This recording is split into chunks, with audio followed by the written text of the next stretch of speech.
Hello, everyone, and thank you for joining me for another restful episode of true, scary stories to help you fall asleep. Today, we're going to be doing our weekly compilation of true, scary stories. I hope you enjoy them. So, without any further ado, lay back, relax, and enjoy these true, scary stories.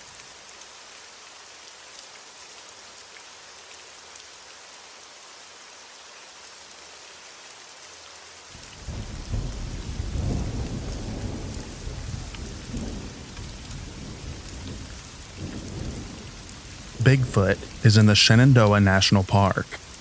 I grew up next to a drug lord / real estate mogul that owned large acreage adjoining Shenandoah National Park. One day I woke up and a bison was in my front yard. Hunters in the area started seeing large cats in the woods. Lions, tigers, and a caged polar bear was visible from the street that I lived on in 1995. The drug lord was importing exotic animals for a private zoo. Think Tiger King, but more meth. And many had in fact escaped into the Shenandoah National Park. Around July of 2007, I was chased by a Sasquatch, throwing rocks at me while hiking a private stream adjacent to the property and park.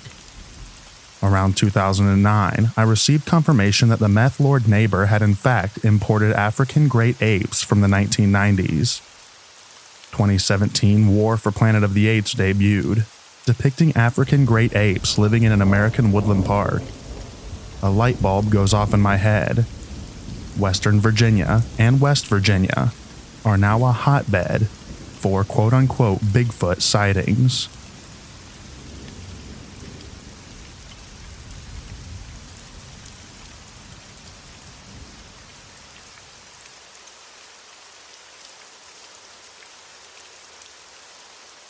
I once met a lady who worked for a search and rescue outfit that covered Grand Teton National Park. She said there were essentially guys who had chosen to go live in the woods, including a medical doctor who was up there for 30 years, who would help out SAR sometimes by stitching up injured lost hikers, and telling SAR and Park Service if he'd seen people. Apparently the Park Service looked the other way. Squatters in parks is a no-no, because this guy was useful. And he was definitely not the only one up there.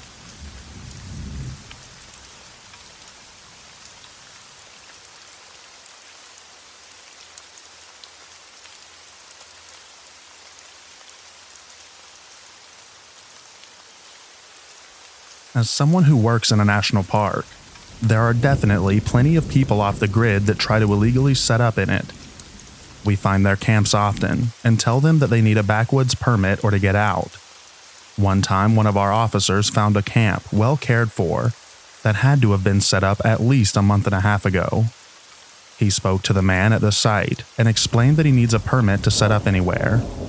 The guy explained that he had lost his housing and had to set up in the woods and didn't realize he was in the park boundary.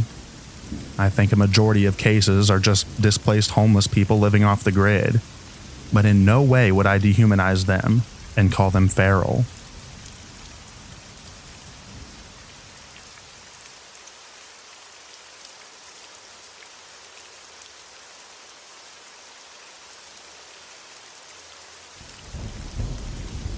I used to live in western Washington state in the United States.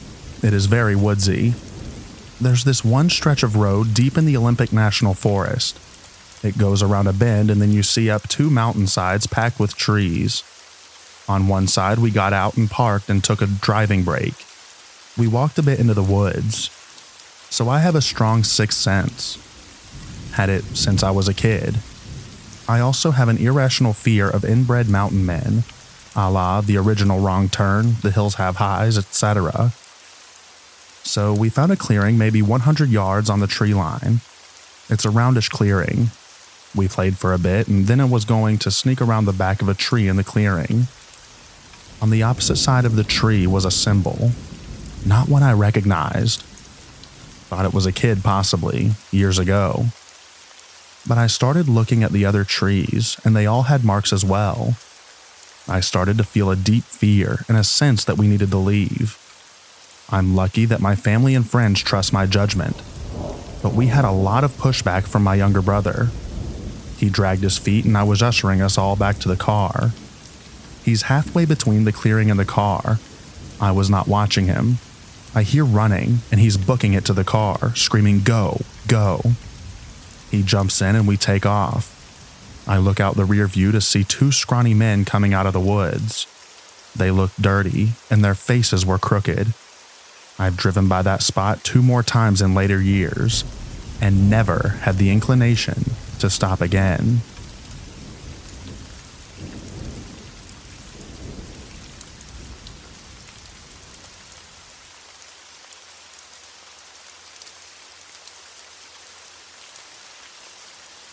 This is my only experience, but we stayed at a campground in Glacier National Park. It was our second night at the campground, and our friends decided that they'd stay that night at the site next to us. Owned by natives, and they shared a bunch of cool information with us about their family history and how centuries of their family have been buried on this land. It was fascinating. One night, I woke up to my boyfriend telling me, "It's okay, it's just the wind." And when I came to, all I heard was insane wind and our whole tent shaking. Our tent was on top of a Jeep as well. Literally felt like we were going to fly away. Montana weather is wild. Anyway, I ask him how long he's been awake, and he tells me quite a bit because something spooked him. He told me that about an hour prior to the windstorm starting, he heard footsteps outside of the tent. Little footsteps to be exact. Like a child. Mind you, the hosts told us that their kids were all over 17 and 18 years old. My boyfriend said they ran back and forth a couple of times, and he kind of knocked it up to be a wild animal or something like that and tried to rest, until it came back, and he felt something mount the ladder. We have a tent that attaches to our truck for use at home as well. You can always feel when someone is on the ladder. As soon as he felt that, he said, "Hello," in a very stern voice, and whatever it was dismounted and ran. I tried to reason and say, "Oh, maybe it was an animal." No, it wasn't, to bring him peace of mind. But we were both spooked at that point, and we were pretty restless. The following morning, we woke up and exited our tent. When we approached our friends, we asked how they slept, and most of them said good, pretty normal stuff. We had not seen them nor talked to them since dinner time the night before. One of our friends said yeah, except his girlfriend psyched herself out and probably had a nightmare. And I asked what happened, and she said to me, "I swear to God, I heard footsteps going back and forth from the tent. They stopped for a bit and then came back, and the zipper started to move and I shouted, 'Who's there?' She was definitely spooked, and my boyfriend and I looked at each other, and they all said, 'What?' Then we explained what happened. Long story short, we didn't stay a second night, and I honestly wish we did so I could talk with the hosts. Knowing they're native, the dead mean a lot to them. I wish I was able to ask, and maybe they knew or had an experience like this before. In my heart, I know it wasn't their kids, because if there really was that old, I'm sure they aren't that interested in scaring off business for their family. But also, little footsteps was prominent here, and no guests would let their child run around either.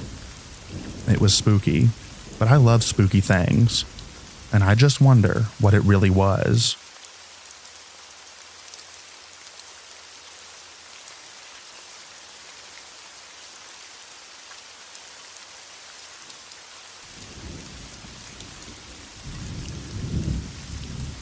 I know this is going to sound creepy, but 2 days ago we went to Lake Tahoe to celebrate my birthday with my sister.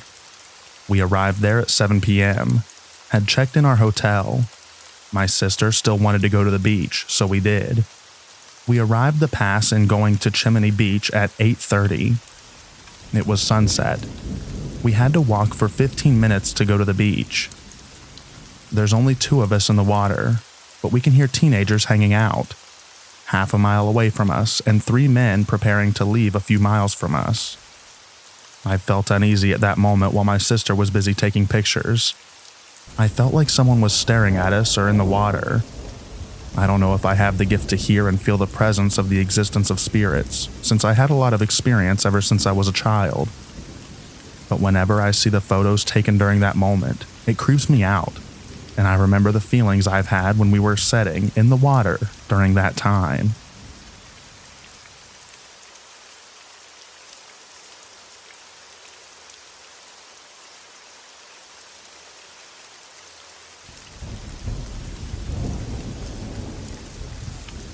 This isn't the craziest thing I've seen on these types of posts, but it's still something that I can't explain.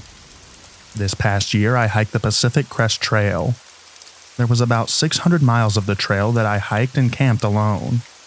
One of these sections I was alone was in Northern California, slightly north of Shasta. I got to a beautiful spot and knew it was the best spot to set up camp. It was gorgeous. 360-degree views of woods in the valley below and mountains everywhere. I could see it raining on Mount Shasta, probably my favorite campsite in Northern California. I still remember the exact mile and have some footage of the site during daylight. I set up my tent, and after admiring the sunset, I went to bed.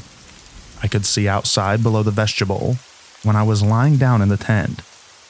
As I was trying to go to sleep, I saw a white light in the valley, maybe about a quarter to a half mile away. Not right near my tent or anything. I wasn't close to any towns. In the Sierra Mountains, south of this area, I would see an occasional remote cabin in the woods, so I just figured it was something like that. But there were no access points or dirt roads, no forest clearings, just thick woods surrounded by mountains. I looked at the light for a bit and tried to think of what it could have been, but this was pretty remote, so I didn't know. I was tired from hiking all day, so I didn't think too much of it. A little later, I looked out again and noticed another light. It was an orange light slowly circling the white light. It was slowly morphing in shape as it circled. I watched it for a long time, trying to understand what I was looking at. It had a very calm motion, and it was almost mesmerizing. It wasn't like a lot of people's orb/UFO experiences where it darts around and then vanishes. I eventually fell asleep. It started raining around midnight, and I looked out of my tent and still saw both lights. One white stationary light and one orange morphing light.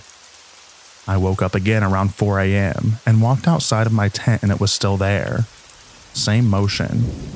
I tried to get a video, but due to the distance and darkness, it looked like another crappy video that didn't show anything. I woke up around sunrise and looked for it, but both lights were gone.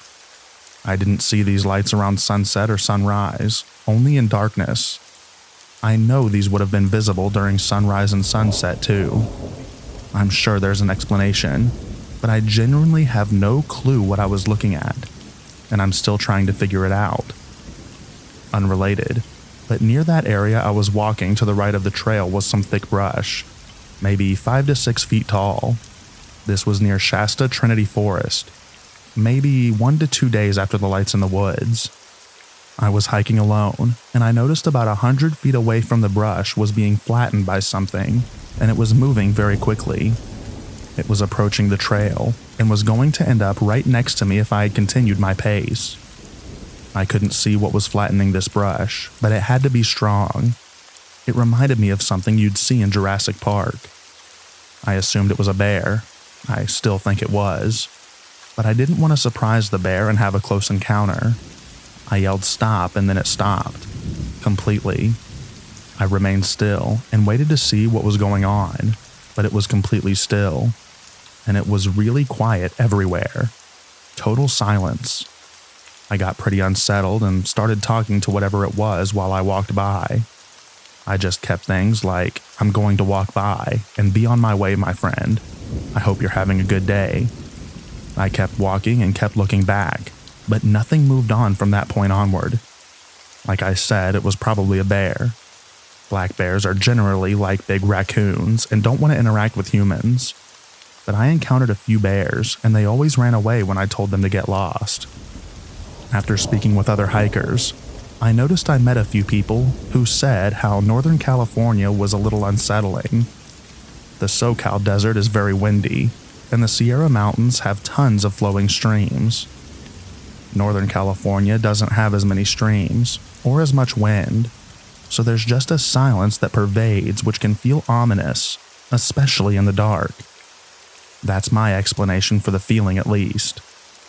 But after going through the SoCal desert, Sierra Mountains, Northern California, Oregon, and Washington, Northern California was the only section that was a little unnerving to me, and I did portions of each of those sections alone also.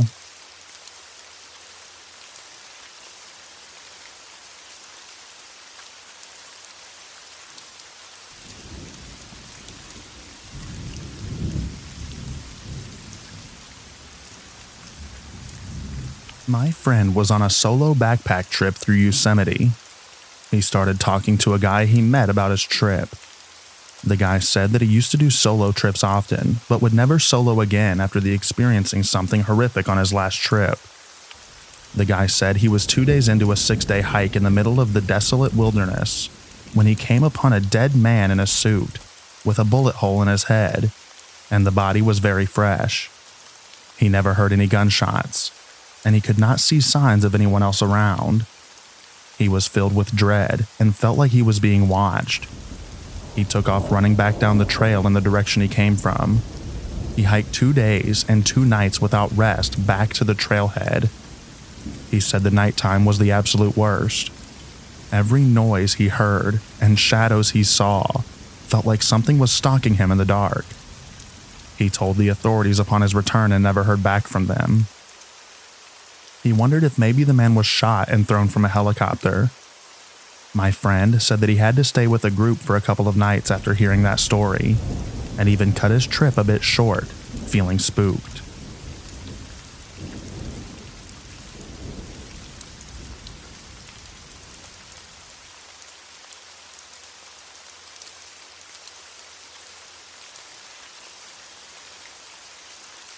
Somebody suggested that I post this here.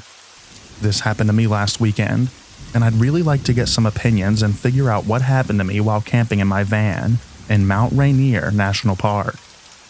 My memory of the night is very hazy, and piecing it all together has been difficult.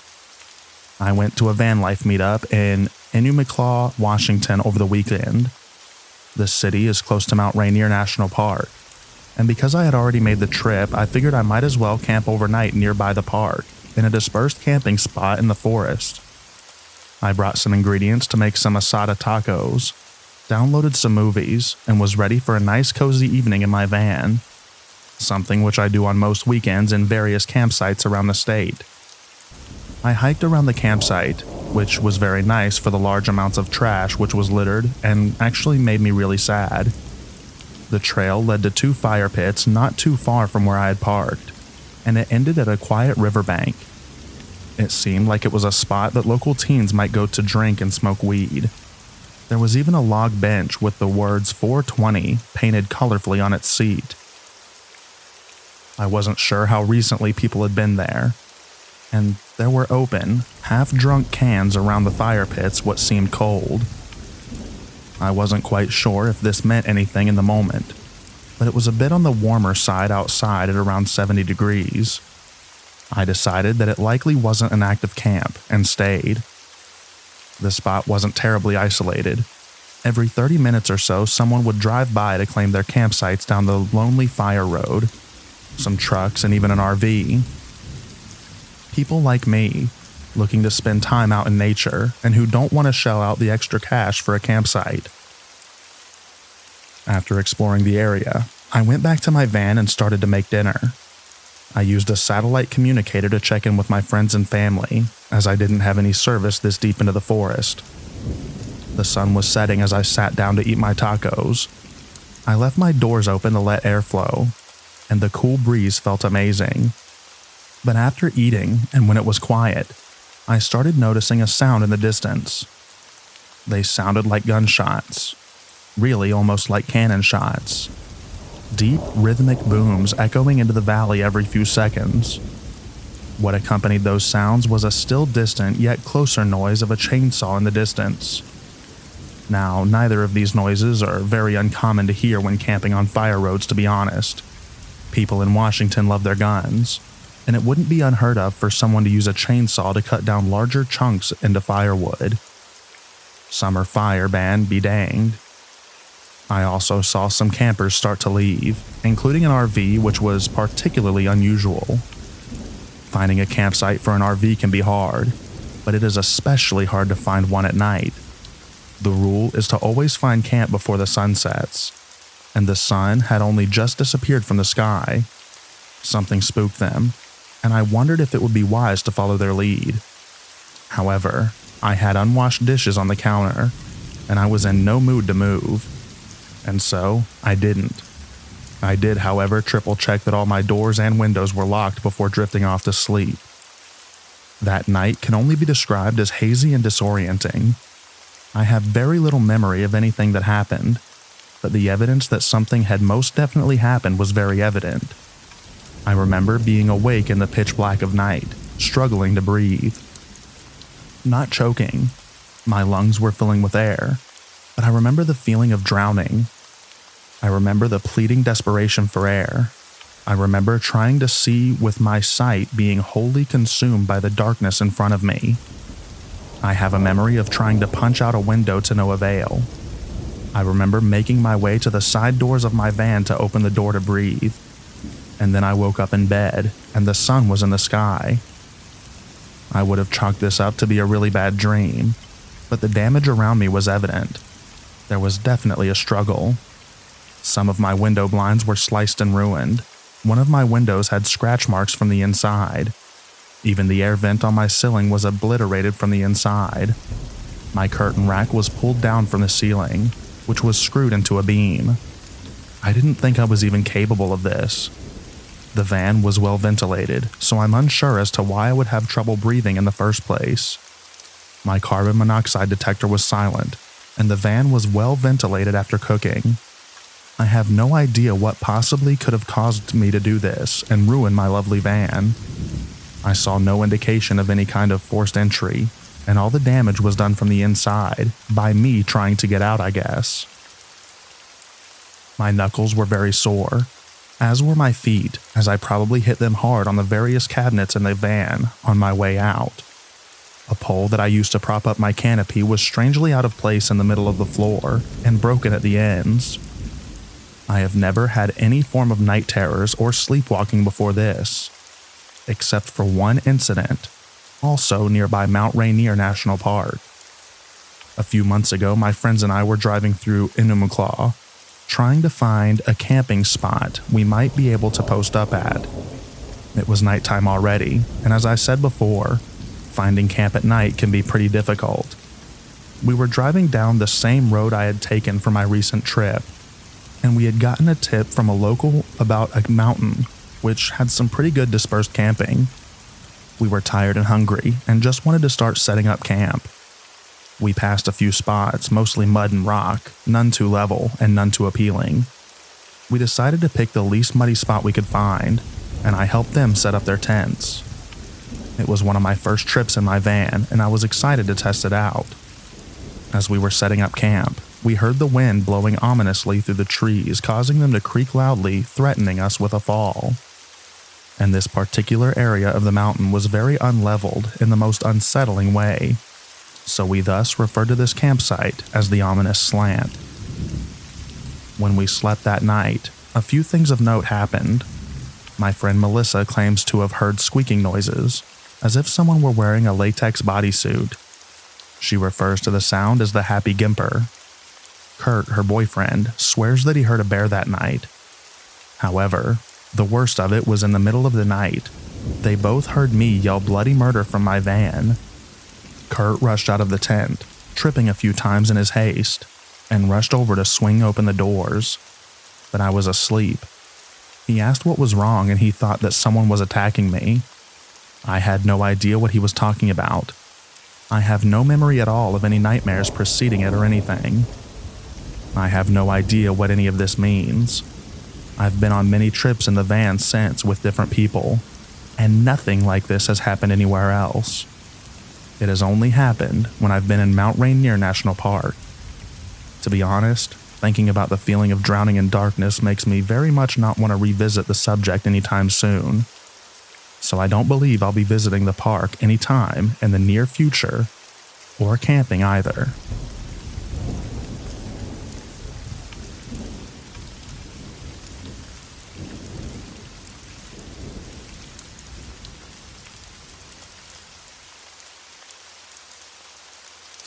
Mammoth Cave National Park is really special to me. I've hiked, backpacked, and simply drove all over the park. I've never been scared per se at the park, and while I have some crazy experiences elsewhere, it was always mudded at Mammoth Cave National Park. But I do have a couple of neat and brief anecdotes. One night I was walking a trail with no flashlight, just moonlight, and no shoes, and I hear the deepest, strangest growl in the darkest corner of Earth I'd ever seen. I hightailed it on my way back to the car. Also, my kids and I always see butterflies there. When my boys were little, they were telling me on the way to the park that we always see butterflies there because they know it's a safe place for them. We saw a butterfly that day. Fast forward a year later, I took the rare trip to the park with friends, no kids tagging along. When we left, a butterfly flew in and never flew back out of the car until we were inside the park limits. The butterfly caught a ride for a full hour to the safe place that my kids talked about.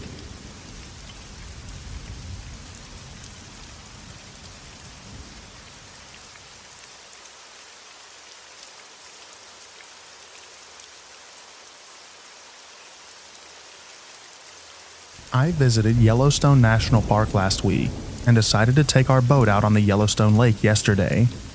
This was our last day and wanted to end our trip on a high note.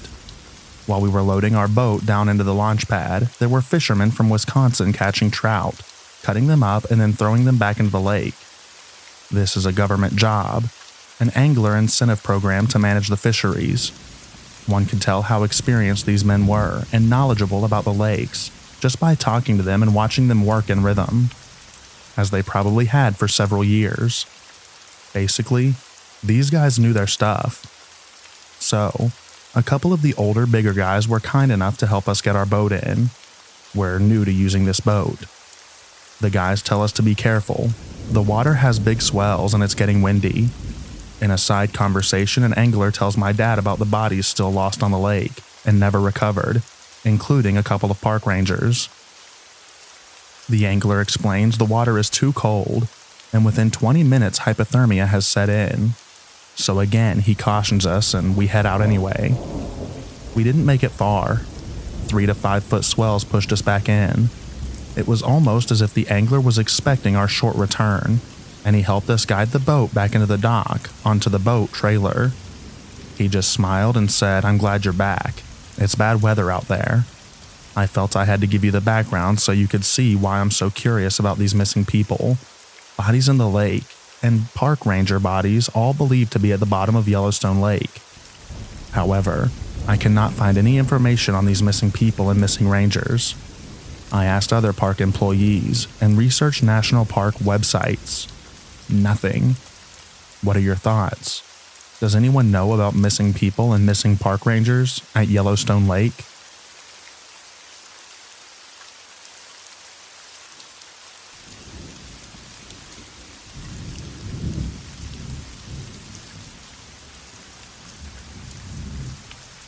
My girlfriend and I went camping with our dog out in the Olympic National Park near the HOH rainforest. We were out there for 3 days, and it was rain nearly the entire time. On the third night, however, it got suddenly clear, and you could see the stars with such clarity that it was astounding. My girlfriend wandered away into a dark clearing about 50 feet from the campfire, and after a few minutes tells me I need to go down there and look up at the stars in the clearing. So I leave her and the dog at the campsite and wander down a hill through some trees to a small clearing, and it is pitch black out there. I've got my headlamp in my one hand, and I'm really nervous to turn out the light, but I go for it anyways. As soon as the light's out, I look up at the sky, and not a second later I hear loud running coming right towards me, like some heavy jumping through bushes. I fumble for my headlamp and turn on the light in time to see two sets of eyes staring right at me, just beyond the tree line, but I can't make out what's looking at me. I stand there frozen solid for what felt like 10 seconds, before two elk bound through the bushes and run right past me, through the clearing into the night. I was so shaken up from the adrenaline, I walked right back to my camp almost mechanically and had a beer. It was cool to see some elk, but man, was I scared.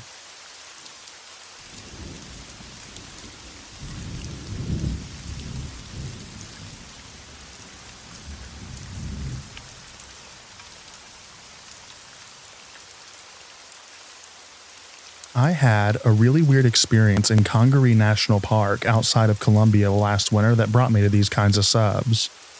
It's a beautiful boardwalk that goes through the swamps and the cypress forest in them. I lived in Columbia, South Carolina, and frequented Congaree National Park, so I'm familiar with the area.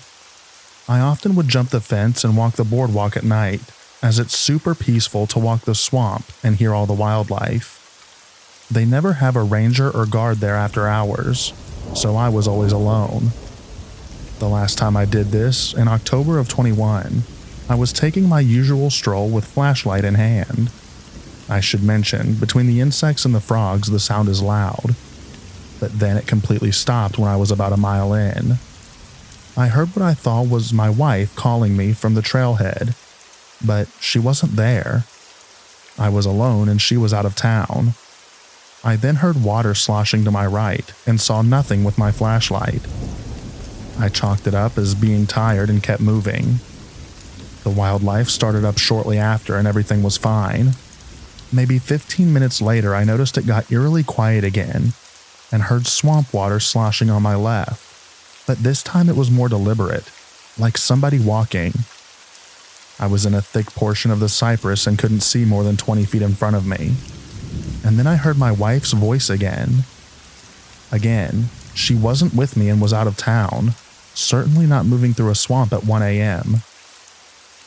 I saw what looked like a human silhouette move between the trees for a split second, but it was off. Very skinny, pale, and taller than me at 6 foot. I noped out of there and ran the almost 2 miles back to my truck, and didn't slow down until I heard the wildlife again.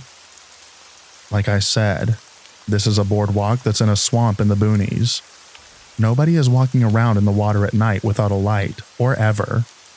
And I don't know of any animal that big that walks in bipedal pattern. And I've spent my entire life outdoors. I feel like I should add that I wasn't high or sleep deprived. I just like the woods at night. I was so freaked out by this that I came to Reddit and dove into some of the stories on this subreddit as well as others. I'm convinced that I encountered a crawler or a wendigo or something else that can mimic voices.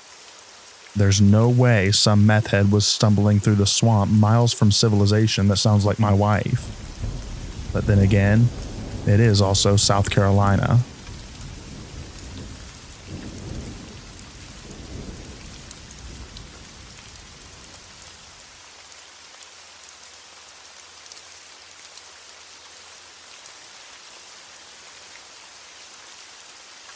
My partner and I are avid hikers.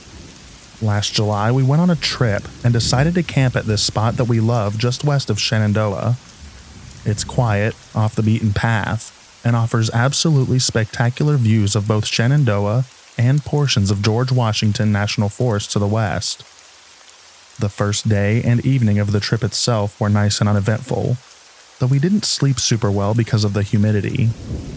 The next morning, we decided to go for a hike in a portion of Jefferson Forest that we'd never been to before.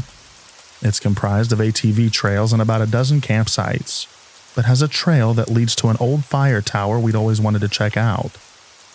It was about a 45-minute drive from our campsite, mostly on back roads.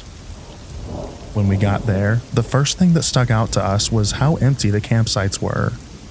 We actually didn't camp there the night before, because we'd heard that the site is usually packed, and we knew we wouldn't arrive early enough in the weekend to get a spot. There were only 2 spots taken. In one was a desiccated tent and a bunch of garbage. It looked like someone had been there for a while. but it was deserted when we arrived. In the other, there was a young woman, I'm guessing in her late teens, setting up a small backpacking tent. There was a truck and one other smaller car in the parking area. We parked and started getting our gear together, and the woman approached us to ask if we knew where the trailhead was. I told her that we'd read that it branched off about 100 yards into one of the ATV tracks, but we weren't 100% sure which. Since I was getting such weird vibes from the place, I kinda hoped that she'd stick around and go with us to find it, but she just thanked us and took off in the general direction of the trail. We set off and walked up and down a few of the ATV trails until we found the walking path. We saw 2 ATVs shoot by us at one point, but otherwise didn't encounter anyone else, including the woman from earlier. It took us about an hour to get to the top of the mountain where the fire tower was. It's an old metal structure, and you have to climb a narrow set of stairs to get to the top of it. We got up, looked around, took some pictures, and started heading down. Honestly, the view was kind of a letdown. About halfway down, very suddenly everything stopped. The birds, the bugs, it was dead silent. And I don't know quite how to put this into words, but it felt like the ancientness of the forest was contorting and crushing us. I felt trapped and cornered in spite of the expanse around us. My partner and I looked at each other and wordlessly started to book it out of there. We started running back to the car, but the feeling only followed us. As we were rounding one of the switchbacks, we heard this unearthly shriek, like a cross between metal on metal and a choir screaming off key. And we saw something. I just got a glimpse of it before we blacked out. I don't know how to describe it, other than it looked huge, despite clearly not taking up much physical space, and moved in writhes and flashes. It didn't have a color. It just felt like evil and emptiness. I probably only perceived it for half a second before my memory just completely gave away. When we came to, we were sitting in the car, and 2 hours had passed. Double the length of time that it took us to get up there. I don't know if we lost consciousness or just somehow blocked those hours out. I learned later the exact same thing happened with my partner. Both of my cars were next to us in the parking lot, and there were still just the 2 tents at the campsite. The woman wasn't in hers, and it looked exactly the same as she'd left it. I think about her all the time, and have spent a ton of time trying to figure out if someone went missing around that time of our trip. It took a few months for my partner and I to talk about that day. Some of the stories I've seen posted here have made me feel so much less alone. We still love to hike, but honestly, I haven't been able to in the Appalachian forest since this happened. I'm curious if others have had other experiences like this.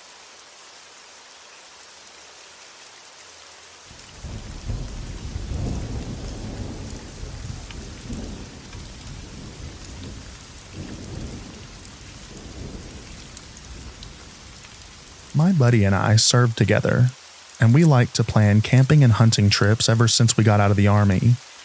We decided to check out Buffalo River National Park a few years back, when I first exited the service. This place is amazing, by the way. There are old abandoned mining towns and mining shafts, along with 1,000-year-old ancient cave shelters used by Native Americans. Definitely check this place out if you haven't been already. We decided to do a wintertime camping trip off a tributary that feeds into the Buffalo River. Maybe a mile hike in, but many of the areas of this park are remote.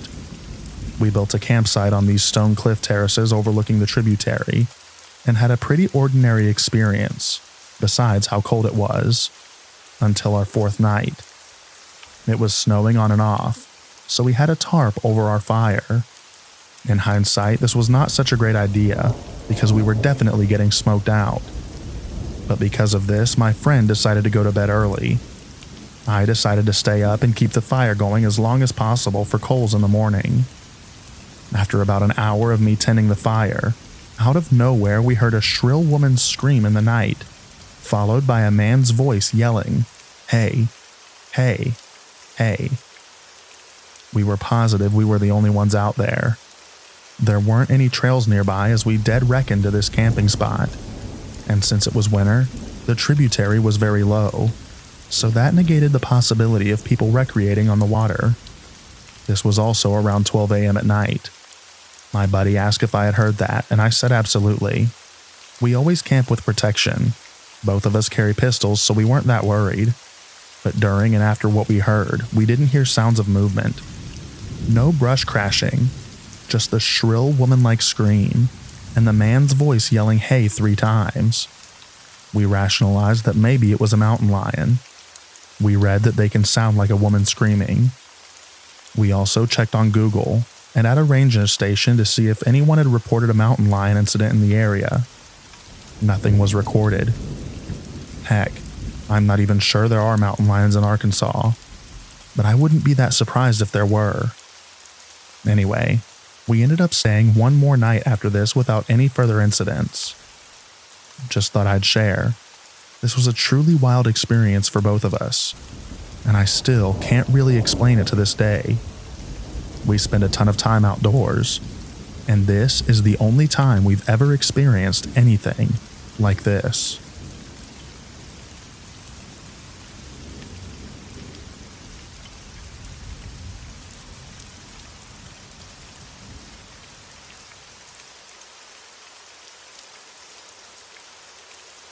About 3 months ago, I posted my experience backpacking in the Allegheny National Forest and hearing drumming, which I'm chalking up to actual people banging on drums now. This weekend, we returned to the same trail system, Minister Creek. We set up camp at a different site, about 3 miles north of where we stayed the last time. The evening was uneventful, and we went to bed in individual tents at around 9:30. At about 2:30 a.m., we were woken up by a huge boom. It wasn't a gunshot. Sounded more like a black powder cannon going off. Echoed throughout the valley.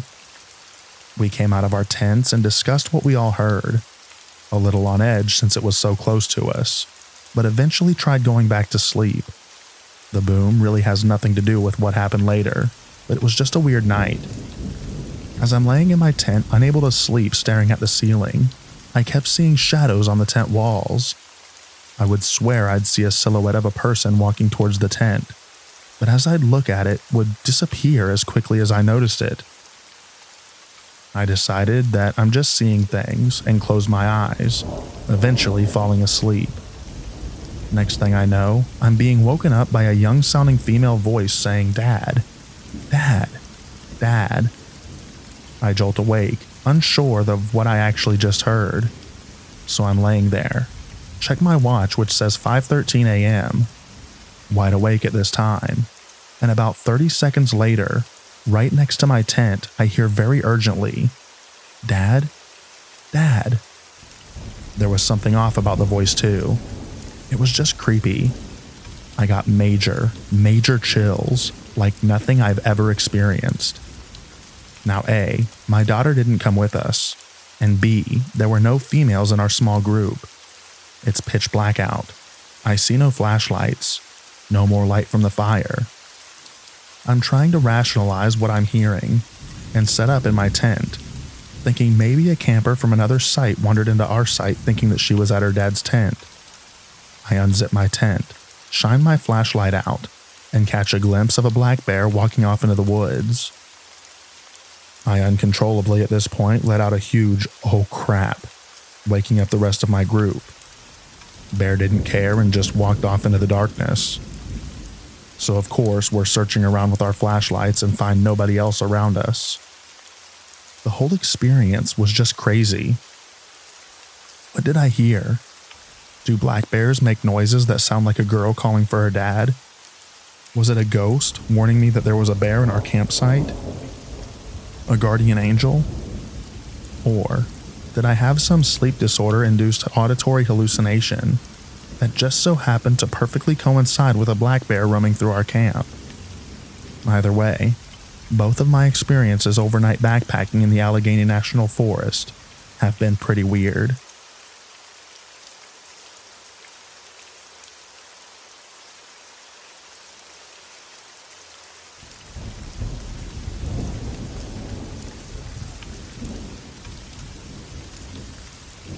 Now, I'll start with saying this story isn't very climactic. So if that's what you want to read, I'm sorry. This doesn't have that dramatic of an ending, or much of anything, just seeing if anyone has had some similar experiences near abandoned buildings or, better yet, an Ohio pile. So about a year and a half ago, my girlfriend went down to Ohio Pile State Park. We frequented there as we live an hour away, and it's one of the best parks within a day's trip reach for us to hike and swim and mushroom hunt and explore in general. So the one day we got bored of the normal hiking areas and places we've been, so we decided to drive around the back roads deeper into the woods of the park. No map, just deciding which way to turn when we got to intersections and going from there. We pass a random old cemetery that I remember, and it couldn't have been a mile or more down the road when we noticed a more dirt/dilapidated road with a chain in front of it, so cars couldn't go into it. So we decided to park the car and go explore the trail in that area in general. There were no signs for no trespassing reports or anything like that, so we continued on. I'll never forget the eerie feeling that I had as soon as we made it onto the trail/road. Just a general sense of you shouldn't be here. But I don't listen. My girlfriend seems intrigued. There's no one around at all, and it seems like a beautiful, secluded area. So we head back some more, and we noticed up a cut-off, an abandoned visitor center. So obviously we had to go check it out. I have a picture of it, which I could post in the comments once I find it. So this is where things start to get really creepy. About 100 feet away from walking up to the building, that alarm in my head that's going, "You shouldn't be here," has intensified immensely. But I was curious about the building still. My girlfriend at this time is freaking out internally. She wants to leave as she feels uneasy and unwelcome to where we are as well. I want to explore the building because I love abandoned places. In that time of walking up, I realized that the woods went silent. I don't hear bugs anymore buzzing around. No chirps of the birds. Not even branches swaying in the wind. We get up to the building, and my girlfriend is pleading that we go back. And I said, let's just take a step in and we can go. I'm approaching the stairs to the door from the left side. And no joke, straight out of a cheesy horror movie, a bird out of nowhere flies into the window of the building. And not 5 seconds later, I heard what sounded like either a log or very large branch cracking on the other side of the building. And I'd like to clarify, there was no way it was a small branch or twig. It sounded almost like a tree breaking directly on the other side of the building. I pulled my pistol out and walked quickly backwards, facing the building, and told my girlfriend to walk as quickly and quietly as she can back to the car. And we hopped in and left as quick as the car would go into drive. So for my question for this whole mini-story, here's some facts about the area and stuff in general. Natives did used to live in this area way back when. Black bears do reportedly live in the area, though you don't see them too often, and I've never seen one there. But like I said, it's a possibility. Second possibility that came to mind was another human. But the thing that broke the branch did not sound like a human walking over a branch and breaking it. So, what made me think of this time was I've recently gotten into Appalachia folklore and stories and reading about Wendigo, SW, crawlers and such. So, for my question, has anyone had any similar experiences in PA or in general? And if so, what else happened? Or what do you think it could have been? Thanks for reading. It's been in my mind the past week after reading about those creatures, and the only real correlation I can make is the woods going still, and that feeling of dread.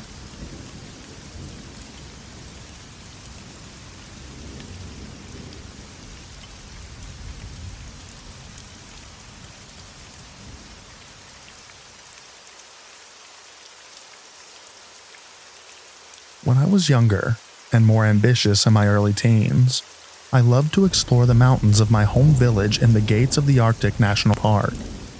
I knew about how dangerous the caves could be in the mountains, and never liked to go near them. but I loved waterfalls, big or small, that fell from great heights in the summer.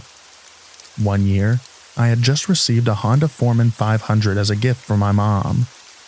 I rarely receive physical items as I'm not much of a materialistic person, but I do enjoy getting vehicles that I can use for hunting as presents every now and then.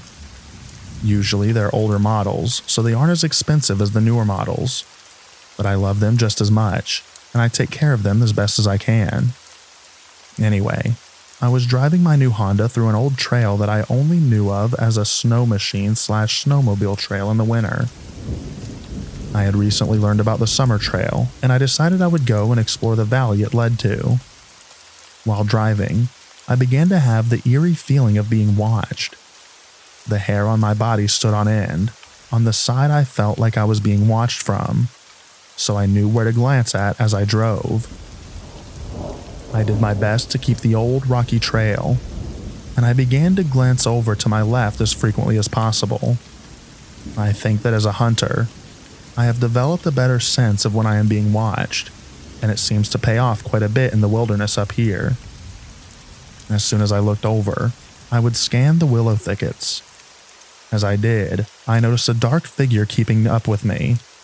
It stood tall, what I presumed to be about 8.5 feet tall, and was keeping up with me as I was going 25 miles per hour on a fairly smooth but rocky trail. I kicked the Honda into a higher gear and sped up. I only stopped feeling like it was just right there after I left the willow thickets. When I was able to, I looked back and watched the willows again. Keep in mind, these are diamond willows that stand about 10 feet tall, and I started to see the figure again. It was nearly as tall as the willows, and it brushed right through them with ease, as if it was phasing through them or something. I haven't returned to that trail in quite some time, but I would like to return with my cousins to see if we can get some videos and pictures of whatever it was.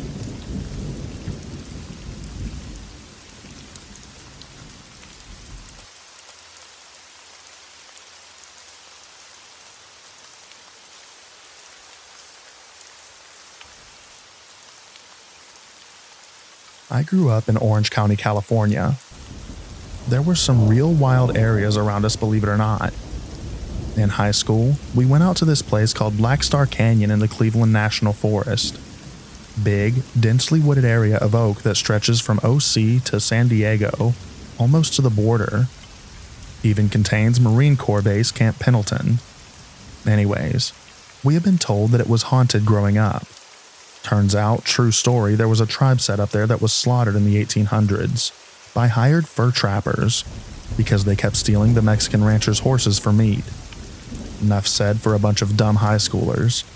So we planned a night hike to this place. My friends and I did stuff like this all the time, but I consider myself pretty skeptical, and luckily most of us were pretty level-headed. This area is pretty well known for mountain lions too, so we were all on guard and in agreement to turn around at any sign, even if one of us just wanted to. So the way the trail works, you park at a forestry gate and start to walk along an old asphalt narrow road that's mostly dirt from when there were sparse houses in the 50s and 60s before the floods washed them out and the land was committed to the National Forest Service. Eventually, turning to full hiking trail. Along this road is a line of barbed wire, as well with all kinds of signs warning you not to cross. So here we are, typical idiots walking a road on a hardly slivered moon pitch black night, and midnight, and not using our flashlights to add to the flare. Well, as we go and venture deeper and deeper down this road, which we'd never been on, mind you, I keep seeing what appears to be a cowboy leaning on a wooden fence post, holding the barbed wire. Just kind of leaning on it, but distinctly looking at us. I'm talking full-blown cowboy-brimmed hat, just leaning, but it's just a silhouette out of the side of my eye, and every time I look straight on, there's nothing. I'm telling myself that I'm logical and push it off as a trick of the eyes to keep my cool, but I keep seeing this guy every 10 or so posts, but I don't say a thing to the guys. We get to the point where we've been walking for over an hour, and debate on heading back just because of the time. Just then, my friend goes, "Yeah," and I keep thinking I'm seeing a cowboy along the fence line. I no crap felt my stomach drop out of me. I couldn't believe it. These were plain wooden fence posts, maybe a typical 4 foot or so tall, with mostly fields behind them. No way that looks like a person. So I open up about it also, and we all agree to turn around. Just then, my other buddy starts flipping out, ripping his shirt off, screaming about getting stung. We're all kind of confused looking at him like he's crazy, but he insists that a bee or something just stung him. So we turn our lights on his back to look and watch as 3 distinct scratches form, stretching from one shoulder diagonal to the opposite hip, even drawing blood. We were done, needless to say, after that, but made it back to the car without further incident. You can probably argue the shadow was coincidence in the dark, and shapes playing tricks, sure, I'll give you that. But throw in the scratch in a way that we watched happen right as we're discussing this jerkhead ghost boy, and in a way that he couldn't do to himself, and none of us standing in a circle did it to him? Okay, there's something going on. This area ended up being used by Jack Osborne's show, Haunted Highway, in his pilot episode. It's pretty cool, and I've been back since, but only in the day. California has more to it than you'd imagine. This is just one story of many that I've experienced out there.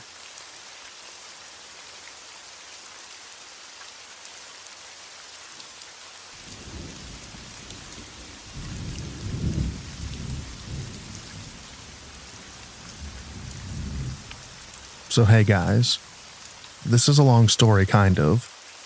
I've lived at my current house in North Carolina for about 3 years. When I first moved in, I had all kinds of weird encounters at night. I would be outside burning off tree limbs and things like that. I always felt like something was watching me. After the first few nights, I heard what sounded like someone calling for help, very muffled from the woods that surrounded my house. I shrugged it off. After a few times of that, I was walking the tree line and looking for more wood to throw on the fire.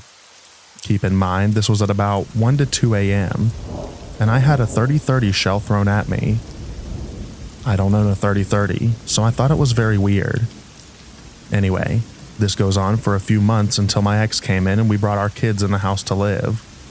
My ex had chickens and a pig that got out of their enclosure and were killed. She threw the carcasses into the woods.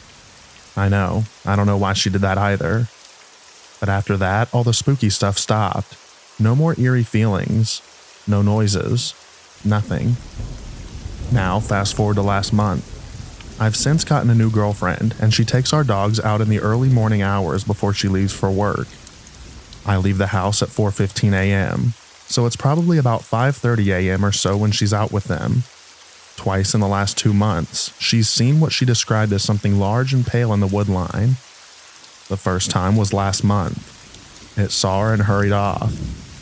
This morning, as she was walking the dogs, our large dog was barking like crazy, and she knew it was this white creature again. She said it moved like it was scuttling, larger than a deer and on all fours, but almost like what a human looks like running on all fours. As soon as the dogs got a good look at it, they began trying to run back into the house. She and the dogs flew back inside, and she got ready to leave for work. She didn't see anything else so far, but I'm just wondering what's up. What could we do? What does it sound like? All the other encounters I've had never saw a physical form, only noises and eerie feelings. According to her, this thing has moved closer to the house up the wood line. I'm just kinda lost. I doubt shooting at it would be any help. Any advice or theories would be welcome.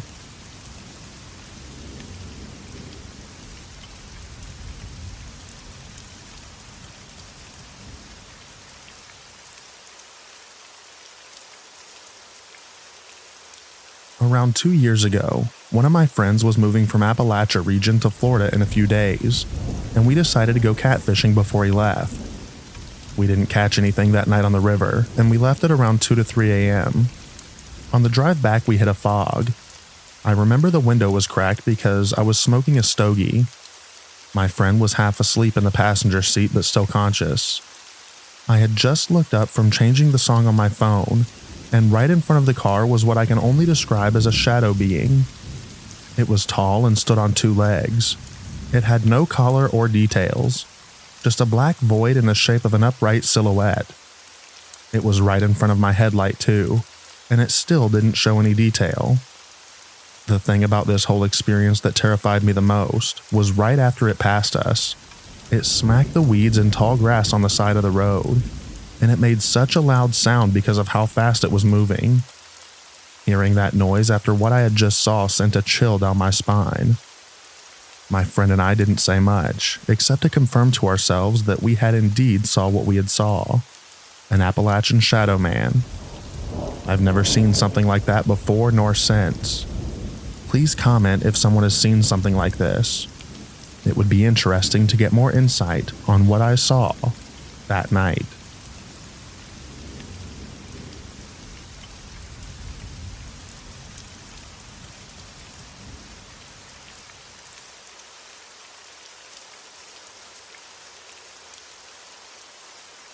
A group of 4 men were staying in the Upper Peninsula of Michigan, and they were going fishing and camping at night.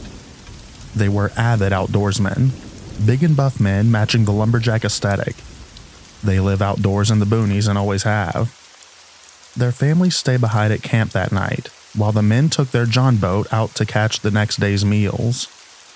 They get pretty far from their families when they decide to pull off a shoreline. It's pitch dark outside while they're setting up their chairs and lights. As they're setting up, they start hearing something pacing the tree line behind them. They shine their lights and catch red eye shine watching them. They're a little weary of this but continue setting up. They've seen just about every predator there is out there. They're alert, but they aren't scared. They continue getting their gear ready when they start to hear growling from the other side of the tree line. They shine their lights, and there's a second pair of red eyes. Now they're unsettled and begin to pack their stuff up. One of them stays up as a watch and keeps their lights between the 2 animals in the woods. By this point, both the animals are growling and making huffing noises. They're almost done packing the gear. They have, when a massive black rock flies over their heads and into the water. Now they're really put off and start throwing things in the boat. They have about half of the stuff in the boat when one screams and points to the tree line. They describe the creature as being inhumanly tall, covered in hair, very muscular or just broad and big, and having a face more like a wolf. The creature is now screaming at them as it's slowly advancing towards them. The men are horrified and ditch their remaining gear. When they manage to get the boat out into the water, they all shine their lights back to the shore and can see the rough shape of now 2 creatures both the same in shape and height. The men who are telling this story are literally sobbing and struggling to get their words out. They get back to their families at camp and immediately order everyone to start packing up. They don't tell their families why, but they can obviously tell that something is seriously wrong. This is obviously a Michigan Dogman story. These men were so scared of something out there, they went as far as to move to the suburbs and cities. They were so scared their own homes didn't feel safe anymore, and they never went camping again. The fact that these families were raised outdoors and these men spent 99% of their lives out there living off fish they caught or animals they hunted made this very believable to me. They were crying and shaking while telling this story. I'm not saying at all that men can't cry, but big macho lumberjack looking men all crying in front of each other and barely being able to get out the whole story was enough for me to believe them. I don't know what they saw, but I believe that they definitely encountered something.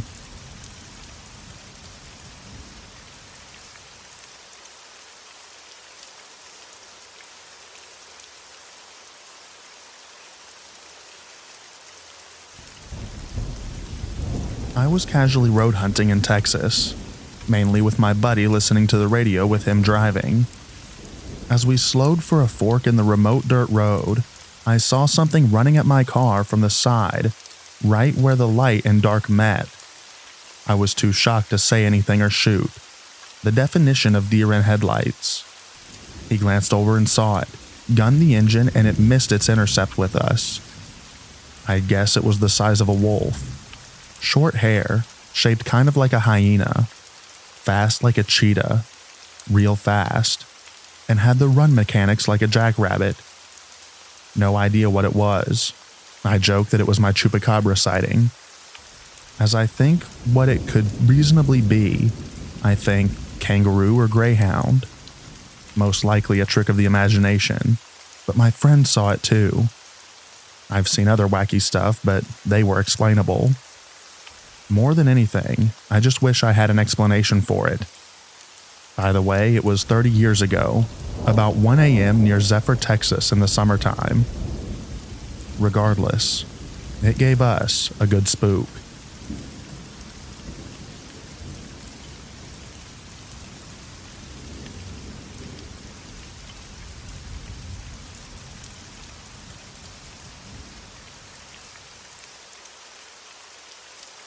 I was on my way to go camping and had just crossed the Mackinac Bridge to get to Michigan's Upper Peninsula. It was storming and just started pouring buckets of rain.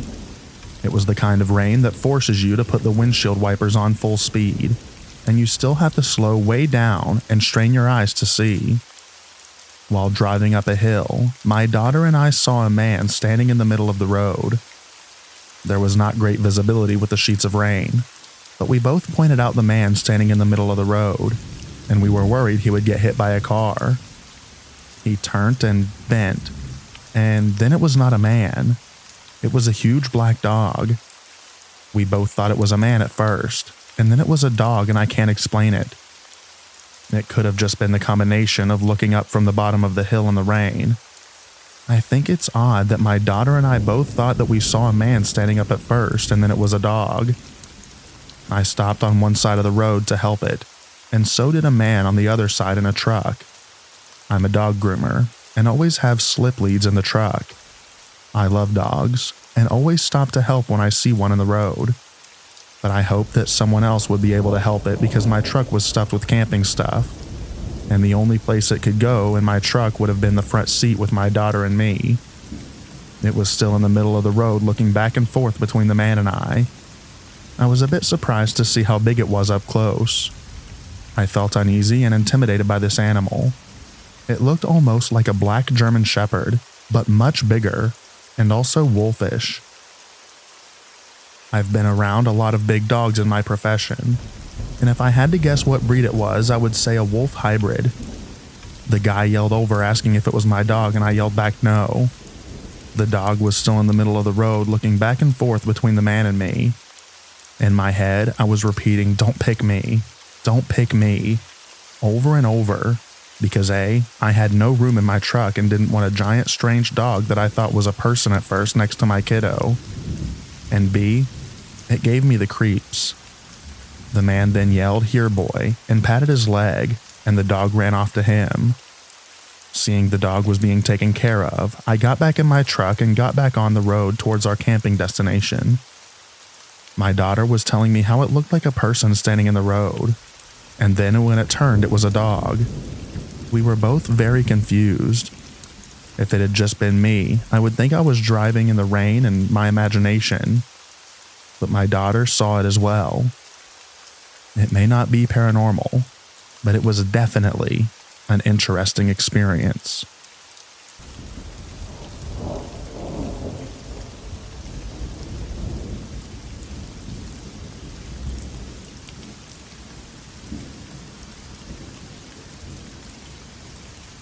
I was trying to sleep in a camper van with my boyfriend in the woods of Tennessee back in the 80s. We pulled way back into the woods on an old logging road. We parked and were putting our sleeping bags down on the back when we heard a weird noise. We turned off our lights and just sat there listening. At first, I thought it sounded like tropical birds, but really, really loud. Like, really loud. And then it sounded more like monkeys. And we could tell that it was more than one or two, and they were moving towards us and spreading out like they would surround us. My boyfriend said something like "F this" and jumped into the driver's seat. The Volkswagen camper was a 1972 camper, and it was his baby. but we flew over the huge ruts in the dirt road.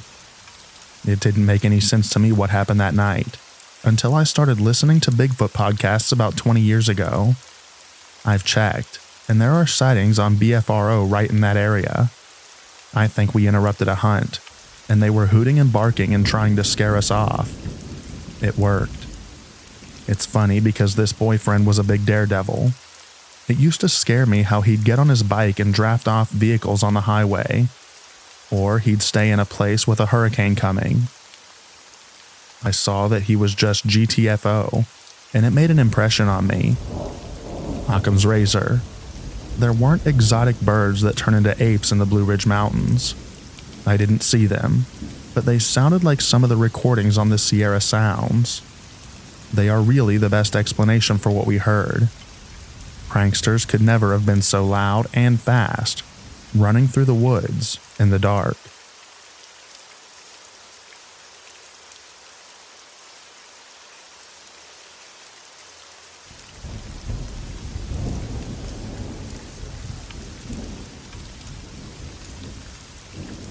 I was deployed on the Eisenhower back in 2020, and we were out for around 8 months. It was the start of the pandemic and we couldn't go into any ports, so it was all sea time. We were coming back in June, crossing the Mediterranean between Greece and Italy. I was out having a smoke in the pit. It was just me and another sailor who I didn't know, but I knew where he worked because he was a green shirt from air.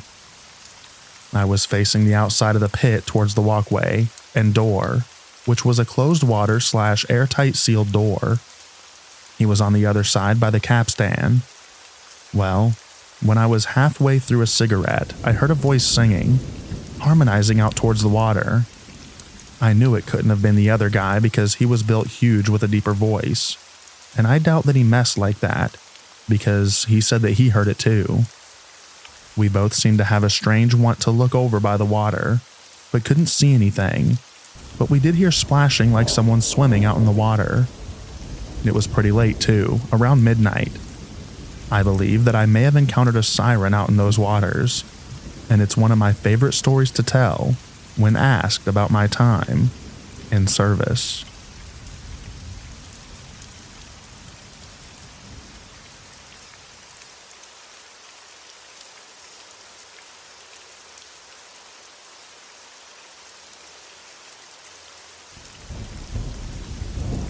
A few years ago in South Alabama, I lived across the street from some pretty dense woods. I would often walk around them in the day. It was such a beautiful place, but I always felt a certain level of uneasiness when I was out there. I was used to being in the woods, but in that area the feeling was just off. It took me a bit to notice, but even though there was a decent population of birds where I lived, there were never any in those woods.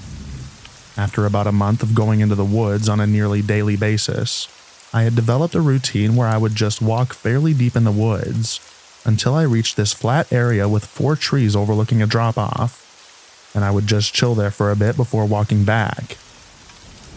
Well, one day I made my way to that spot, and there was what I assumed to be an old metal sign or something on each of the 4 trees. They were rusted and weathered to the point where you couldn't read what was on them. But why only on those trees that I always stopped at? Why not any of the others? And who could see me stop there? That freaked me out enough to not go back. But what sealed the deal was just a few nights later I was in the kitchen with my at-the-time girlfriend around midnight, and we suddenly hear screaming coming from outside. It was so loud that we thought it was right outside. We flipped the porch light on and saw nobody was there, so we walked out, and when we did, we realized that the screams were coming from the woods. And it wasn't like one person screaming. It was multiple, all at the same time. These haunting, moaning, blood-curdling screams that sounded like people, but at the same time sounded so inhuman.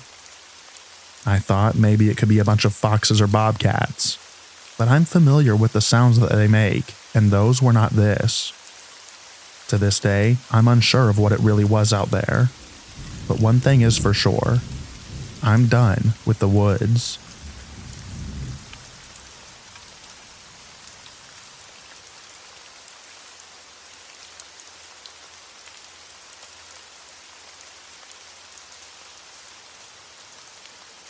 This was back in the late 90s, when myself and two of my friends were staying at their vacation home down on one of the local rivers. The house, think 3 small bedrooms, a setting room and kitchen, and a small external bathroom, is on a privately owned island, not theirs, which is used for cattle grazing, and is about 3 to 4 square miles in the area.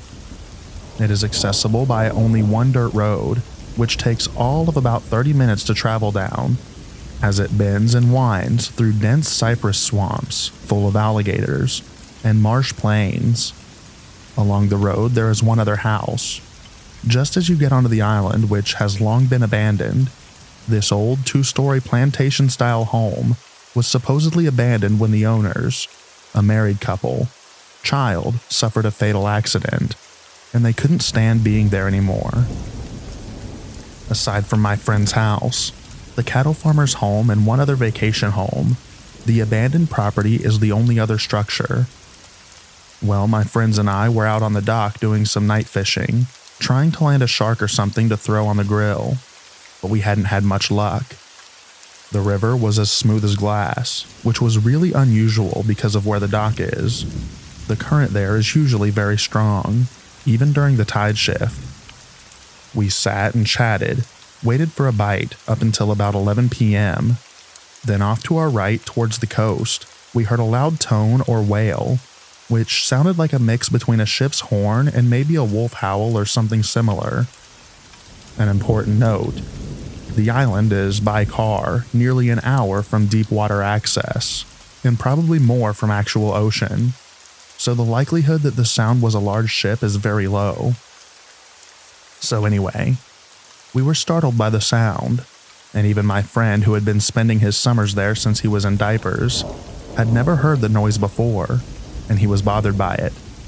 So we decided to pack it in, since we weren't catching anything anyway, and had nearly gotten all of our equipment back to the house when my second friend heard it.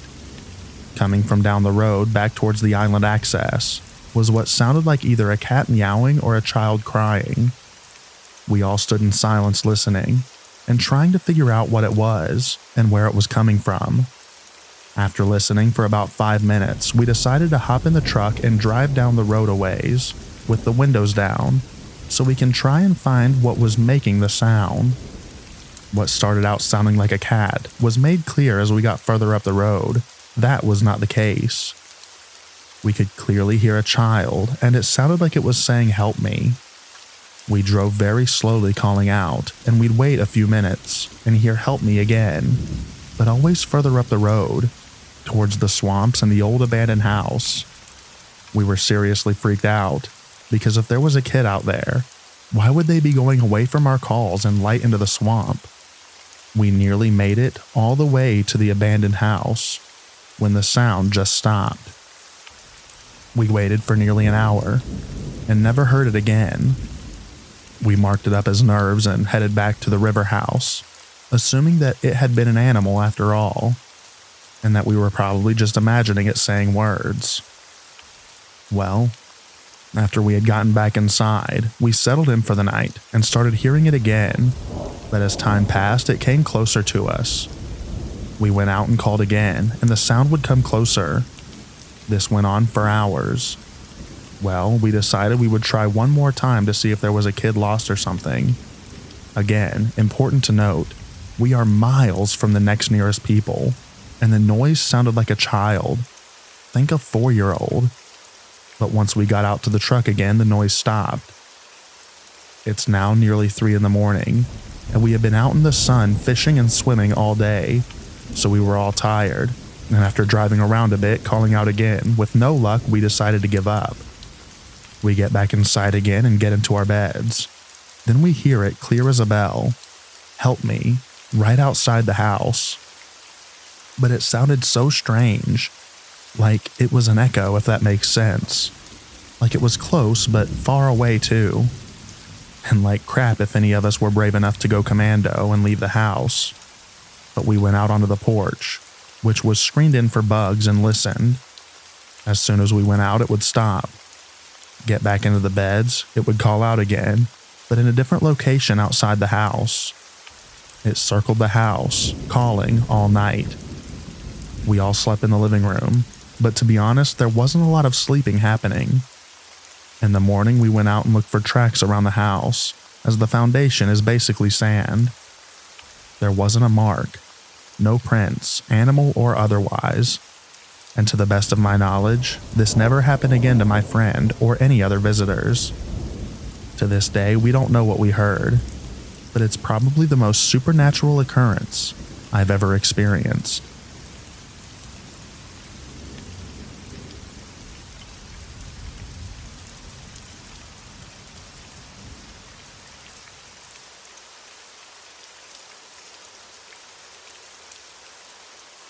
I'm normally pretty logical about seeing weird things.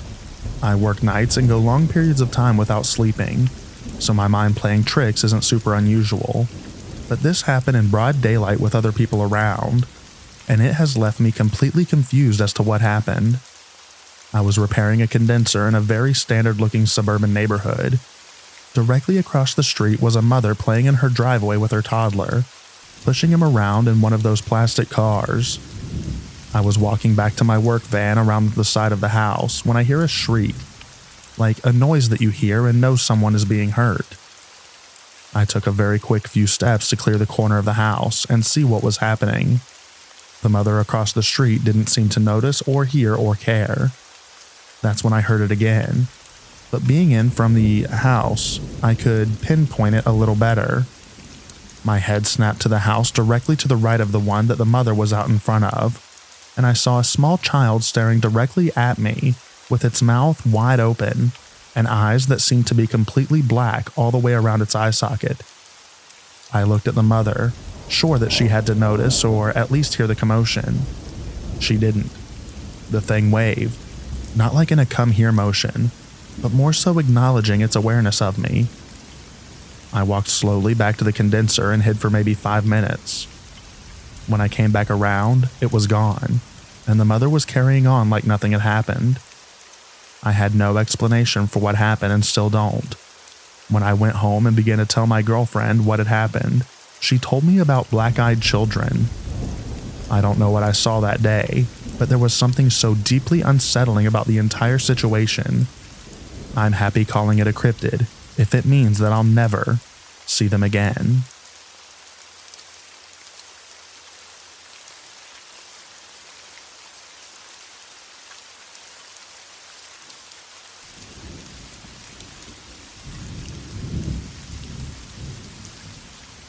When I was 14 or so in 2003, I saw what looked like an orangutan or lemur hybrid watching me from the trees. When it realized that I was looking at it, it took off into the trees and disappeared. This was in western North Carolina. Nothing like that should have been around here. For a few years, I looked for articles about someone's escaped exotic pet, but never found anything. Eventually, I just wrote it off. Years later, I heard a lore episode about the Pukwudgie, and I immediately got chills because the description matched what I saw. I'm still not sure what happened. A few months ago, I was dumb enough to wander into the same patch of woods. I got nailed by a rock, and when I looked up, I saw a small outline ducking around like it was watching my reaction. Again, when it recognized that I was looking at it, it took off. I don't know what happened, but I also don't really plan on going back.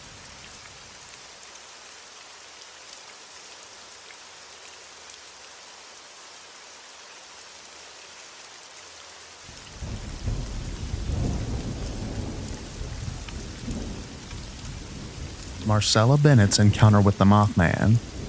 Bennett was the focus of the often repeated Mothman incident of November 16, 1966. This is frequently called the second sighting of Mothman, with the Scarberry and Mallet sighting the night before being called the first, even though today we know there were earlier encounters. On November 16, 1966, rumors circulated that several armed local residents combed the area around the TNT plant for signs of Mothman. Then at about 9 p.m. on November 16, 1966, Raymond Wamsley, 19, his wife, Kathy Wamsley, 18, and Marcella Bennett, 21, carrying her infant daughter Tina, sometimes written as Tina by the media, along with other family members, were finished visiting the Ralph Thomas family and returning to their car. Mr. and Mrs. Ralph Thomas lived in a bungalow among the igloos, concrete dome-shaped like dynamite storage structures erected during World War II, near the TNT plant. The igloos were now empty, some owned by the county, others by companies intending to use them for storage. It was when the Wamsleys and Bennetts were leaving that they disturbed something on the Thomas property along White Church Road. The figure appeared behind her parked vehicle, and reportedly, in some accounts, then went on the Thomas's porch and roof. It rose up slowly from the ground, a big gray thing, bigger than a man with terrible glowing red eyes, reported Marcella Bennett, who screamed and panic-strickenly dropped her baby and fell to the ground in shock. The incident is famous for the fact that when Bennett saw it, she was so startled she fell on her baby. Bennett's remark about Mothman's terrible glowing red eyes is a frequently quoted description. As the thing unfurled its huge wings, Raymond Wamsley snatched up the child and herded the witnesses back to the safety of the house, where they were let in by Ricky Thomas, who was 15, and sisters Connie and Vicky. While Wamsley went to the phone to the police, the creature seemed to have shuffled along behind the group, coming onto the porch and peering in at them through the window. The unknown bird-like animal vanished by the time the police arrived. Marcella Bennett was so traumatized that she eventually sought medical attention. They honestly shared their encounter to local authorities and news people, as they wished to warn others.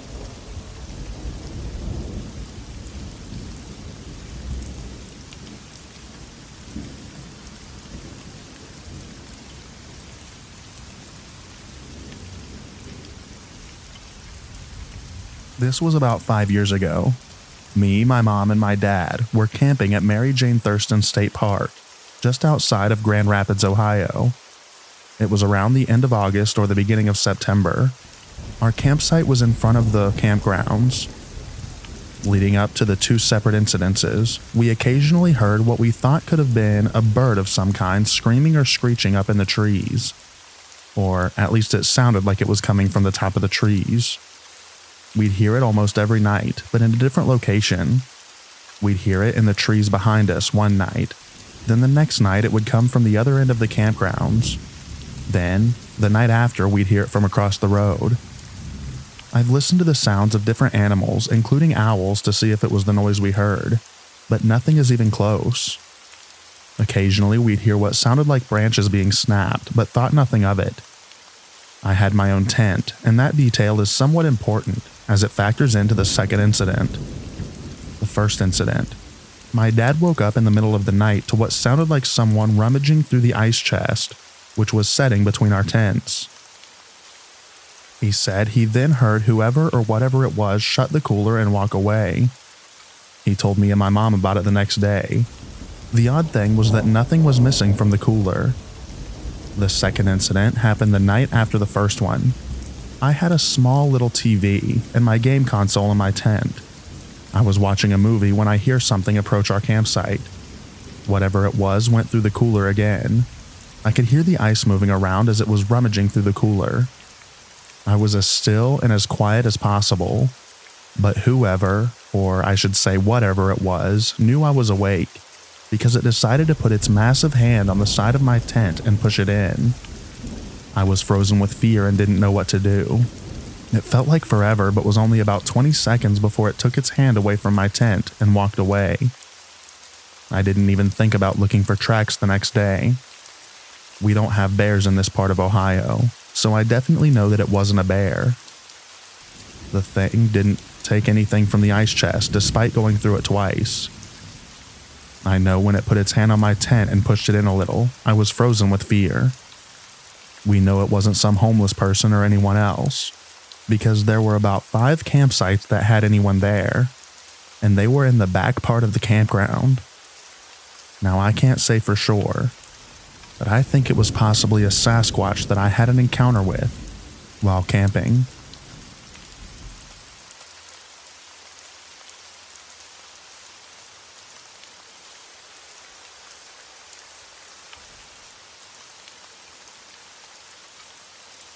Hello. To start this story, I want to say I have not seen anything like this in my life. At the time, I was 15 years old pet sitting a friend of mine's dogs while they were out of town, and in Benson, Arizona is where this took place. This property had a lot of acres, and it took about 15 minutes to get to their little house, right in the middle of probably about 75 acres. At the time, it was about, I want to say 10 p.m. My friend had 8 dogs, and they usually stayed outside for the most part, because they were big watchdogs who seemed to have been able to defend themselves in the past.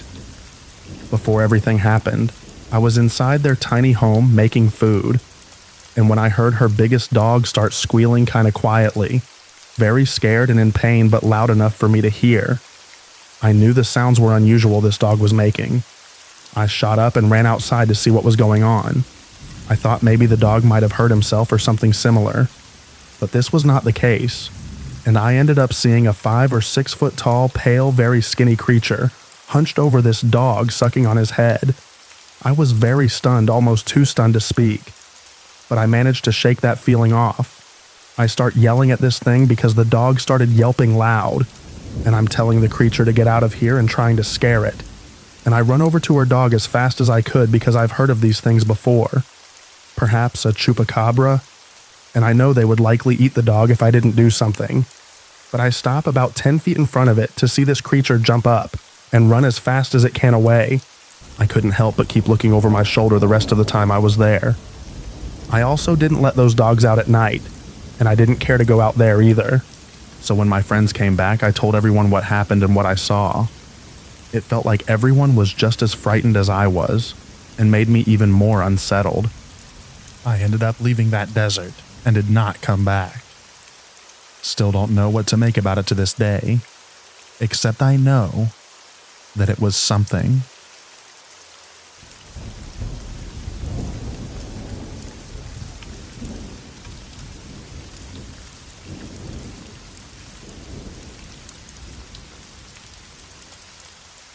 About a year ago, I moved my family and I to a home way out in the woods in Tennessee. I wanted to be brief here, but I need to get this off my chest. And after looking into this matter a little more, I have a lot more details that I think will paint a clear picture in the end, so please bear with me. The nights here can be extremely loud. Between the crickets, the tree frogs, and the cicadas, it can almost be deafening. One night, not too long after we moved in, I had forgotten something in my car and headed outside to get it. The first thing that struck me as odd was that my dog wouldn't go outside with me. My dog goes everywhere with me, as I am her whole world. But not this night. As I held the door open, she looked out, then looked up at me like nope. So, I walked out and shut the door behind me. The second thing that caught me off guard was that there was not a peep, it was dead silent. Still shrugged this off and walked down my front steps and headed down to my car. When I had gotten about 10 feet from my car, the hairs on the back of my neck stood up. I felt as though something was watching me. I looked around but saw nothing. After I reached in my car for what I had forgotten to grab earlier, I had this feeling like something was moving towards me. I took a step back and checked around me. All of a sudden, I heard one of my hedges next to me that lined the walkway to our front door rattle.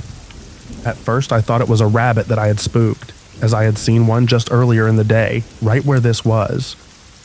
A few seconds later, I heard the sound of a large rock, about the size of a cantaloupe, landing a few feet away from me. It hit the walkway and bounced into a shrub. I drew my gun and called out and said whoever that this was is about to be shot.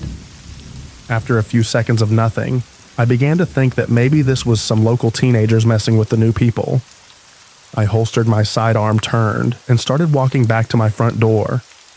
Almost as soon as I turned towards my house, I heard this deep panting sound. It sounded like a huge dog, but what made me nope back to my front door was that it sounded like it was right behind me. I leaped up onto my porch, turned, and drew my gun again, expecting something right there. But again, there was nothing. A couple weeks later, I was on my porch at night, sitting on a bench with my wife. She got up and walked inside to get something, and as soon as she shut the door, I heard that panting sound again. I couldn't see anything, yet this sounded like it was right on top of me. The sound was coming from everywhere and it was very loud. Again, I couldn't see anything, so I noped it back inside my house. Now at this point, I was questioning moving here, but after nothing else really happening, I let it go. A month or so later, it was a really rainy and stormy night. This is around 9 p.m., and my wife and I enjoy listening to the rain and talking about how relaxing the rain is. Me growing up in Oregon loved the rain, and for the past 10 years we lived in Vegas, where it would dump the entire year of rain in a day, then be bone dry for the rest of the year. For my wife, who grew up in Nevada, rain was such a rare thing, she loved going outside and watching the rain. So for us, this is an enjoyable experience. Except, this night in particular, things took a weird turn. As we were sitting there talking about the rain and relaxing, my wife stops me and said, "Did you hear that?" I said, "No, what did you hear?" She said, "I swear it sounded like a small child calling for help out in the woods beside our house." I said, "No, I didn't hear anything." After a few moments of us listening intently, she said, "There it is again." I said, "I didn't hear a thing, sweetie. Are you sure you're not just hearing things?" She looked at me offended that I didn't hear anything and said, "No, I am positive. How could you not hear that? It was our son. I think he's out there and got lost." I said, "No, he's in the house sleeping on the couch." We then both looked through the blinds that were open right behind us, and we could see all of our children laying there. She said, "That's so weird. I swear it sounds like our son." I said, "Well, it isn't him, he's right there. Besides, I don't hear anything." She then stands up and says, "Wow, he's really crying out for help. I need to go look for him." Now at this point, if you knew my wife, you would know she is absolutely creeped out by the woods and wouldn't be caught dead walking into them during daylight, much less at night during a storm. I grabbed her hand and said, "I have been listening intently and there is absolutely nobody calling out for help. You need to stay here." At this point, I am getting worried about her. She was acting completely out of character. Not to mention that at this time, she is 8 months pregnant with our baby daughter. She then says, "What if there is some child out there lost in the woods?" I said, "Well, first off, I would be able to hear them too. Secondly, there are no other kids around here for miles, and the odds of them being lost 100 feet from our house that's lit up like a Christmas tree is nil." She then says, "I know, but what if it's a kid?" Before I could say anything else, she stands up and starts walking toward the stairs. I jumped up and grabbed her hand again and said, "No, you're not. Get in the house. I don't know what's going on, but you need to go inside." She then complies, and we both go inside. I didn't know what this was, but it freaked me out. A few months after this, just as it was getting dark outside, I heard the front door to our house open, and I got up to investigate. We have autistic 6-year-old twins, and we have the door set up so that they can't open it without us there. So, to hear this sound, it could only be my wife. What was weird was the fact that she usually doesn't go outside without saying something to me. I walked out front and saw my wife walking down our private road towards the drive on the side of our house. I asked her what she is doing, and she says she was sitting on the back patio and kept hearing a baby crying out in the woods. I said, "Seriously? And you just decided to walk off into the woods to investigate?" She then looks out into the woods and says, "See, there it is again." Again, I can't hear anything, but what I did notice is that it was completely silent out again. I told her just like before, the chances of a baby being out in the woods outside our house is slim, and that she needed to get back in the house. She said, "What if someone left a baby out there?" I said, "Well, if that were true, I would hear it too." Now at this point, I was really starting to worry about my wife's mental health. I actually asked her to see a psychiatrist, and she did. Now looking back, I feel really bad about this knowing what I know. A key to this moment was that my wife had just given birth to a baby girl a month before. A few days after this, we are out front on the porch. It's early evening, and I had just mowed the lawn this day, and our 3-year-old son was riding around on his little car in front of the house. Now he knows that he is not allowed outside of a certain area that we mapped off. He loves playing outside, but with the road behind 50 feet from our front porch, We have to be careful as a lot of boaters will fly through after drinking all day on their boats. As we are talking, we are both keeping an eye on him. A neighbor drives by and stops to say hi for a second. This interaction took approximately 8 seconds as all they said was, "How are things?" We said good, and he told us he would stop by later as his wife got something for the kids, who happens to be one of their teachers in school. And we said, "Okay, great," and he drove off. I looked over where our son was and he was gone. I called out his name and ran over to the side of the house and could hear his car on our side drive. I scolded him for leaving the area, and he said something in his 3-year-old gibberish and pointed to the woods behind our house. I said he had 5 seconds to get back up to the front of the house, or else. And he adamantly pointed back in the direction of the woods and kept trying to tell me something. I looked off in the direction of the woods and just assumed he saw a deer or squirrel or something and wanted to see it up close. I walked him back up to the front of the house, and he cried the whole way there. He got really upset that I wouldn't let him go into the woods, but I just wrote this off as him being curious, and most 3-year-old boys are. Now, this instance isn't isolated as our twins have done similar things, but nothing quite as extreme as this. There have been nights where we had just laid down for the night and heard a loud bang on the side of our house, on the wall behind our bed. It was so loud that I jumped up and looked out the window. Our floodlight had come on, but I could see nothing.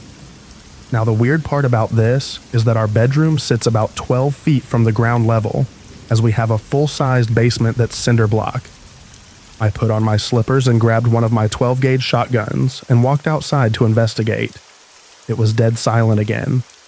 The floodlight that's on the side of the house had clicked off at this point, so I walked over to the end of the deck and shined my light around the yard. There was nothing. I walked around the house and shined the light around intently. As I approached the back side of my house, the hairs on the back of my neck stood up. It felt like someone was watching me. I shined the light up in the trees, but again, nothing. I rounded the corner, and the first thing I noticed was that my 3 dogs that were in their area weren't making a peep. Now, our dogs have no filter and will bark at anyone and everyone. This includes me. So to see them all hiding with their tails between their legs not making a peep really had me worried. As I kept walking, all of a sudden, the crickets and frogs started making sounds again. It was as if someone had clicked a switch. I walked back into the house and told my wife that I hadn't seen anything. She shrugged and said okay as long as our dogs were okay. Due to the circumstances that night, I decided to let the dogs in and sleep with us. This very same thing has happened on all 4 exterior walls of our house.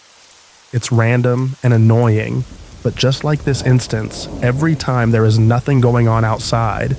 There have also been times where we were sitting in the house, and as I was watching a movie, my wife walked over to me and said, "Did you call me?"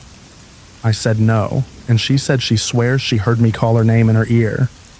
She said that it was definitely my voice, but she didn't understand because it sounded so close, and I was a good 20 feet away from her in my recliner. The important part to this was that she was sitting at the table doing something, and the slider to the backyard was open behind her.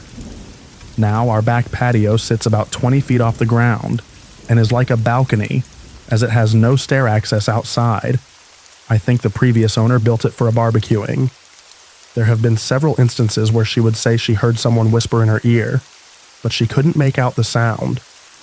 Again, I kept thinking she was going crazy, but as you will see, I think all of this is tied into this final moment where things are revealed.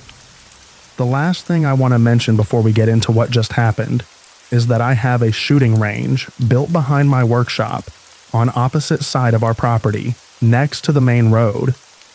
It is kind of on a down slope, but it works perfectly for what I need it for.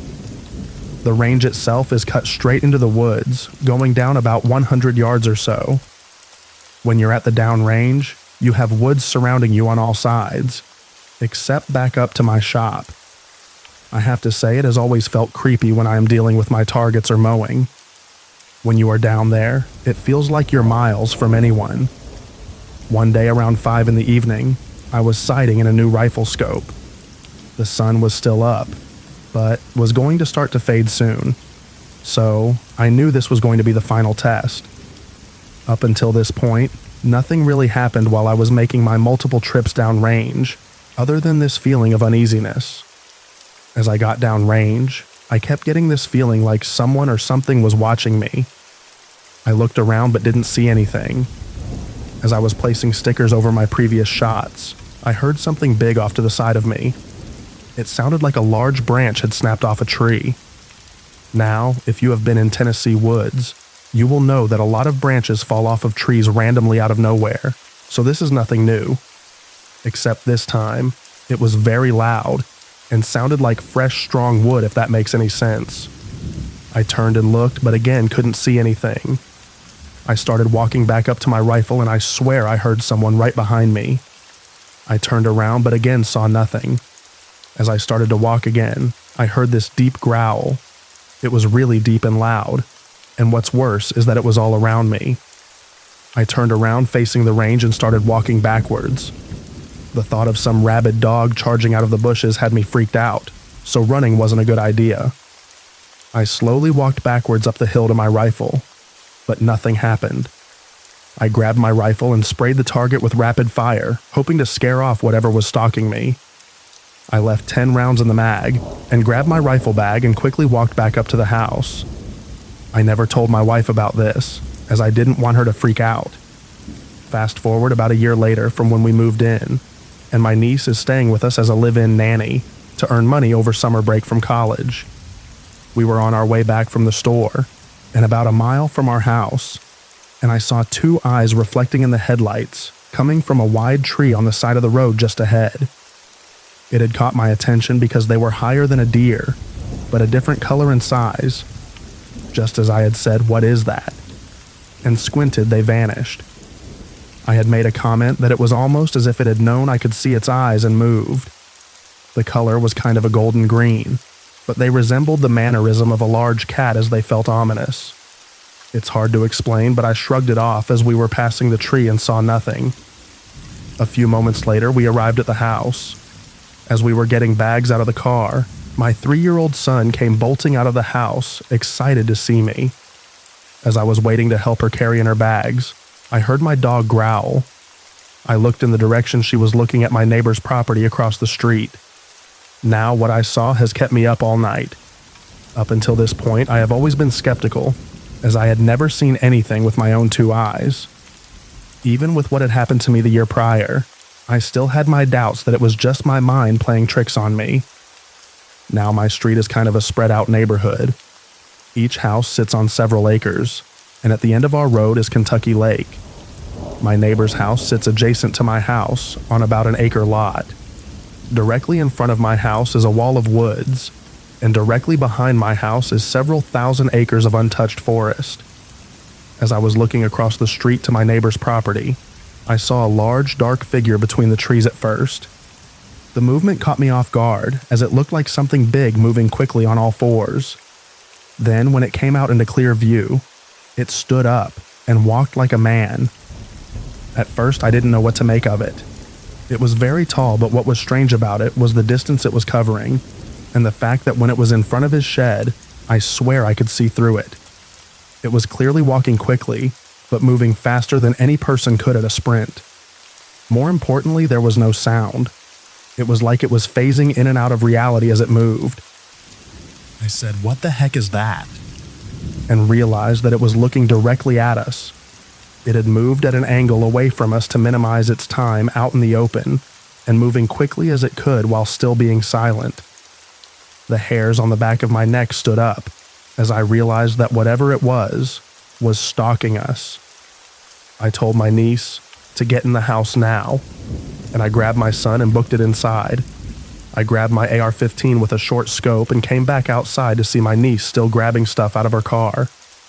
Knowing I told her firmly and clearly to get in the house, her disregard to my command annoyed me, but still I watched over her without saying a word. As she was slowly walking, she turned towards the woods across the street from my house and suddenly bolted for the house. She ran up the steps in a panicked state. I asked her what she saw, and her face was pale as a ghost. She said, "I heard something big in the woods walking loudly on the leaves." and when I turned toward it, I heard a deep guttural growl. I asked her why she didn't come when I told her, and she said she thought that I was talking to my son. I told her what I had seen, and she wanted to get a closer look to see if she could see something. I told her that it was not a good idea, and she went anyway. As she was walking down the walkway, I heard the sound of dry leaves crunching in the woods across the street. I told her to stop and come take the flashlight. Now, at this point, she is about 6 feet away from my wife's SUV. As she turned and started walking back to me, I caught a glimpse of something gray and hairy bolt from behind the SUV back across the street into the woods.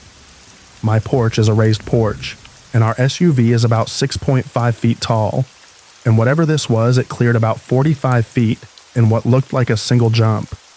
It moved like lightning. Whatever it was, it wanted my niece. It jumped behind the car out of my line of sight and was waiting for her. She still doubted my warnings and grabbed the flashlight and walked back toward the car.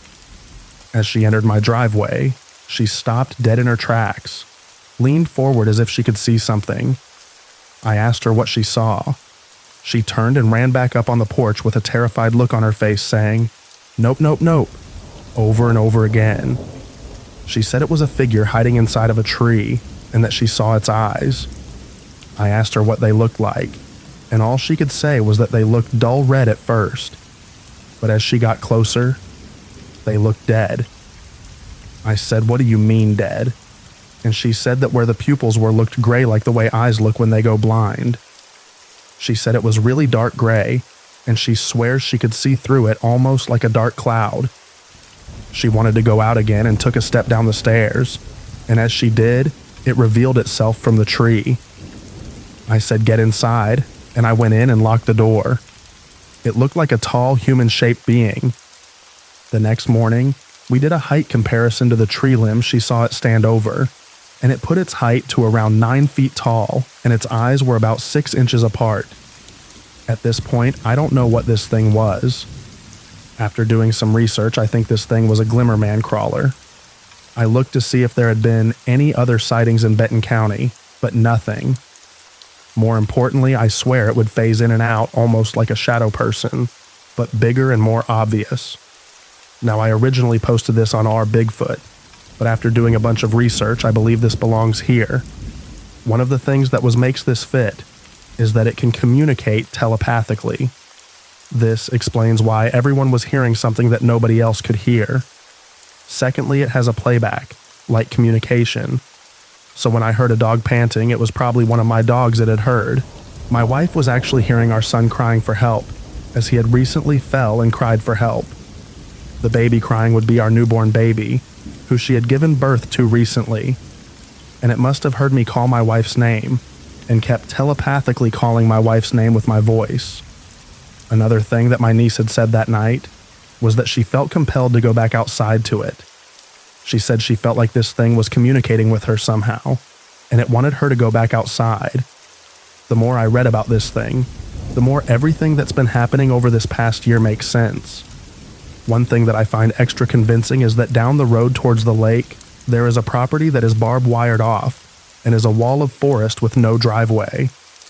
A lot of the property down our road is undeveloped owned land, and on one of the trees there is this large old sign that says "Screamer lives here," with an arrow pointing back into the woods.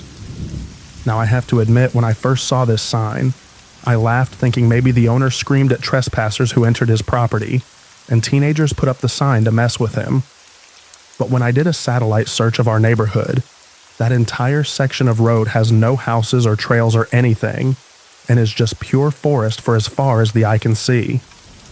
One of the things that this thing is said to do is make a loud scream when threatened. Now that you understand my story, I doubt this is the ending. The next question is, what can we do? I don't want my wife or kids to disappear one day, and if there is more than one of these things out there, this really makes the missing 411 make a whole lot of sense. I feel perplexed and scared as to what I can do. Any advice? I'll try and keep this post alive with any new experiences.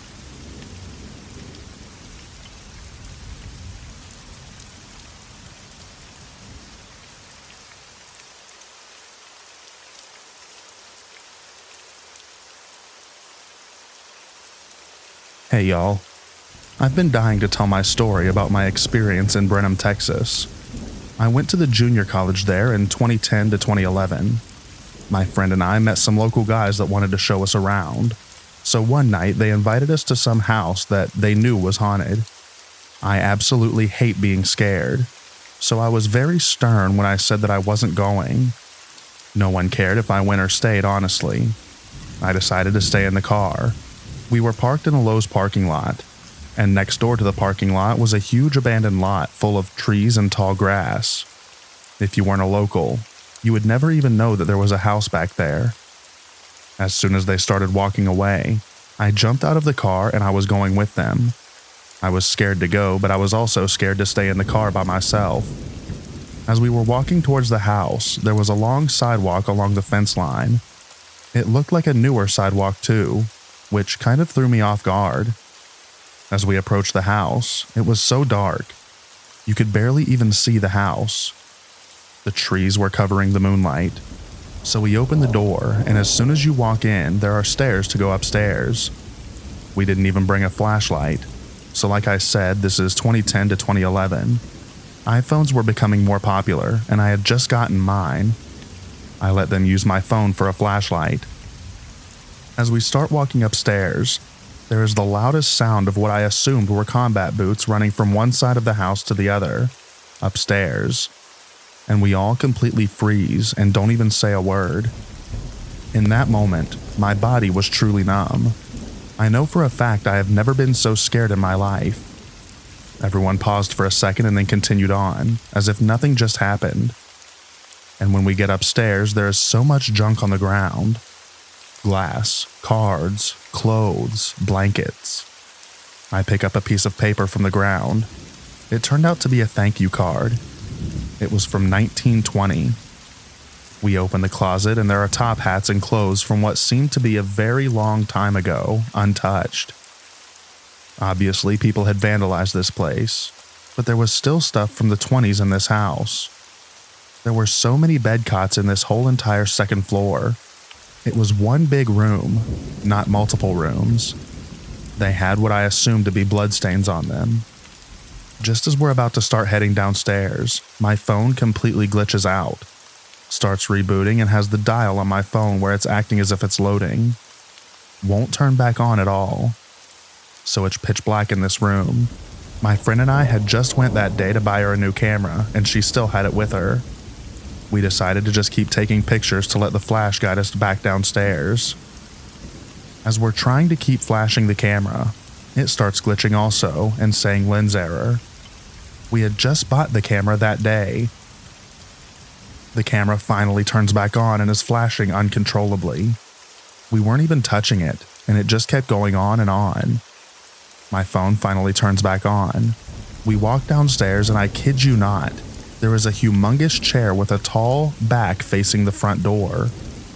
Obviously it wasn't there when we just walked in 10 minutes ago. So I am immediately like, hey, it's time for us to go. My friend starts asking if someone can take her picture while sitting in the chair. I'm begging her at this point for us to just get out of there. She tells me, after you take this one picture, we will leave. So I take the picture and mason jars start flying at us. We start running out of the house and right hand on the Bible. As I'm running out of the house, a huge owl swoops down on me, and the guy running behind me jumps on my back as we fall. He was just as scared as I was. Once we got back to the car, I was in such a bad mood. I was so upset that we went to this place, and I was more mad at myself for not just sitting in the car. The local guys finally told us the story about the house. They said it was a veterinarian's office back in the early 1900s, and he would also foster children. The second floor was where the children slept, on the cots, and they said he started to go mad and started doing weird experiments on the children and killing them. I halfway believed this story. I was kind of like, okay, this is a local hometown story that gets told to all of us college kids every year. Until I saw the pictures that the camera took. The camera that had a lens error. The pictures that were on the camera literally gave me nightmares for weeks. I had to call my grandparents and let them pray over me because I could not sleep. At all. The pictures were kids' faces melting in the walls. It was the scariest thing I've ever seen in my life. I've looked for any records on this place. I've not been able to find one archive or article about it. I've searched high and low for anything about this property, and nothing. I just wanted to share this and see if anybody has heard of this place, and if anyone has any information or has trespassed like we did. I have so many scary stories about different Texas cities that I've lived in. Feel free to ask any questions about this story, or anything else.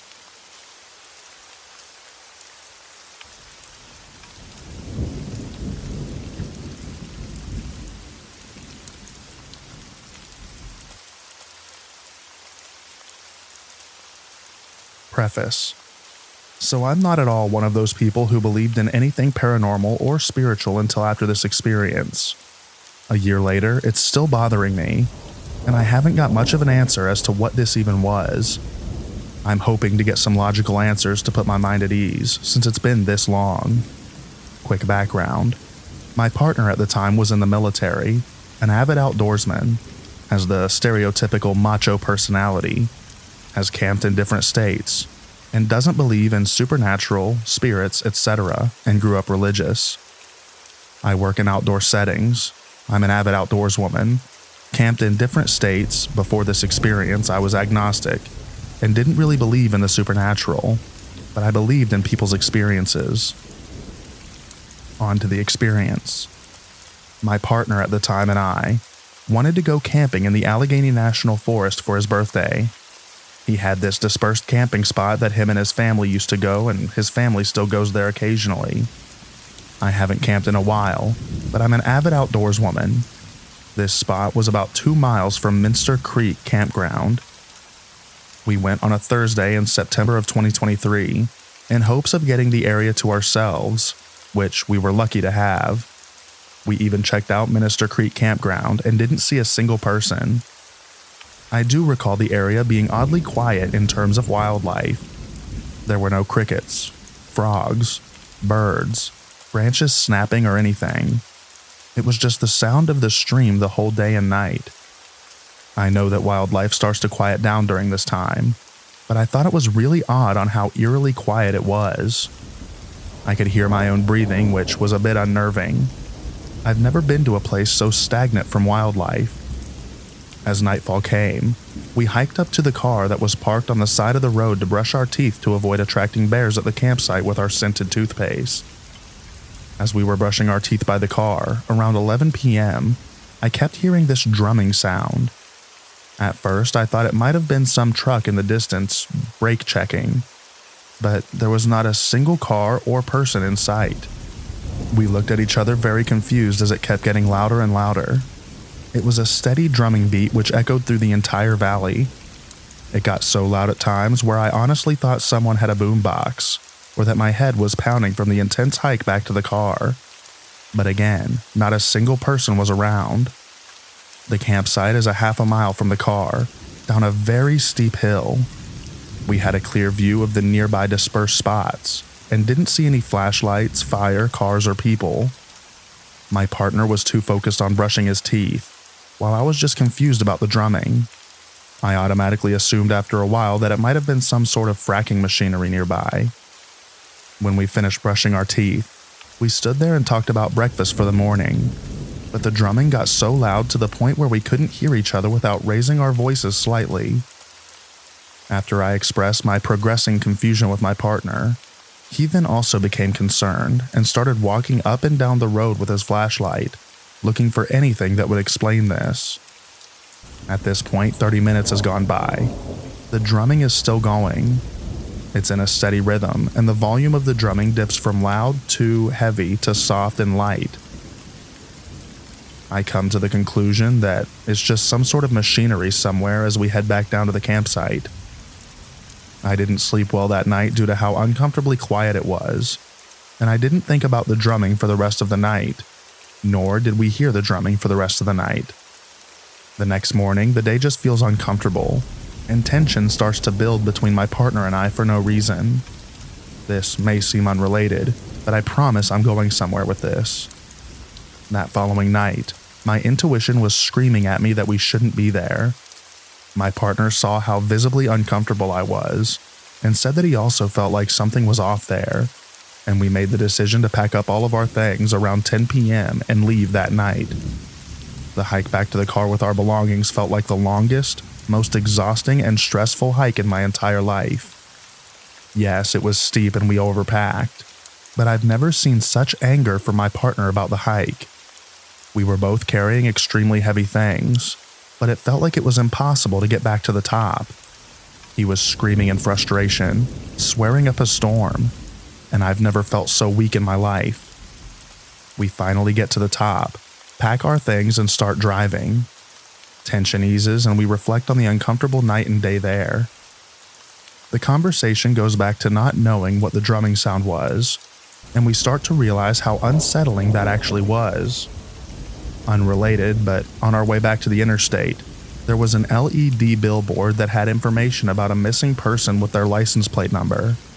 For some reason, that solidified for me that I felt like we were not at all meant to be in that area. Now, onto the aftermath. For weeks, I started to become obsessed with this entire experience in terms of figuring out what the sound was and why the area felt so off. I found someone's post on Reddit frequently from a few years ago about the exact same experience with the drumming in the same exact area around Minister Creek Campground. This made me feel less crazy, and when I shared it with my partner, he started to get visibly uncomfortable. He asked his family if they had ever experienced anything like this, and they said no, and thought we were crazy or just had too much sun. I never believed in bad spirits or bad energy until after this, and could almost feel it in my body. I started looking into spiritual practices that could remove whatever I was feeling, and my ex was also open to the idea, since he also felt weird from the experience. We did a couple of things, but then faded out after a while. This is also unrelated, but ever since this camping experience, our relationship spiraled into toxicity that I've never seen before, and he became a stranger. We're no longer together, as I didn't feel safe with him anymore. Am I blaming this experience for the end of our relationship? Absolutely not. But do I think this location caused a shift between us? Yes. Now for the follow-up. I got in contact with this gentleman who goes around the Allegheny National Forest drumming on his drum set with a mask I found online by searching. I was convinced that it was him. I told him about the experience and he explained that he uses a drum set and not a single drum like we heard. He also stated that he wasn't in the area during that time. His social media shows that proof, and that he doesn't drum that part of the forest. His geotags are on his videos. This was the closest I've gotten to finding an answer, but I do not believe this was him. He also just recently started doing this, which is also shown on his social media. I do not think this man is messing with me. Now the present. This may not sound like a big deal, or might sound like it can be explained, but I have been coping by becoming spiritual in a new age kind of way. This has helped me feel a lot safer from the experience and the feeling. That's how much this has impacted me. I wish I was joking. I still think about the experience on a monthly basis, and since it's getting closer to that time of year again, I figured I'd finally post something about this after fearing judgment. I really just want answers so that I can have some peace of mind. Is there a fracking site nearby? Is there some sort of logging equipment that goes off at night? Are there indigenous communities in that area that have ceremonial events nearby? Are the hippies drumming on a Thursday night that can keep a steady pace and not miss a beat? Are there kids in the area that play pranks on people? Please, I need answers. It's driving me nuts. Here's a link to the OG poster. As an avid bird watcher and a person who works in the biology field, I can promise you that it was not a ruffed grouse. Additionally, attacking me for my beliefs because it doesn't align with yours doesn't make you cool. It makes you a jerk. I've stated multiple times in my post that I'm looking for a logical explanation or answer, and I am sharing what this experience has done to me. I'm not sure if this helps with anything, but it was a full moon that night, which is also starting to make me think that it was ceremonial.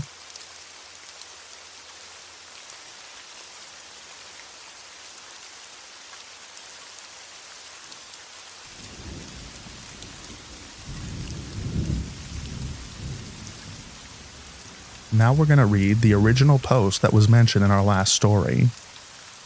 So I came across this group when I was trying to research my experience, and I'm new to Reddit but wanted to post my experience, as I've seen other posts online of similar experiences. I was backpacking last weekend in the Allegheny National Forest in northwestern Pennsylvania with a friend of mine and his teenage son. We hiked the Minister Creek Trail and set up camp that night about 4 miles away from the trailhead. We saw only 2 other parties that day, and neither were overnighting on the trail.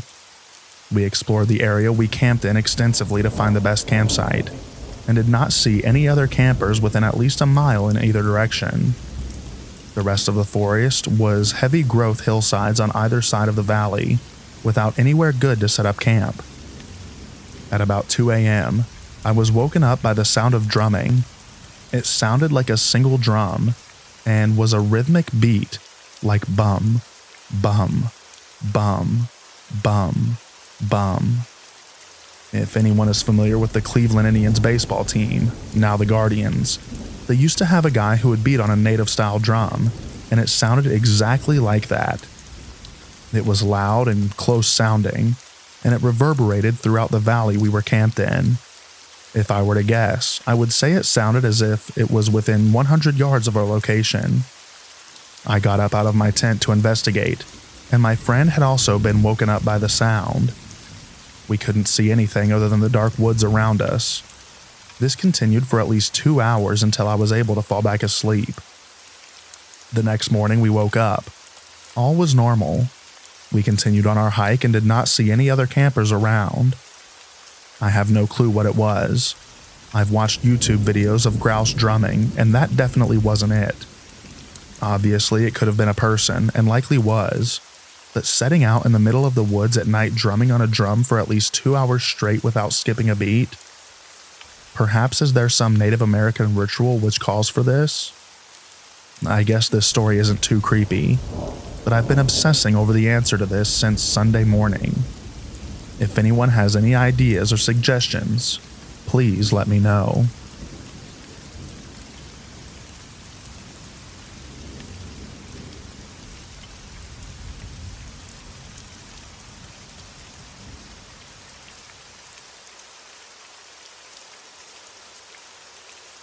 A while back, myself, my girlfriend, and another couple spends a day on the beach along the Davidson River and had a very odd experience.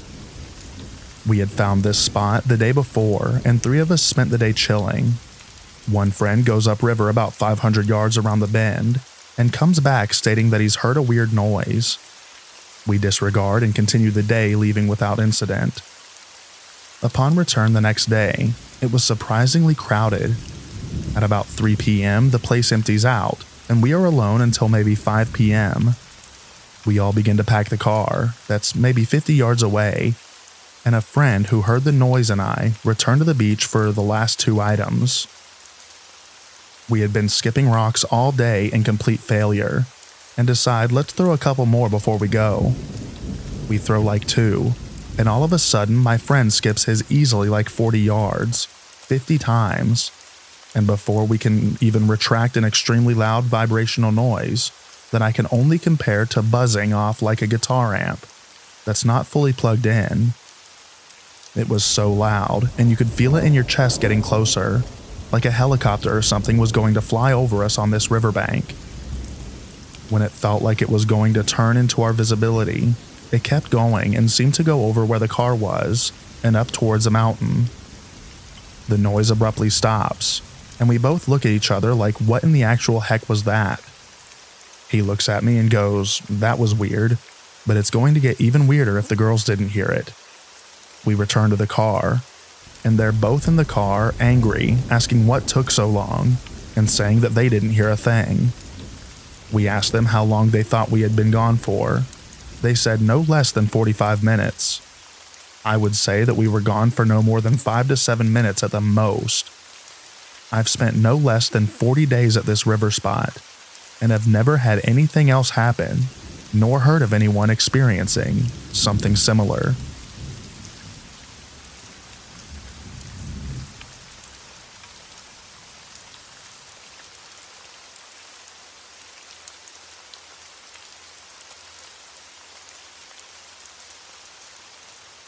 So I was out camping with a couple of friends and family for a couple of days, and we were having fun. You know, just doing the usual camping activities. You get what I mean.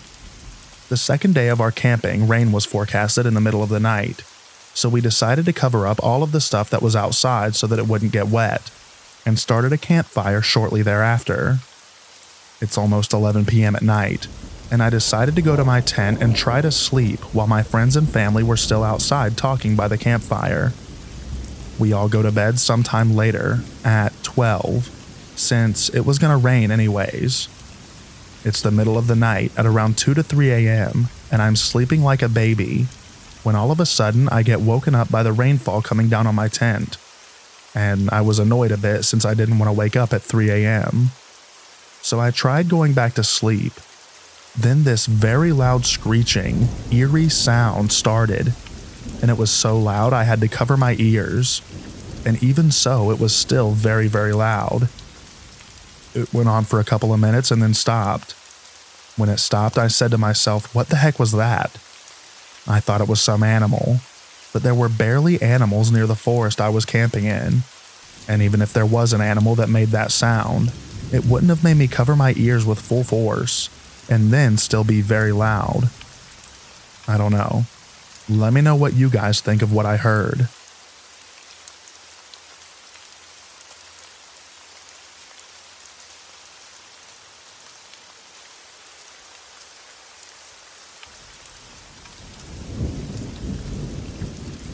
Me and my buddy were riding home through the woods in Alabama. We were going down a rural patch of road on an old highway. We had been hunting that morning and we didn't end up killing a deer, so we decided to fish and grab some food. The morning hunt felt strange, as if I was being watched in the woods. I'm a police officer and retired Marine, so I don't get spooked easily.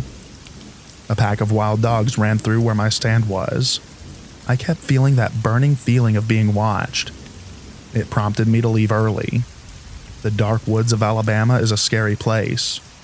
After the hunt, we fished at the pond for a while before returning home. On the way home, we ran into something I have struggled with since that day. It was exactly 12 noon when we saw it. Before I get into the incident, you need to know some history about Baldwin County, Alabama. The Battle of Blakely was fought along this particular highway. The battle was a bloody onslaught that occurred at the end of the Civil War and resulted in immense casualties.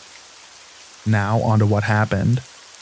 We were around mile marker 18, and to the right there it was, on a grassy embankment in a curve in the road, just past an old bridge that we passed stood a tall black horse with a rider wearing black armor.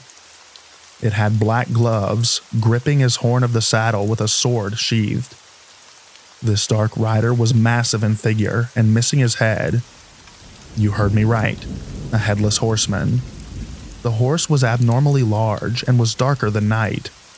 The rider stoically sat in his saddle, facing the road as if he were waiting on something as we drove past. Now, I don't spook easily, and my buddy doesn't believe in that kind of thing. As we passed the horseman, time seemed to slow down as I sucked in every detail. I remember everything about it. My buddy also stared in disbelief as we seemed to glide past in the safety of the truck, like some sort of safari from heck. Now here's where it gets weird. So when we passed it, I looked back in the mirrors and poof, just like that it was gone. This area was rural. The horseman could not have come from anywhere, or be headed anywhere that fast. My friend told me shortly after that he didn't want to speak about it again. He was shaken up about it.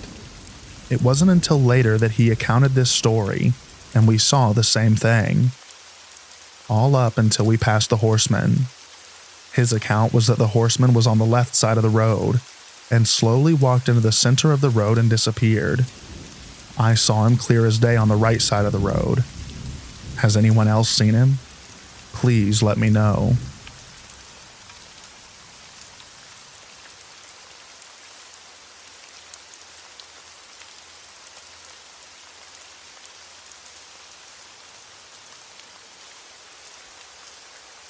I found the courage to post this After reading the numerous sightings of North American Indian mythical creatures, specifically the short people that seem to go by many names across the tribal regions of America, this exact type of creature has been sighted and discussed among Aboriginal people in Australia for thousands of years.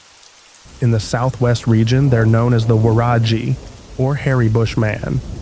Standing a few feet tall, they possessed insane strength and speed. Prior to colonization, there were stories of their friendship alliance with Aboriginal people, but also there were stories of conflict and people, or even children being taken by them. There were specific rules Aboriginal adults told their children, such as avoiding water bodies at night and the evening, and no matter what, never ever whistle in the dark. It invites the Warajis, and it only spells trouble, although even some Aboriginal people say these stories are just to warn kids about water safety. Well, in 1998, I knew none of this because I'm not Aboriginal, and at the age of 10, when this all happened, I had never even met an Aboriginal person, or been taught anything about Aboriginal culture in school. It was the 90s, and Australia had an uncomfortable relationship with the truth and colonization. Every school holidays, I used to leave the city and visit my aunt in the picturesque southwest countryside. I needed no encouragement in going because I loved the outdoors, and had free rein to run amok on the dirt bike and go fishing alongside the magnificent Blackwood River whenever I felt like it. And I went a lot.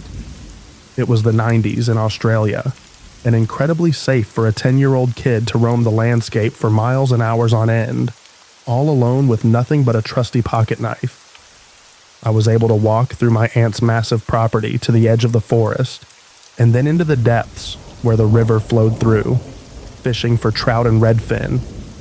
On the last evening before I was due to go back home to the city, I was down there fishing alone as the sun was setting. I knew I'd get into trouble being out that late, but having already snared a few trout, I figured I'd be quickly forgiven. Plus, I was still getting bites. I remember having caught the fish and kept them in an old metal bucket. I was on my last few pieces of bait when I recall hearing a tiny pinging noise on the side of the bucket. At first I thought nothing of it, because large gum nuts often fell from the trees. But then it happened again, much louder and more forceful this time. I remember checking the bucket and realized they were small rocks and not gum nuts at all. I looked around, assuming it was some kids from a neighboring property, which was very unlikely as it was maybe a 30-minute walk to the next property. The other side of the river backed onto the national park, where there were no other farms for miles. Plus, I hadn't come across any kids throughout my entire stay at the farm. This is where it got pretty scary. The rocks got bigger and they started flying in from different directions, cutting my cheek and hitting me in the head. At this stage, I started crying. I was only 10 after all, and dropped the fishing rod. I had 3 large trout in the bucket, and my intention was to pick it up and run back to the farm as quick as I could. As I bent to pick it up, I was hit by another rock in the side of the head and fell over. I pulled myself up, and I stared over to the other side of the river, the main source of the rocks. What I saw paralyzed my whole body with fear. It was nearly dark at this stage, but I saw the outline of 3 short-looking bodies covered in hair. I would have put them at maybe 1 meter tall, 3-4 feet, the size of small children but with the bodies of men. Their faces looked like they were part ape, part human. It was their eyes, though. Even though it was getting dark, their eyes had this piercing yellow glow but were completely black in the middle. They wore no clothes, but were covered in extremely thick, clumpy hair all over their bodies, except from the knees down, and had arms that hung almost like cavemen. But here's the strangest thing. They stared at me almost without moving, like literal statues, with a curious expression fixed on their faces, and making absolutely no noise whatsoever. It made no sense as only a few moments before rocks were pelting in from all directions, and yet now, they appeared frozen except for their eyes, which followed me. I managed to pull myself up and ran faster than all heck. My aunt was standing on the balcony and watched me tear through the long grass as quick as I could, with blood and cuts on my face. I told her everything, and she called the police. One officer came by to get a statement, and he said he'd visit some of the other farms around town, but he was certain there weren't any other families in the area. My aunt just assumed I couldn't see the figures properly due to the lack of light, and maybe even suffering concussion from the rocks that hit my head. She assumed they were kids or teens. I know what I saw, though, and I'll never forget those murderous-looking yellow eyes. The next morning, I went with my aunt to collect my fishing rod and bucket. My aunt was shocked to see the fishing rod and bucket still there. She thought it was an opportunistic crime. We checked the bucket, and what we saw made our skin crawl. 3 perfect trout skeletons were floating in the bucket, not one morsel left. We don't have bears and wolves in Australia, and even the odd dingo or fox wouldn't devour an entire fish and leave its skeleton there without the bucket being tipped over. The whole ordeal was terrifying, but as things tend to happen when you're a kid, you just forget about it, or it lives somewhere in the back of your mind rent-free for a while. The police officer found nothing of note, and as nothing was stolen, there was no need for further inquiry. It was the talk of the country pub for a few weeks, though. My aunt was a local. The town had experienced odd things throughout the years, such as the sighting of tiger-like animals in the deep forest, and other strange noises happenings reported by lumberjacks in the deep forest. It wasn't until I got into my 20s and become a social worker that I started working with Aboriginal communities in town. During celebratory events, I came to learn of the different Dreamtime creation stories, and eventually I had the confidence to tell an elder about what I went through. He recognized it as the Wirajis straight away, and said I was lucky to leave that forest alive. He seemed to think that they must have believed I was an Aboriginal boy. I have a mixed racial background, and the protocol would have been for me to leave a couple of fish outside the bucket, skewered on sticks for them to come and collect after as payment for fishing in their river. But as I didn't, they reminded me, first few pelts, and when I still didn't, they eventually attacked. There aren't any Aboriginal families in that part of the Southwest, Caucasian only, to this day, which may explain why it only happened to me. The elder believed they could have taken me, though, for disobeying their sacred customs. That part wakes me up in a cold sweat in the middle of the night, because I believe they could have. It's not a story I tell to my family and friends, but will confide in with the odd Aboriginal colleague or client at work, and they tell me similar things. Don't even get me started on the Australian desert.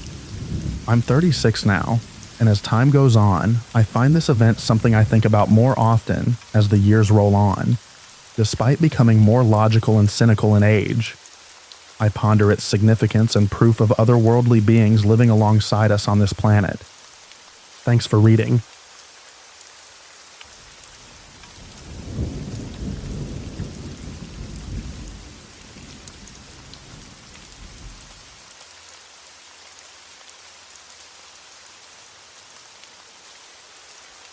Things in this world aren't always as they seem, and there appears to be much beyond our comprehension and what we are often taught growing up. This all started in the spring of 2018, when my fiancé and I decided to move back to her family's farm. Our first house was small, but the price was right, and it had what we needed with 5 acres and a barn. But after 5 years, the plumbing was having issues, and we found severe termite damage that was going to be more trouble than it was worth. Financially, we couldn't afford to build what we wanted yet, and even though we both swore we would never live in a double wide, that's what we decided was the best plan of action given the circumstances until we can build our dream barn dominium on the farm. So our house is delivered and set up in March. We have 50 acres that is bordered by the Ouachita National Forest. To an outsider, these mountains may not seem like much, but it's one of the oldest mountain ranges in North America, and erosion beyond our comprehension dwindled what easily rivaled the Rockies into what you see today. This was a dream for an outdoorsman like myself. Not only did we have our own 50 acres to hunt on, but thousands upon thousands of acres of deciduous mountains to roam freely. But the farm did have its oddities, and weird things sometimes happened. The first year we dated, we hunted a couple times there, and I discovered very quickly the land behind the barn was uncomfortable. It just gives you the willies and feeling of being watched. This area has a rich history of a main wagon trail and Indian trail very close by. Then there's the history of the haunted inn that is on the property adjoining ours, with the inn having burned down years ago. There were many shootings over poker games and stagecoach robberies, some even reported to have been by the James Gang, and the possibility of gold buried nearby from them, or the Knights of the Golden Circle. Maybe that history contributes to those feelings somehow. The property basically laid out like a rectangle with two large barns on the east side, where the driveway comes up from south to north and runs back west. Like a large L first was our house. The next house was my fiancée grandma's, and at the inn was my soon-to-be in-laws. I walked over to my in-laws to get some screws working on the porch, and that's where it all started, even though I was unaware until the next day. But more on that later. It was dark out when we decided to go feed our goats that were over at the barn. As we walk out, my fiancé said something big and black ran through the yard. I was like, well, how big? Our door is a mere 30 yard to the tree line that goes straight up the mountain, and we have bear from time to time, but she said more like a large dog. We got in the Jeep, and instead of heading to the barn, I turned west towards the in-laws to use the headlights, and sure enough, there was yellow eye shine and the outline of a large black dog that was maybe 60 yards from me. I get out with a cheap flashlight and call to the dog, but I get bow reaction. Just two large yellow eyes staring back perfectly still. So I approached the it slowly, talking to it, trying to call it over to me, and it just trots back toward my yard. So I walk down the drive back into the yard and trying to approach it again, and I get about 25 yards from it this time, but something wasn't right about it. It all felt off. I wasn't scared or feel threatened really, but it didn't feel right. Then it hits me. Like a ton of bricks, it was as if this thing absorbed light, like some dark void from another realm. No matter how hard I tried to focus my eyes or adjust the light, I couldn't make out anything with this thing before me. Other than it appeared to be a dog that absorbed light. Cool. That's believable. It eventually grew tired of me, wandered off across our field to the road, and I wrote it off as a neighbor's dog and moved on with my night. The next day, my fiancé's grandma asked me about our big black dog. I replied with a puzzled look, and we don't have a black dog. She told me when I walked back over from getting the screws the previous day that it came down out of the woods and had followed me back towards our house. I told her that must be the dog we saw last night. I had told my fiancé about how it seemed to absorb light, and something just didn't seem quite right with it all.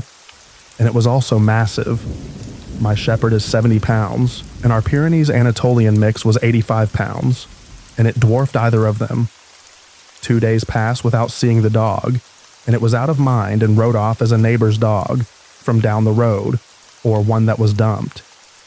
2 a.m. I'm awakened by my shepherd and Pyrenees in the house, going ballistic, barking, growling, trying to get out of their kennels. I get up, walk to the outside door quiet as I can, while the digs go ballistic and flip on the light, and the beast was on my steps and appeared to have been sniffing around the door. Soon as I turned the lights on, in one fast motion this thing did a 180, leapt off the steps, and was gone into the darkness again. But this time I saw it tail. A long, bushy tail like my shepherd's, but bigger and pointed ears. The black wolf. I know what you are thinking. It doesn't scary but to see it. The way it seemed to absorb light. It felt like pure evil. Pure hatred. Something was very unnatural about it. My brother-in-law calls me a few days later and asks if I've seen a huge black dog or had any issues. He lives down the road and just through the woods from us, so I told him about it following me in the encounters. He tells me that his pit bull he keeps out back was going wild the night before, and he went back there with a good bright light, and 30 yards away in the woodbine was a set of yellow eyes staring back. It would close its eyes, and he said you couldn't see anything like it was trying to hide. This went on a few times before he finally saw it, and described it the same way I did. Yellow eyes shaped like a large wolf, but its body, that endless black pit. Somehow it absorbed all light, and you couldn't make out any details other than yellow eyes in the outline. The day after our wedding in early May, my brother-in-law calls me to tell me it came back the night of our wedding. They got home after dark, was just sitting on the porch when he heard bawling and screaming from the woods. He grabs a 12-gauge pump and his light bears feet to investigate. And there's the black wolf again in the edge of the thicket, just the yellow eyes piercing back at him.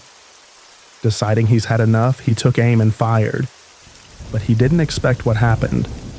A set of blue eyes suddenly appeared and dropped to the ground, and the yellow eyes vanished, seemingly. He cautiously approached to see a small fawn with spots laying there, where the wolf had stood slobber all over its back and looking dazed. He went to pet it, but it stands up, runs off right into a tree, falls over, gets back up, and bounds off deeper in the woods. He looked for the wolf but didn't see anything else, and there was no blood. He chalked it up to it had caught the fawn, and he interrupted dinner and apparently missed.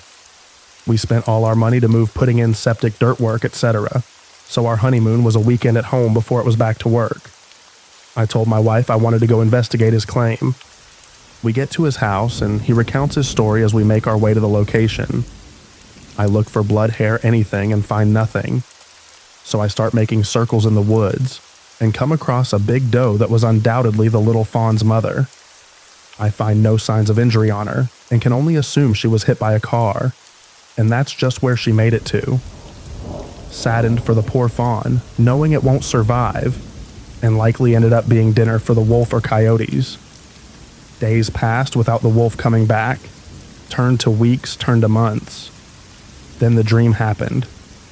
We were at a horse show, and my mother-in-law's trying to get my wife to get this horse. I told her absolutely not. We are not getting another horse, no way. It was a solid black gelding with a white blaze on its face. Next thing I know, I'm in my kitchen, looking out the window into the round pen, and that horse is standing there staring at me. My in-laws had gotten it anyway.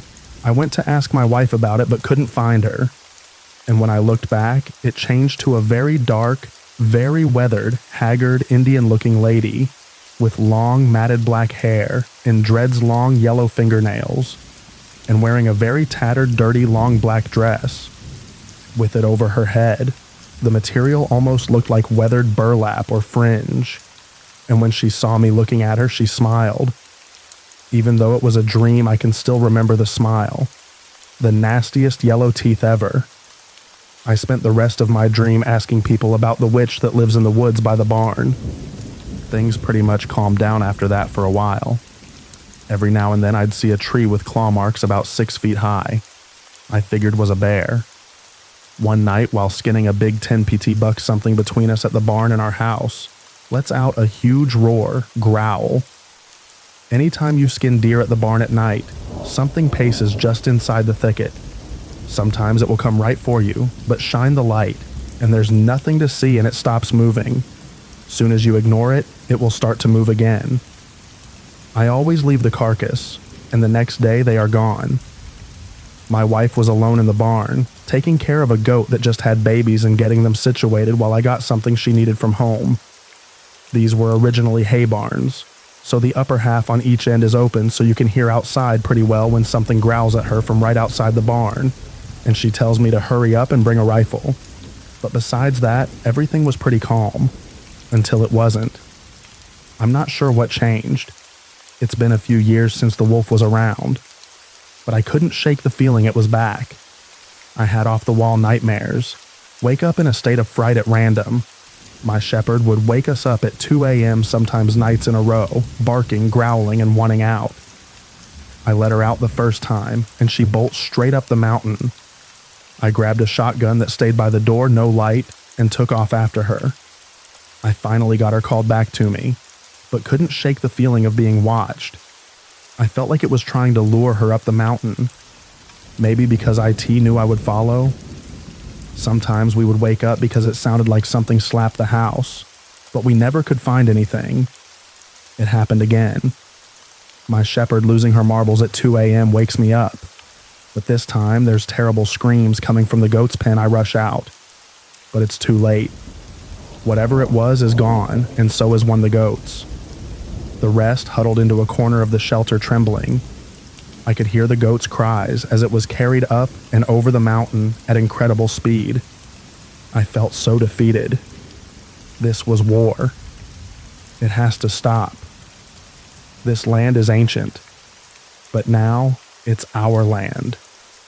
It's our home. We will not be ran off. I searched online and found no help, just a lot of people that fake scary things for social media attention. No real info. So I went to folklore. I cast some 405 GR bullets with silver mixed into the lead and loaded them in Starline brass. I was going to put that new 45/70ths with the tritium front night sight to good use. It was cool out that evening. I had my favorite meal in case it was my last. I had no idea what I was up against, or if this would work. Would it even show up again? I climbed up on my roof and settled in. The moon was about 3/4 full, so plenty of light to see from my elevated position. I started to doze off. I couldn't keep myself awake, it seemed. I awoke with a start. No idea how long I had been out, but it was silent. Uncomfortably silent. I caught movement by the drive, as a large, low black shadow crept in towards the goats. I steadied that green glowing front sight on whatever my adversary actually was, and squeezed the trigger. Click. Oh no. In my sleepy state, I forgot the stupid crossbolt safety that won't let the hammer fall all the way. The black wolf stands up on its hind legs, lets out the awful roar, growl, that we have heard before the most primal sound you have ever heard. It reverberates in your chest. It's so loud, but I could barely hear it over the adrenaline dump and racing heartbeat in my ears. I cocked the hammer again, took the safety off as it dropped back to all fours and squeezed the trigger. The heartbeat in my ears was replaced by tinnitus from the roar of the rifle, and I lost some of my night vision from the muzzle flash. The beast had fell to the ground, thrashed about, then bolted back into the woods. I stayed up there till daylight, watching. After the sun came up, and it was plenty bright enough to see, I walked to where the best stood, and there was nasty-looking hunk of gray meat that smelled awful. It was the most rotten, putrid smell you could imagine. I knew it had to be there. That was a 405 GR slug that can easily stop a grizzly mid-charge. As I made it to the woods, I could see small spots of dried blood, but not much, and not creature. I followed the trail where I could see overturned leaves, a broken twig or ground disturbance. After I made it to the top, I was really hoping I had recruited some help. I pushed on, being cautious, and watching, trying to not be led into a trap of its own. I followed the trail over to the property line of the haunted inn. The land was up for sale. It never had anyone own it for long, it seemed, and I had a job to see through, so pushed on. It led me down the mountain towards where the inn used to be. Before I reached the site of the inn, the trail led me by what appeared to be an old unmarked grave, and back up the ridge, and up a steep narrow ravine with large chunk rock and boulders. At the very top was a small opening to a cave, or abandoned silver mine possibly. The area stunk so bad I could hardly keep from throwing up. The large rock overhang had some kind of old symbols carved into it, but no time to be distracted. I looked into the hole as best I could see, and I swear there was an old spear in there, like what the conquistadors carried. There was no way I was fixing to go in and find out, though. Between the smell, the horror of what I had seen, and how it made it all the way back here, I was done. I wanted to go home, so I did. It's been 3 years now, with no sightings or strangeness. I just make sure and leave a deer at that corner of the property every year. It's never there when I come back. I guess we have some understanding. How it all ties together is anyone's guess.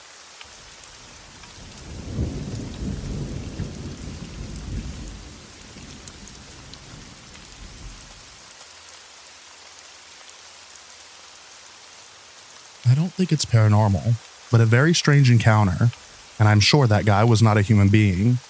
So once I went to KFC with my family. We were standing in line to take our order, and then I saw a guy standing on the side of the line, wearing a baseball cap and a heavy black coat. I don't know how to say it, but he was gorgeous. I mean, he was very beautiful. Maybe he was too, waiting for his order. Then my husband said, "You wait over there on that side, I'll bring the order." Then I also went and stood behind him.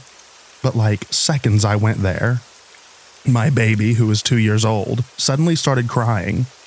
I tried to calm him down, but he was not stopping. So I started roaming here and there, and as I went away from the guy, my baby became silent.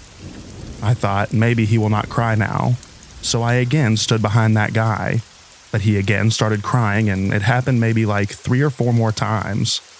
And now I too started feeling strange. I looked towards that guy and he was looking at me just like a predator. There was no emotion in his eyes. They were completely empty. Then suddenly he smiled and walked away from there. After he walked away, the cashier said, "Was this guy a human being? He was so creepy."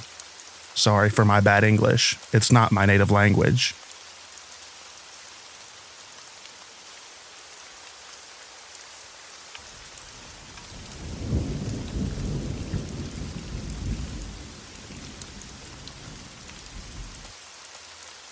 So this could play a part in the little people not liking outsiders fishing their waters.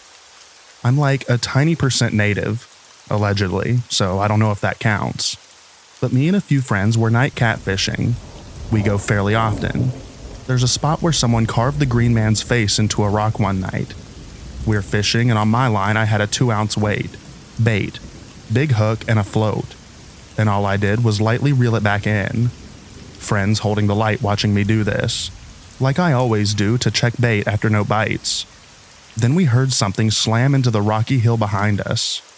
It was my entire bait setup.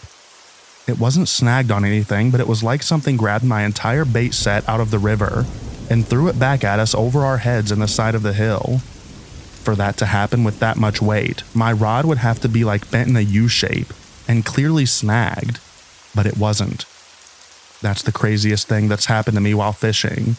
But we've heard strange sounds and have seen some strange things in the sky. But that's really it. Then we heard a gunshot shortly after off in the distance.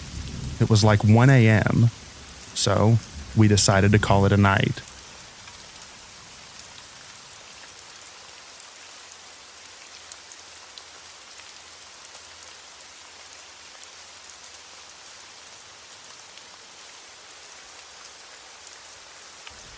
The village I grew up in has a very heavy vibe due to thousands of graves literally everywhere, including our backyards and under houses. Even walking along the beaches, the graves get uncovered at times, and we have to kind of cover them up. I don't know if it's a cryptid, but we have experiences with spirits that are mimics. For example, one time I was locked out of the family home as I was visiting, so I was waiting outside on the lawn on the opposite side of the house from the driveway. I just cracked a refreshing beverage when I saw my mom walk by in her pink Angora cardigan inside the house. Thinking she's home, I walked around the house to the front door and it was locked and her car wasn't there yet. She pulled in like 35 minutes later.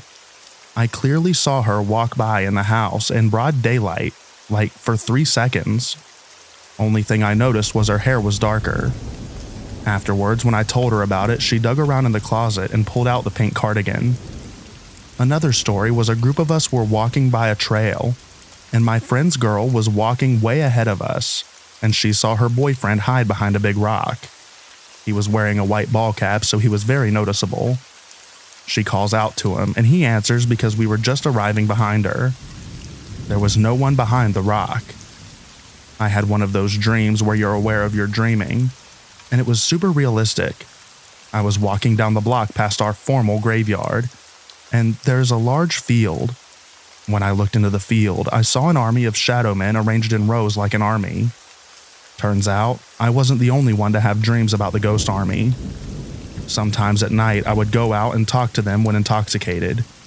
Spirit possession, dances, were very common over 100 years ago in our tribe.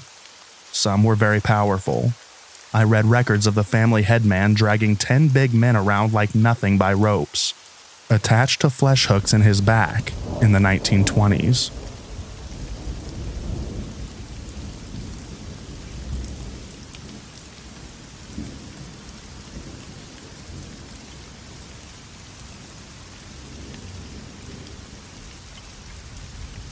It was a random day.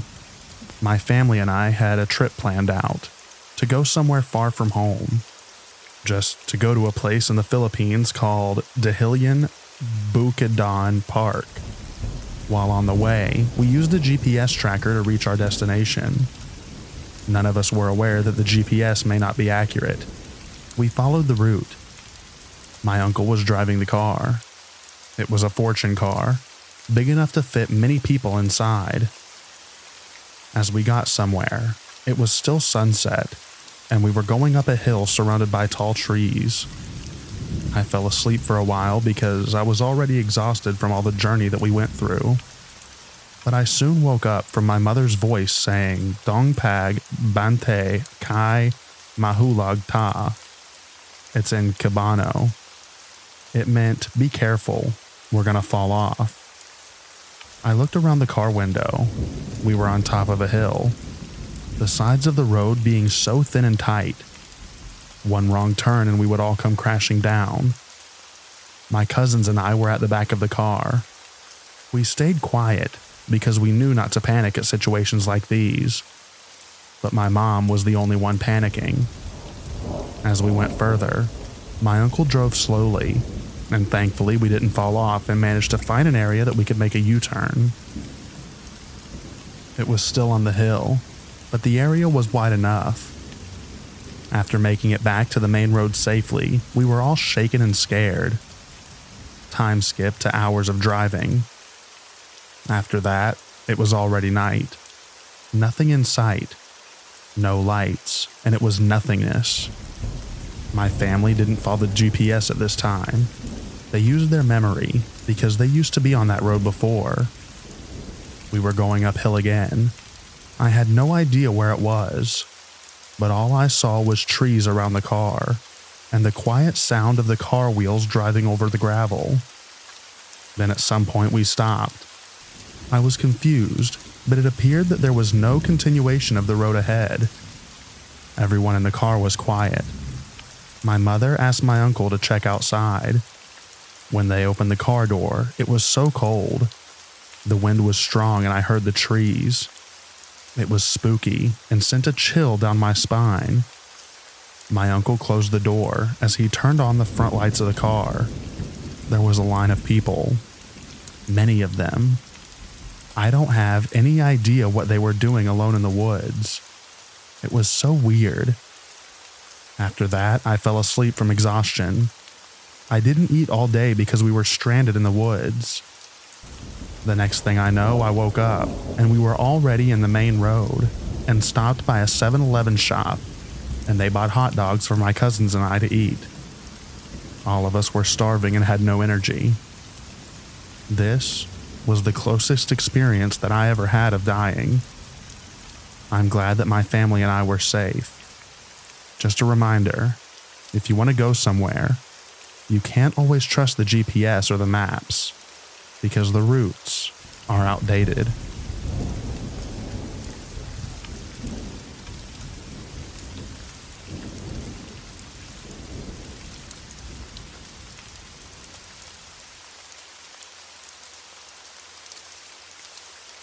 My fiance and I went for a 3-day trip to Gatlinburg, and we've spent our days in the mountains, hiking, and spending time in and around the national park. Tonight at around midnight, trying to get all of the time in the mountains that we can, we decided to take an hour drive from our hotel room up the mountain to an overview/lookout type of spot, right on top of said mountain, to see if we can catch an awesome look at the stars, because there's a lot of lights in Gatlinburg at night. Driving up there, neither of us noticed literally anything off, other than when the mountain winds are a little spooky at night. We're from Florida, so it's just unfamiliar. But as soon as we get to where we were going, and she and I got out of my car, I'm almost overwhelmed with a vile, oppressive feeling outside of me. But not wanting to make the lady uncomfortable, I don't react too much just yet. The wind is absolutely roaring, and unfortunately, we couldn't see any stars due to cloud cover.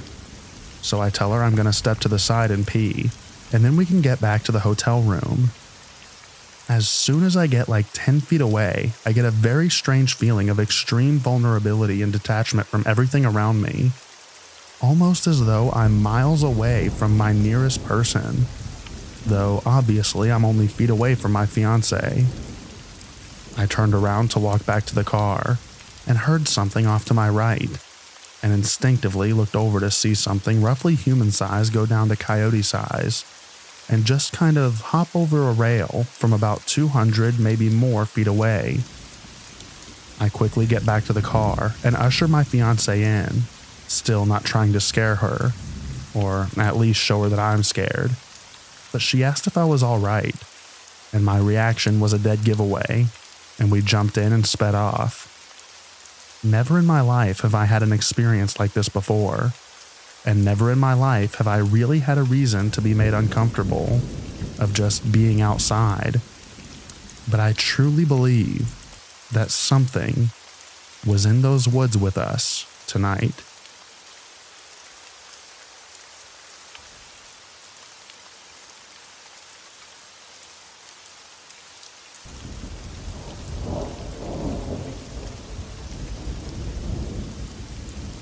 Hey everyone. I've been lurking here for a while and thought I'd share a strange experience from about 7 years ago that's been haunting me ever since. I've been a trucker for over a decade, and you hear all sorts of stories on the road, but this one still gives me chills. I was driving through a particularly desolate stretch of highway in the Midwest when I decided to pull over at a truck stop for the night. The place was pretty run down, and there were only a few other trucks parked there. As I was getting ready to settle in, I overheard a couple of guys talking near one of the trucks. They seemed on edge, whispering urgently. I caught snippets of their conversation and heard one of them say, "Watch out for the lizards." I thought it was a weird thing to say, but didn't think much of it at the time. I figured it was some local slang or an inside joke. As the night wore on, I started to drift off, but then I heard footsteps crunching on the gravel outside. It was strange because it didn't sound like just one person. It was like a small group was walking around, but the pattern was irregular and unsettling. Curiosity got the better of me, so I peeked out of my window. I couldn't see much in the dim light, but there were definitely figures moving around the parking area. They seemed to be skulking between the trucks, almost like they were looking for something. I told myself it was probably just other drivers stretching their legs, but the unease wouldn't go away. Suddenly, I heard a sharp knock on my door. My heart leapt into my throat. I glanced at the clock. It was well past midnight. I called out asking who it was, but there was no response. Just the sound of footsteps shuffling away. At this point, I was too spooked to investigate further, so I locked my doors and tried to get some sleep.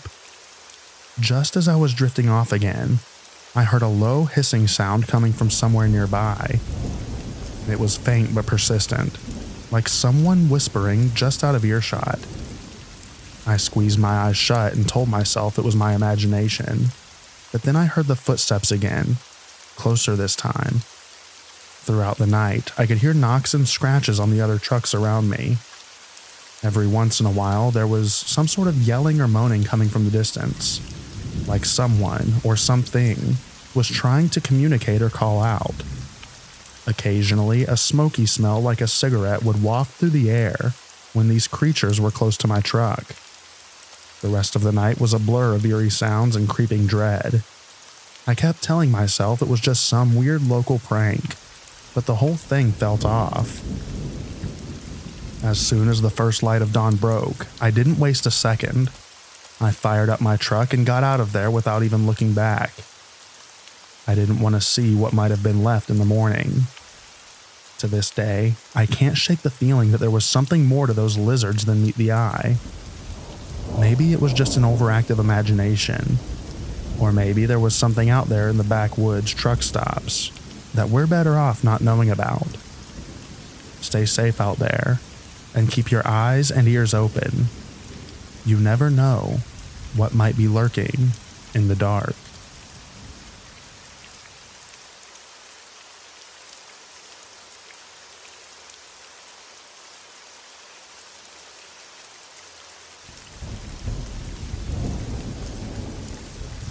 To start this off, I need to give some context. I'm 23, and I currently live in New York City, but I have grandparents who live down in rural West Virginia. When I say rural, I mean the literal boonies. Their closest neighbors are over an hour away, in a small town with a few houses and a Walmart. Last summer, my grandfather, who I'll just call Robert for privacy reasons, had a surgery done on his hip. The majority of my family lives on the West Coast, and my grandmother, who I'll just refer to as Muriel, is very old and wouldn't have been able to take care of Robert. Because I was the closest family member, I was the only one they asked to come down there and help out my grandfather. Being the good grandson I am, I agreed to come down there for 2 weeks while he recovered from his surgery. Fast forward a week, everything was going fine. All I really had to do was help my grandfather up and down the stairs and walk his dog, a blue heeler named Rocky. Normally, my grandfather would walk Rocky once in the morning and once at night through the woods behind their property, but because of his surgery, that responsibility fell onto me. This was the part that I hated about helping him, because ever since I was a kid, I never liked those woods behind this property. Whenever I'd go down there as a kid, me and my cousins would always get creeped out going into that forest. It always just felt off for some reason. Anyways, for the first week, walking Rocky in the forest at night was fine, even if a bit creepy. That was until one night, a week into my stay, I was walking him through the forest. It was around 8:30, and the sun was setting over the Appalachian Mountains. Everything was going normal until I heard a strange whistle that sounded like it was only around 20 yards away.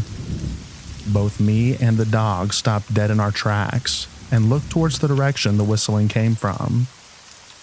I shined my flashlight in the direction, but I didn't see anything, so I had just assumed that it was a bird. Looking back, it definitely wasn't a bird. There's no nocturnal birds that chirp and whistle out there, and it sounded more musical than anything a bird would whistle. But the dog was spooked.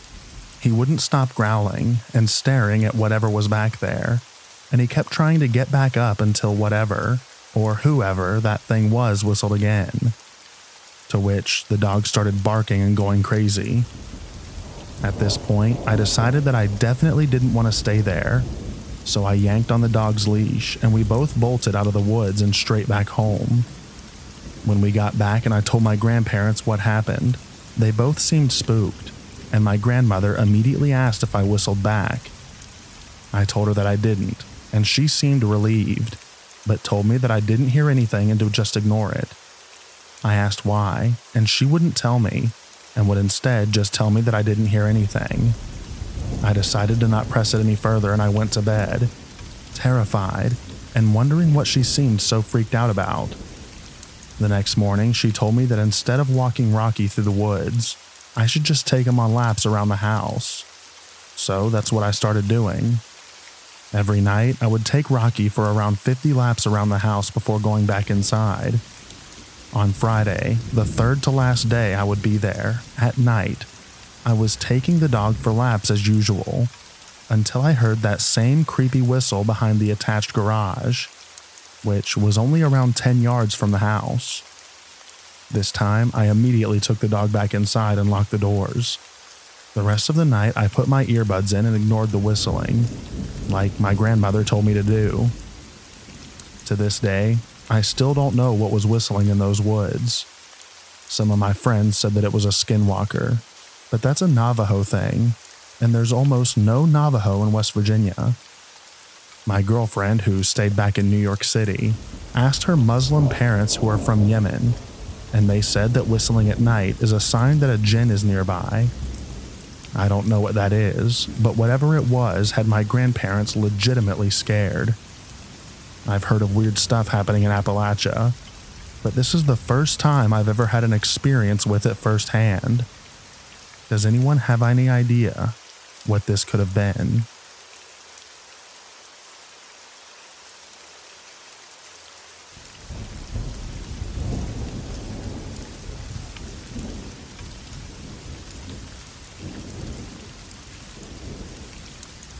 In high school, during a quiet summer night, me and two friends went to investigate a local ghost road. It was rumored to have a ghost lady who would appear carrying a couple of bags, then dematerialize in front of you. The road has fields, woods, and houses spread out, but by no means did it feel remote or creepy during the day. We pulled the little pickup truck to the side of the road, turned the engine off, and just sat quietly with the windows down. The cool night air felt perfect. We were still talking like normal about life and girlfriends, and really just half paying attention to the dark road that stretches out away from us. Then I saw something. Here's what I saw. During a lulling conversation, I looked up to see the silhouette of 3 to 4 foot tall humanoid shadow walking down the opposite side of the street no more than 40 feet away. I didn't say anything, but I stared in disbelief. It looked like if a Muppet had been walking. No sooner than I saw this thing, it walked through a darker shadow cast by a nearby tree in the moonlight and emerged out the other end of the shadow looking like a normal house cat. It was no longer upright, but was distinctly a cat. It walked a few more steps, looked at us, and silently bounded over the guardrail and into the woods directly opposite us. From the small, weird 2-foot walker to the cat over by the guardrail probably only took no more than 5 seconds in total. I said nothing the entire time. Strangely, nobody did. Then the driver said to nobody in particular, "Oh, it's just a cat." I said, "Wait, I saw the small person too." We just looked at each other, took the cue, and headed home. This was almost 30 years ago now. The area has gotten substantially more built up with the new homes and such. I think about this from time to time. I wonder if it was my eyes playing tricks on me.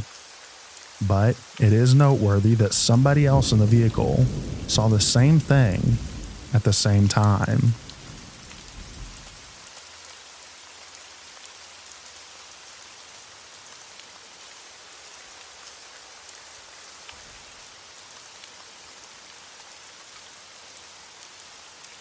This is one of my desert stories.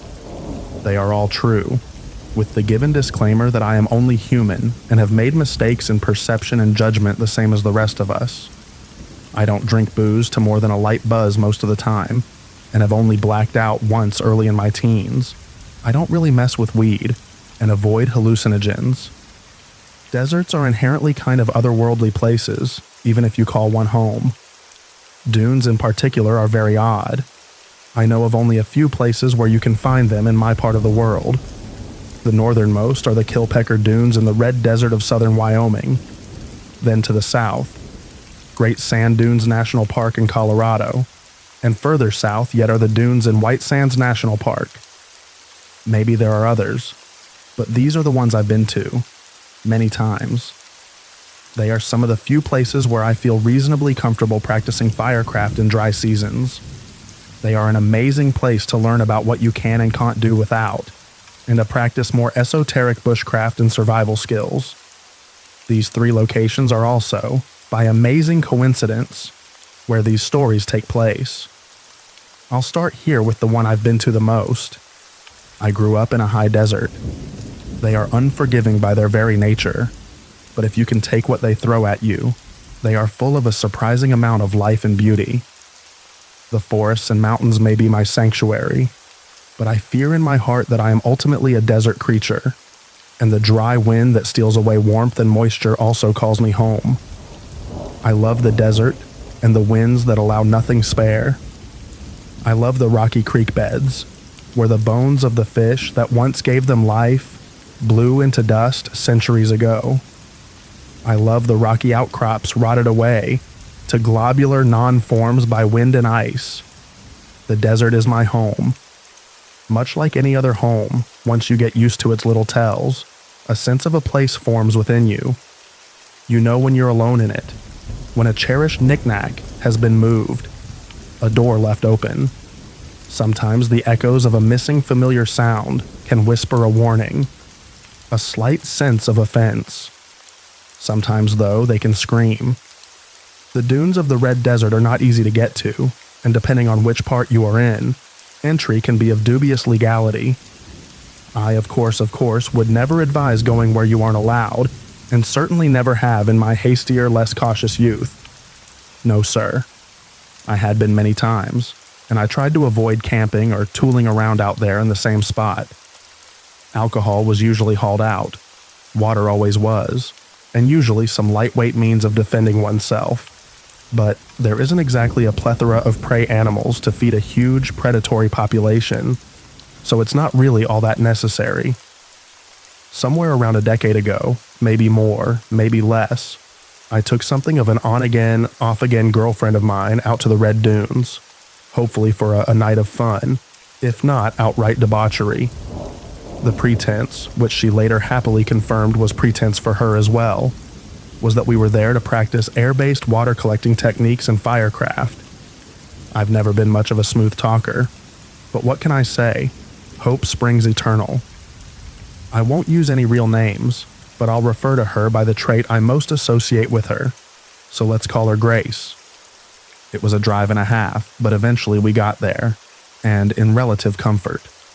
Like many young women in the Mountain West, parental worries of their daughters being stranded somewhere by buying them overbuilt SUVs with AWD and enough creature comforts to make you feel like you never left home at all, as they have the gas efficiency of a derrick fire, and Grace was nothing if not practical. She had yanked out half the seats and turned the inside into huge cargo space, including a secondary gas tank.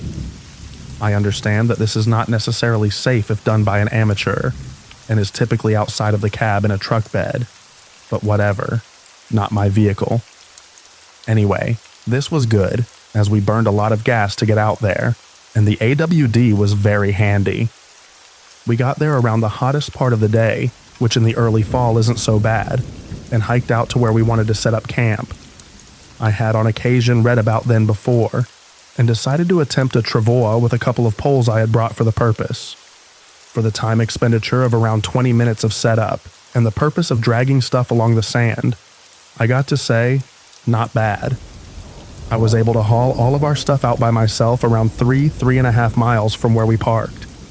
The dunes cover a truly huge space, and my favorite parts are of course the hardest to get to. I don't have an issue with them necessarily, but I like the dunes best when it's quiet enough to hear them sing. I don't understand it well enough to explain it. You'll have to look it up. They are what are known as living dunes, and they make a noise folks call singing. Of course, as a younger man trying in a self-aware, stupid fashion to impress my date with my muscles and trying to maintain a lively conversation without revealing how winded I was. Don't judge, walking on shifting sands is hard.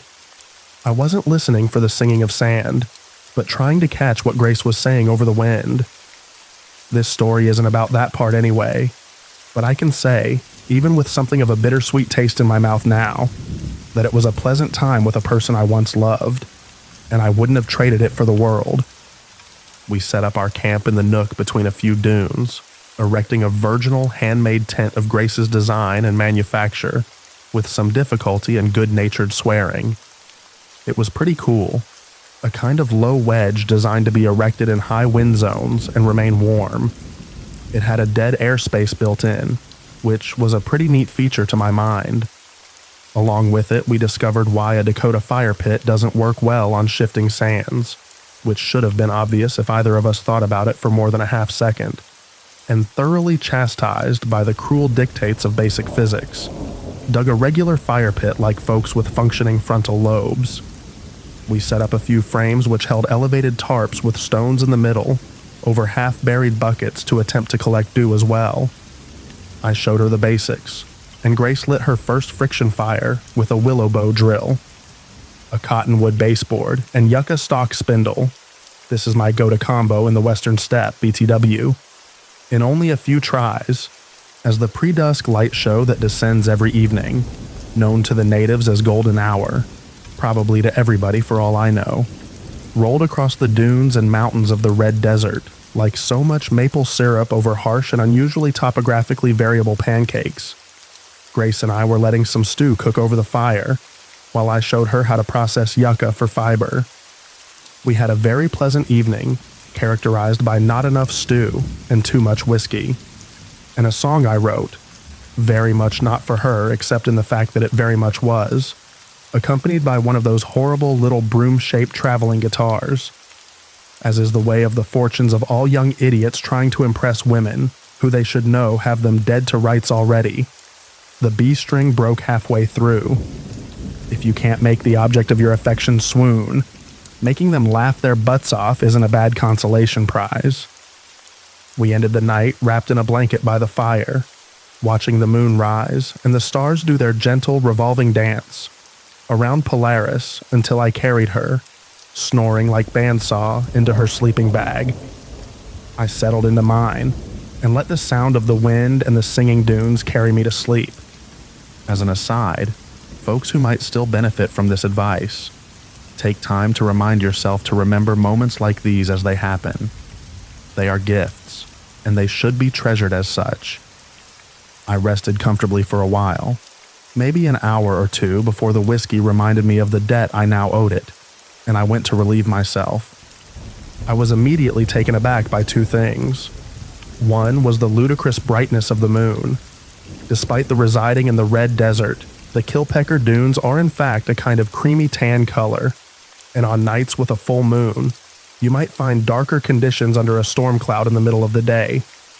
The light seemed like it was pulsing a little, which I assume was probably more to do with dehydration and booze than the actual light sources. The second thing I noticed was the calm. It's almost always windy in Wyoming. It just is. I grew up there, walking to school in steady 40 miles per hour winds. Calm does happen, but it's usually a relative calm, like only 8 miles per hour winds. This was still. Waking up to the calm is like waking up in a strange room you don't remember falling asleep in. Not inherently bad per se, but disquieting and alien in a small but pervasive way. I climbed up a nearby dune, because if I have to urinate, I may as well do so from a great height. The men reading this will understand. And because I wanted a good view of the surrounding area under its unusually well-illuminated conditions. The only sound was my footsteps, my breath, and the gentle hum of the dunes themselves. Not even an owl to be heard. As I got to the top, a mountain came into view. Actually, several did. This isn't an unusual experience in the Rockies, as visibility can often be hundreds of miles in clear conditions and farther from elevation. What was of note was that above the ones to the north of me, there were flashes and flickers of light. Thunderstorm up north was my first thought, which would have been the safe bet. But I saw no clouds past them. I then noticed the ghostly colors of the lights and realized I was watching the aurora borealis, which I was hitherto unaware could be seen from that far south. I took a moment to relax and enjoy it, before scanning around me to see what other sights the moon would show me. It was then that I spotted, down below me in a flatter area, what appeared to be many numerous four-legged creatures. Cows, sheep, antelope, heck, even deer or elk wouldn't be that strange. I honestly couldn't tell you what they were, only that there were probably more than 20 and less than 50. More about that in a moment. But in the middle, I swore I saw an old-school, I kid you not, covered wagon. Not the pioneer kind, but the blockier, fully roofed shepherd's hut on wheels that dotted Wyoming like freckles 120 years ago. Folks think it was the cattle that built the West, but Wyoming first and foremost was built on sheep.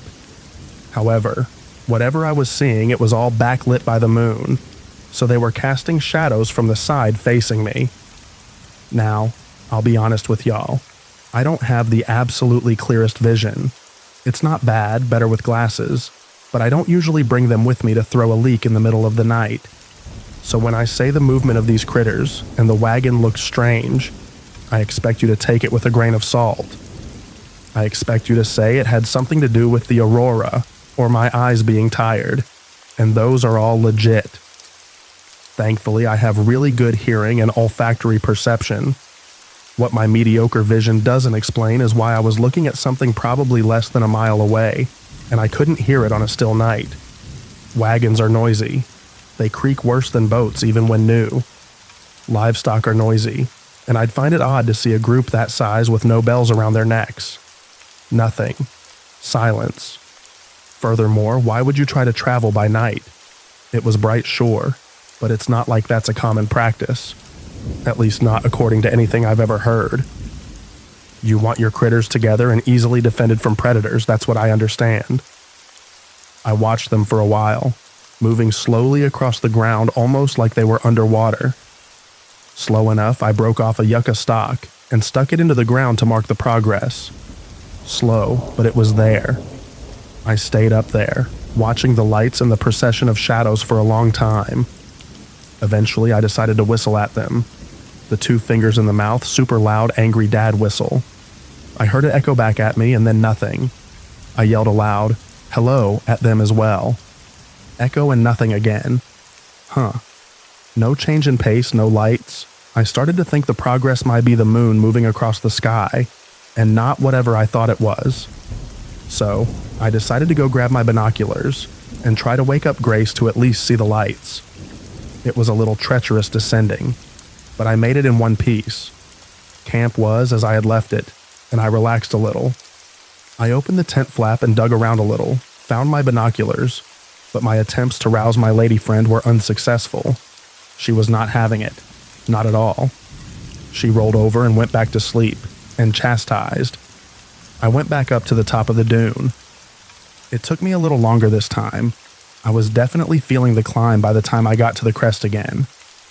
It looked like a little progress had been made, according to my yucca stalk markers. Curious as heck, I decided to use the binoculars to try to make out what I was looking at. I couldn't find the shadows in the binoculars. There are 2 possible influences on that. One being these were old binoculars, and they had been stuck in maximum zoom since I had gotten them. The other would be it was in the wee hours of the morning, and I had, several hours earlier, imbibed some booze. But try again, nothing. I couldn't get eyes on the critters or the wagon. Couldn't hear them. Couldn't get a long-distance look at them. What was I to do? I said screw it, and went back to bed. Whatever I was looking at wasn't hurting me. It was just curious, and I had grown drowsy and cold lying on the cold sand. I marked the direction with one of the stalk segments, slid down the dune on my butt, and crawled back into the tent. As I lay there, waiting for sleep in the warm and dark, I heard that gentle dune noise again, and the wind pick back up. My lullaby. Just as I was drifting off, though, I thought I heard a whistle echo across the sands, but from very far away. I put it down to my ears playing tricks on me, and when I next opened my eyes, it was morning. Problem was, I was sitting next to the still crackling fire, not in the tent, and Grace was leaning against me as we sat wrapped in a blanket. I know. Screw you. This was just a dream, you jerk. I can hear you just fine. There are a few problems with that hypothesis, though. One was, I put out the fire before going to bed. I'm camping in a giant ashtray with a shovel in hand. It was effortless to put out, and I remembered doing so very clearly. Another was that I was wearing shoes, which I had done to go relieve myself, and I hadn't done since we started the fire the night before, since I wanted a better grip on my baseboard to show Grace how to light a fire with a stick and bow. I have monkey feet. Judge away. Here's another. I could see my footsteps up the dune and the trail from my impromptu derriere sledding session. Okay. I woke Grace up, and she said that she thought we had slept in the tent.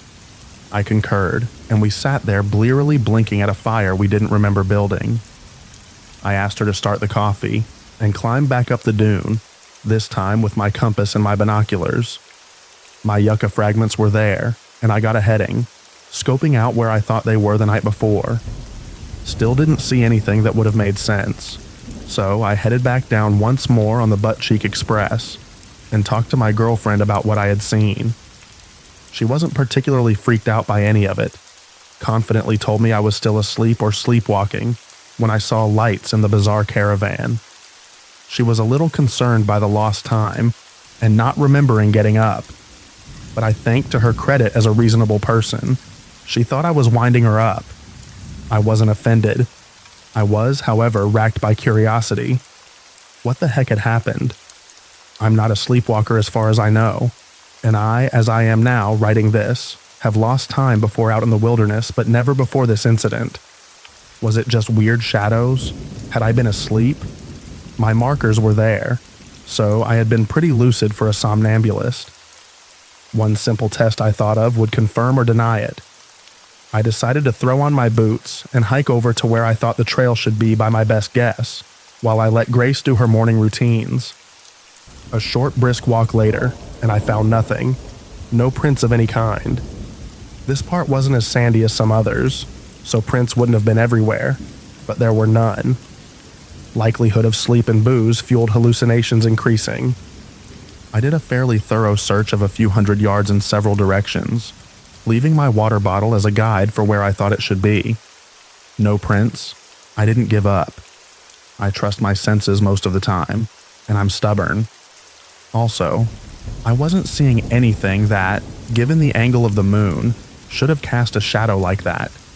Scrub, low brush, no trees, no boulders. I kept looking, first along the road I thought they would have coned from, no prints again. Something did catch my eye though. In a less sandy patch, I saw a long stretch of depressed clay. A rut, I realized, and some mild depressions in the rock here and there. A rut from a wheel made of something harder than modern tires, with a less gentle suspension. Now that I was looking for it, I saw more here and there, headed to bisect the dunes from one grassland to the next. Just an old trail from long ago. I don't know what any of that was. I wasn't of sober or clear mind, although I was far from blackout drunk or sleep deprived. Grace got angry at me after a certain point of talking about it, so I stopped bringing it up. We finished out our outing. Our water collectors were successful in that they collected dew, and unsuccessful in that it was about 1.5 cups from the 3 of them together. We made a bolo out of some rocks and yucca cordage. Pre-made, it's a process, and what we had made while we were there was minimal and strictly as a tutorial. We practiced atlatals, ruined some perfectly good flint in the attempt to make a pair of blades. We shared many good meals together. Still, overall, a very pleasant trip. After another couple of uneventful nights, we headed home. I hadn't discussed it with anyone since, really. I have no good explanation. I have, however, been out there again, and while I've never seen anything like that again, twice in my recollection, I whistled at the top of the dunes. And later that night, I swore I heard one back. Probably just another camper. Probably.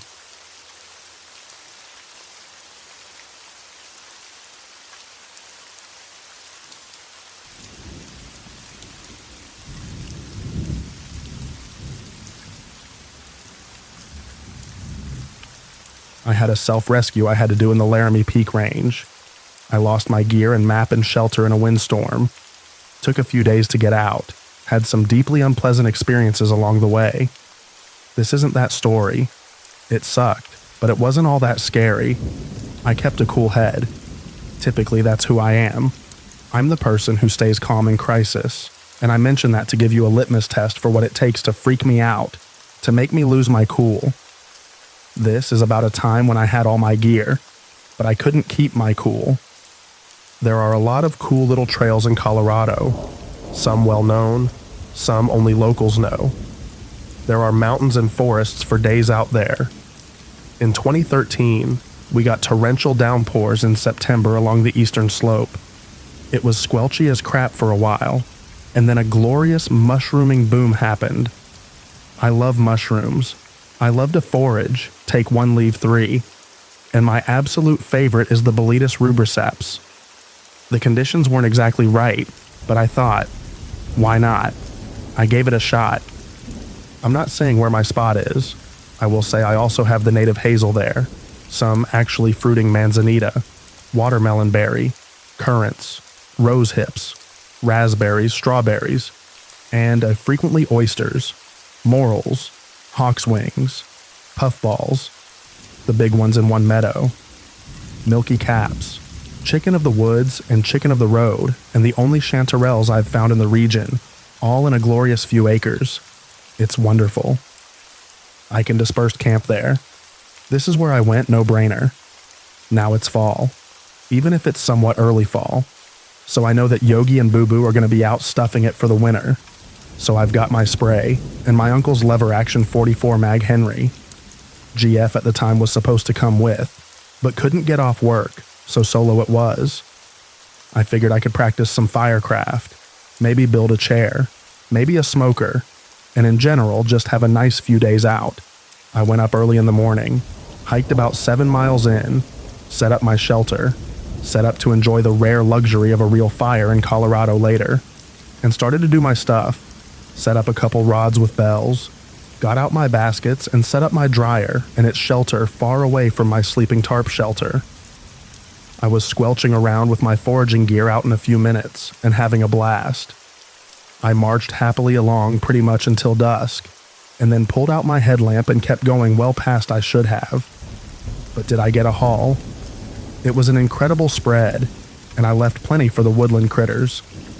I got back to my camp, started cleaning and drying, and probably didn't get to my dinner until 1 in the morning.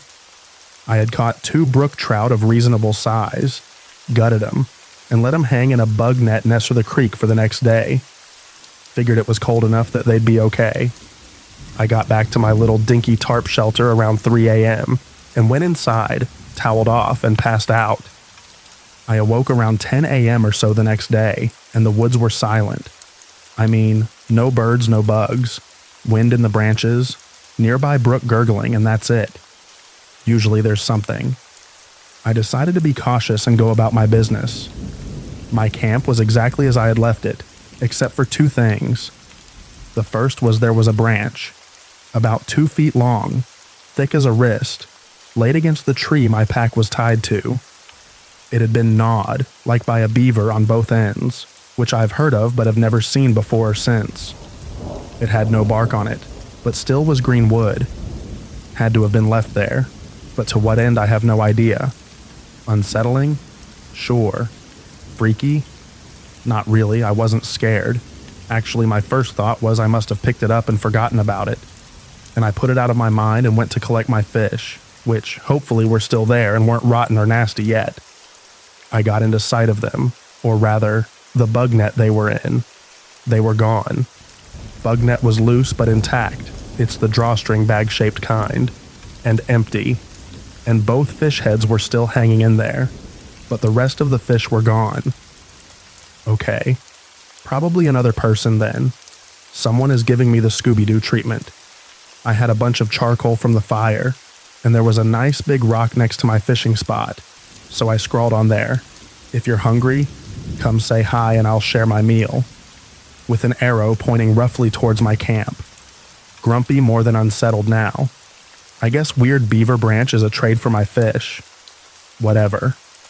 I went to check on my drying shrooms and my berry cooler, and lo, and behold, everything under the tarp is untouched. However, I hadn't swept out any of the debris beneath it. Why bother? Well, now there was no debris beneath my tarp, just straight dirt and rocks. Weird again. I started looking more seriously for tracks and find nothing. Probably debris swept out from under my shelter was covering them. Not here to play junior detective. I'm here to frolic in the woodlands and collect responsible amounts of treasured forageables. I shake it off, go back to the creek to set my lines again, and I notice my bells are gone. Okay. I couldn't remember if they had been there that morning or not, so I assumed they were taken the previous night.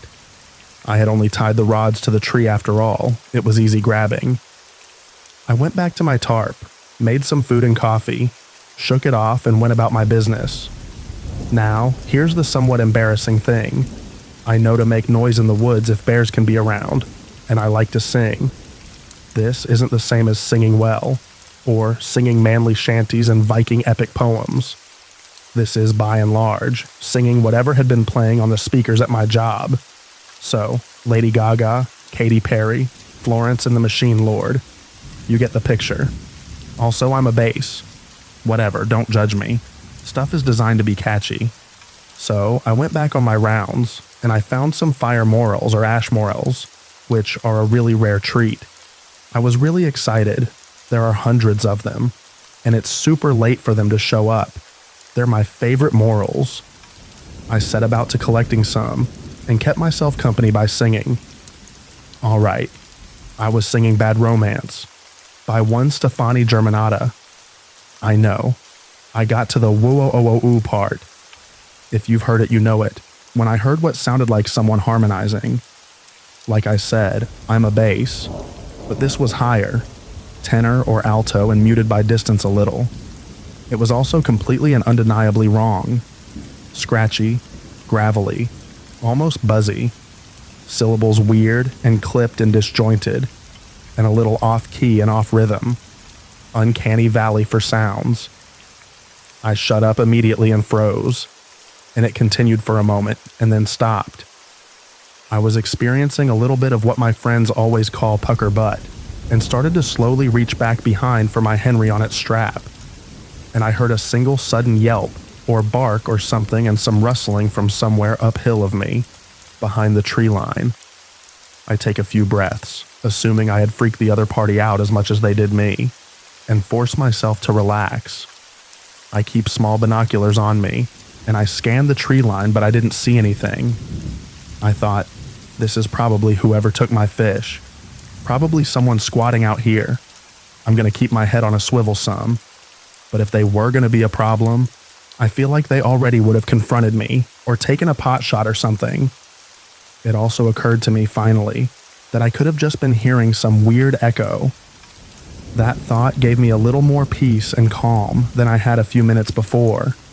Although it didn't explain the yelp, but normal animal activity does. Hooray rationalizing. I decide that that is enough morals, and I do not want to be drying them after dark, so I head back to camp and get to making that happen. Am I an idiot? Maybe. I really didn't want to go home. I love wet weather. I've grown up in high deserts my whole life, and getting to really see some green that late in the year is such a treat. I wanted to stay. I had had moments where my brain had tricked me before, and I talked myself into believing that it was happening again. I kept singing to myself more quietly than I was before, Sia's Titanium, and it happens again. The weird, buzzy higher voice joins in, again from a distance, and again, I feel the bottom drop out of my stomach. I know this probably just sounds creepy because I thought I was alone, but it's hard to convey how off-sounding this was. It was fairly close to what I had been singing, but like it was coming up out a culvert or something, and a few octaves higher, just as buzzy and hoarse sounding. If you've ever heard a tornado, or a parrot talking, or squeaking brakes, or a train whistle, you'll get a sense of the qualities this voice had. It's a pitch a human can emulate with their throat, but the texture and shape of the sound aren't really how we sound. Like that. I was not having it at all. I shut up immediately again, and this time got the Henry off my back and looked around me. I figured this had to be somebody messing with me. Not unheard of for good foraging spots. Look up the fights over huckleberry patches if you don't believe me. But definitely my first time. Again, the singing continued for a moment after I stopped. Again from uphill and further in the woods. And definitely in a direction I hadn't gone yet. I called out, announced myself, and asked them to answer, please. Nothing. Tried again, nothing. Silence again. And since I'm listening, I notice it again. Just wind in the trees in the creek. No animal noises. No bugs. My head had felt a little squeezy, so I decided I needed to check the weather when I was sure I wasn't going to get shot IR something. Maybe a storm was rolling in. Bingo. I had headed over to a clearing, and for sure, storm was rolling in. As always, hard to judge speed. But it wasn't a bad idea to see about reconfiguring my tarp and having an early bedtime. Again, a little more at peace, since I figure any more crap from my apparent neighbor is going to be less likely. I went back to my fishing rods, lucked out, and found I had caught a bigger trout than the night before. I gutted it, cooked it, and ate it on the spot. Those of you in the know it's hard to beat. I collected some water for the next day, packed up my foraging stuff and lashed it all to trunk, and decided to call it there before dusk was on its way in. I set up my tarp in a lower to the ground. more wind-resistant configuration, and set up a spare, older one as a kind of rainfly over the entrance. It's worth noting that this was an old, lightweight, silver-colored nylon backpacking tarp, fairly thin, set up facing the clearing, since likely the worst wind would be coming from there. It also pretty much blocked my view of the clearing. I did another Widowmaker check, all good, made a hot cocoa and tucked in just as it was starting to come down. It came down hard. I had to put in some earplugs. Lightning was frequent and loud, and I didn't stay particularly dry and didn't get much sleep. It was, all in all, one of the most unpleasant and awe-inspiring nights I had had camping. Somewhere in the middle of the night, I thought I felt something bounce off my tarp, kind of behind me. Well, not that weird. It happens in storms. Figured it was a branch. Then a few minutes later, I see something, maybe a stone, about the size of a plum, bounce off of my tarp, off the rainfly, and land in front of me. I get my headlamp turned on, and sure as crap, it's a rock. Round, but not symmetrical or spherical. And smooth. A river rock. Rocks don't fall off trees as a rule, and if this storm had picked one this round up, I should have been airborne. Then another one a few minutes later. Similar trajectory. Then nothing but the storm for a while. What am I gonna do? Investigate and get soaked? I had my gun, and if crap was gonna go down, I was about as ready as I could be. I turned my headlamp back off. I then got treated to pretty much the most awe-inspiring amount of lighting I have ever seen in my life. The sky is lit up for seconds at a time.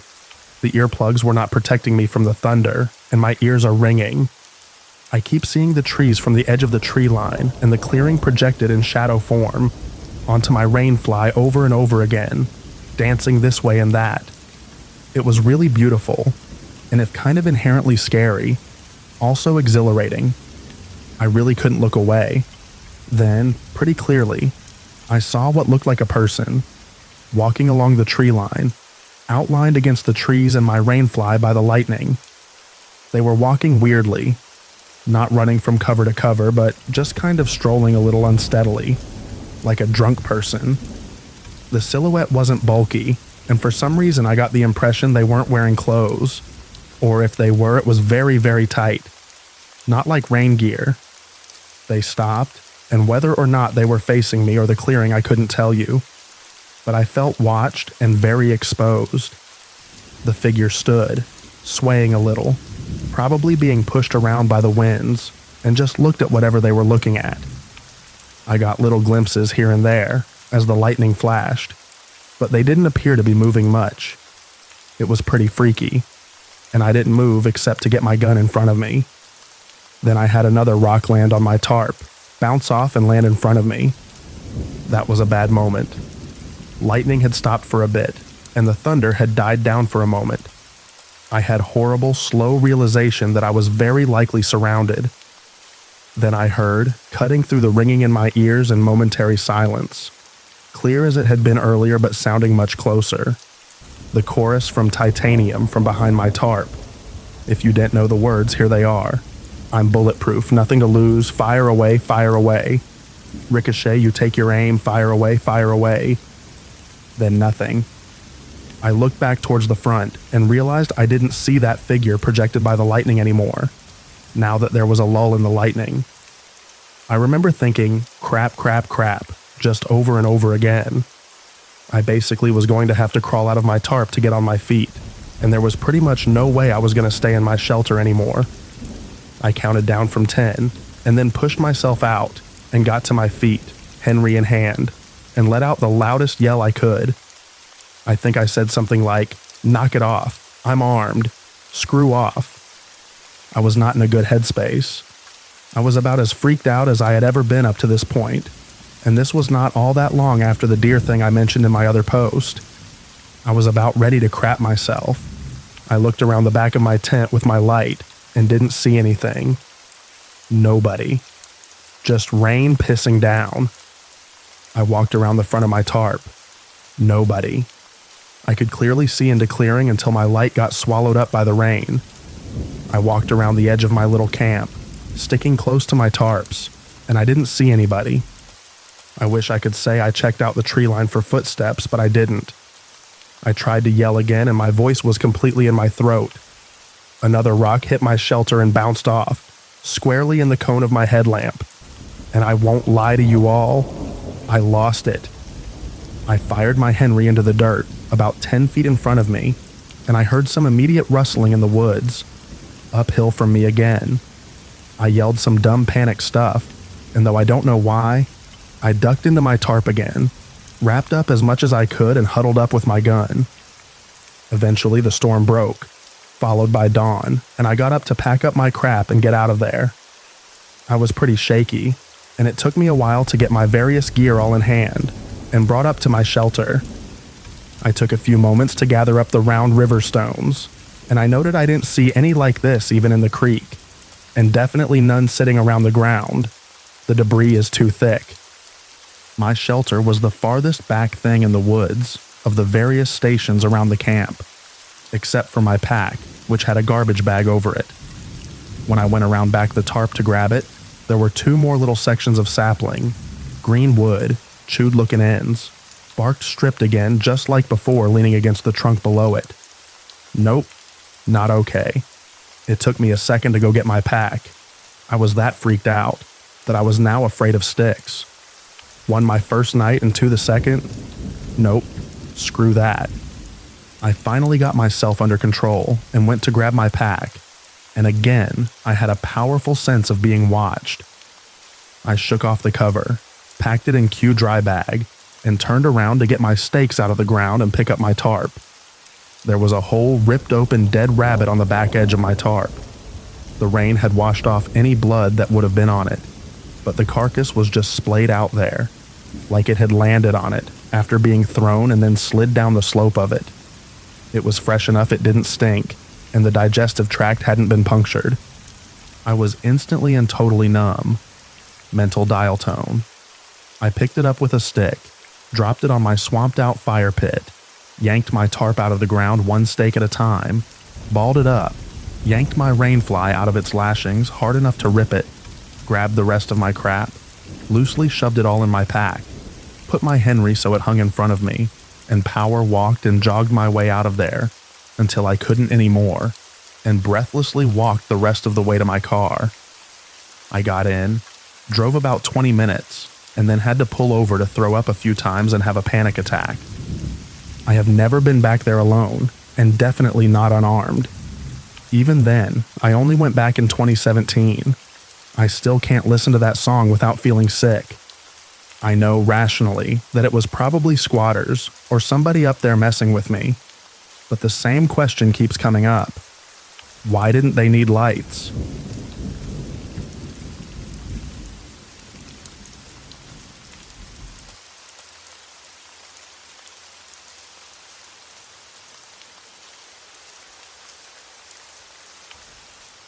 I'm just looking to see if anyone else has experienced anything similar, or if people could possibly have any explanations. The other night, me and a couple of friends were camping, and at around 4 a.m, with me being restless, I was awake, and on the side of the tent I see 2 dim lights. I thought nothing of it at the time, thinking that it was my friend's phone that could have turned on in his sleep, with it being so dim, so I tried going back to sleep. Later that morning, both of my friends talked about seeing those same lights at around the same time, and how no one had any idea what they were. I've thought about it too, and to my best knowledge, there was no other camper or even campsites in the area, and especially not in the directions that the lights were. The road was also in the opposite direction, and the woods were pretty forested, and it was cloudy, so I doubt that it was moonlight. I don't know if it's important to the story, but in the stream about 100 feet away from the campsite the morning after, me and one of my friends found a pretty big piece of what I think was obsidian in the stream. I never left or looked outside of the tent, so I have no idea what it could have been. So I'm open to any ideas. And thank you for the help.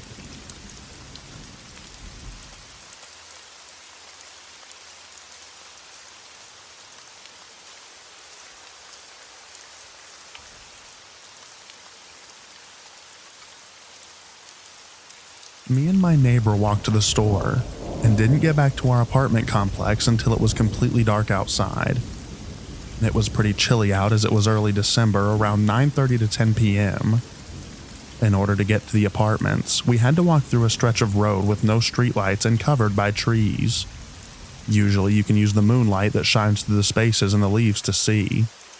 Since it was December, it was cloudy, so not a whole lot of moonlight. There's a small entrance to the trails that lead up to the cemetery behind the apartments. We smelled something like a decaying animal. We both assumed that it was a deer that died, as that's extremely common around the apartments.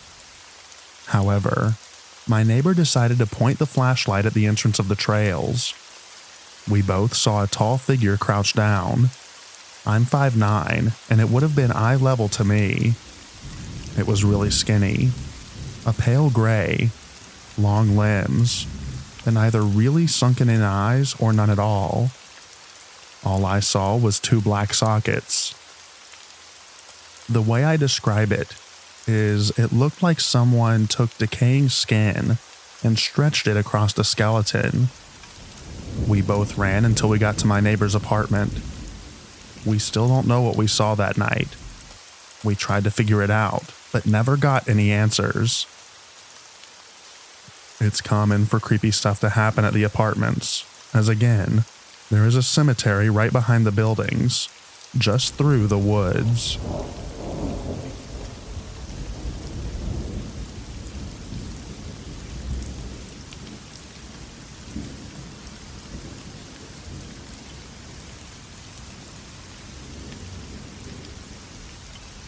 When I was younger and more ambitious in my early teens, I loved to explore the mountains of my home village and the gates of the Arctic National Park. I knew about how dangerous the caves could be in the mountains, and never liked to go near them, but I loved waterfalls, big or small, that fell from the great heights in the summer. One year, I had just received a Honda Foreman 500 as a gift from my mom. I rarely receive physical items, as I'm not much of a materialistic person, but I do enjoy getting vehicles that I can use for hunting as presents every now and then. Usually they're older models, so they aren't as expensive as the newer models, but I love them just as much, and I take care of them as best as I can. Anyway, I was driving my new Honda through an old trail that I only knew of as a snow machine / snowmobile trail in the winter.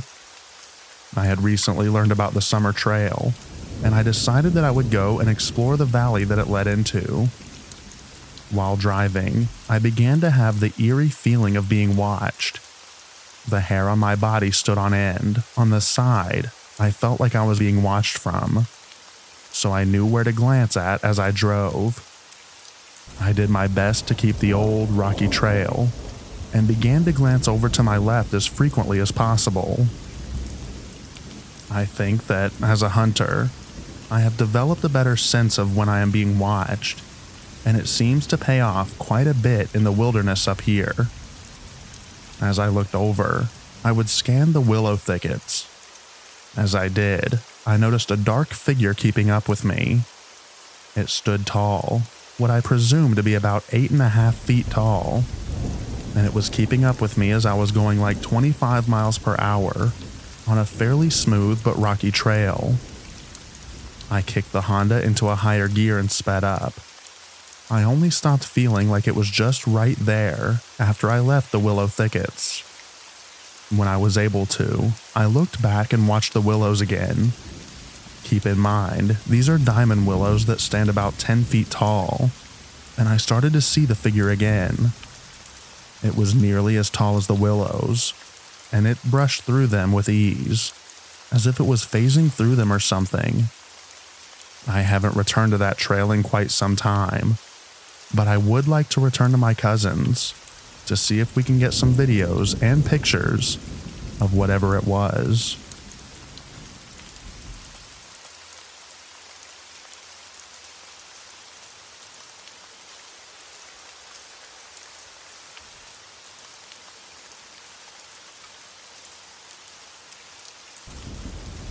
Growing up in Tennessee on a small farm bordering a forest, I encountered numerous inexplicable events, but one series of occurrences remains a mystery to this day. Around the age of 12 or 13, I started having recurring dreams set in the forest, a place that I frequently visited. In these dreams, I encountered a large black wolf with glowing red eyes. Strangely, each sighting of this wolf preceded a death on the farm within a day or two, typically involving a chicken falling prey to a predator. During my final dream involving the wolf, a woman's voice accompanied its presence in the forest. I could hear her, but she always remained just out of my line of sight. Though her words are now hazy in my memory, I recall her saying, "Do not fear the wolf," among other things. As the wolf circled me, I didn't feel fear, but rather a deep sense of respect for its ancient power. After that last encounter, I never saw the wolf again, but the dreams felt more vivid than reality. Since then, I've wondered about the identity of the wolf and the woman in the forest. These dreams marked the beginning of my fascination with the paranormal, leading to many more inexplicable experiences. I've often wondered if I connected with a forest spirit or a Native American presence during those encounters. Anyway, thank you for reading.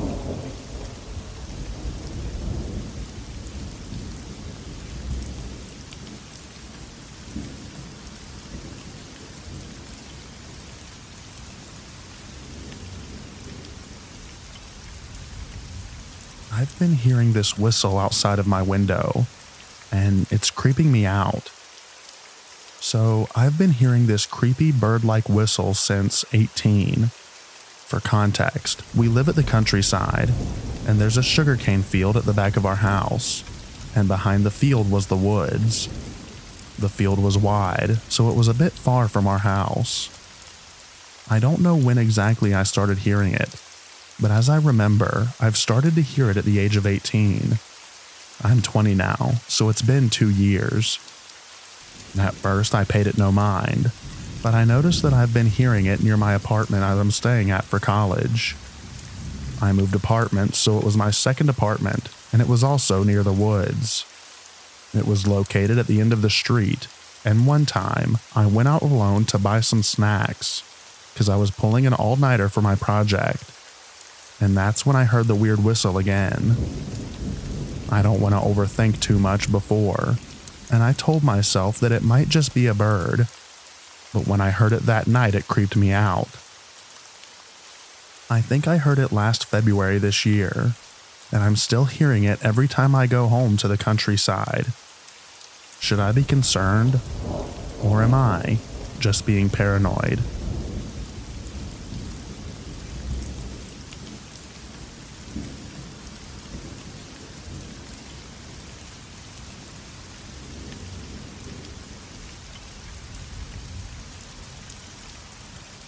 I received a strange response to whistling in the woods. For context, most people have probably heard the shave and a haircut 2 bits jingle/knock before. A few years ago in college, I worked the opening shift at a coffee shop. In the summertime, I would get up as early as the sun rose and stop by a trail sometimes on my way to work to wake myself up with a quick walk. The trail was only accessible off of a narrow, long, winding dirt road, and this dirt road was off of a main road with no houses. The trail was poorly marked, so not many people would ever stop by, and if there was ever anyone else, you would either see their car parked on the small 3-car gravel lot at the trailhead, or would have to pass them on the narrow dirt road. You would have to walk a long ways down a main highway road to get there otherwise. So back to the shave and a haircut bit. I parked there one morning, just kind of sitting in my car with the window down, when I heard a bird singing what sounded like the 2 bits part of the song. Tired and trying to find humor in having to be up so early, I kind of laughed and whistled the shave and a haircut part, and waited for the bird to whistle back or respond. I went back and forth with our little game a few more times until the bird stopped responding, so I figured it flew off. Before I got out of my car, though, I gave it one last whistle, and I'm glad it did, because as soon as I whistled shaving a haircut and waited for a response, I heard two very loud and very human claps in the 2 bits rhythm, not far from where I was parked. I drove out of there, and there was no one on the roads for miles. Not the most terrifying story on here, but it weirds me out to think that someone might have just been out there in the woods, watching me alone in my car.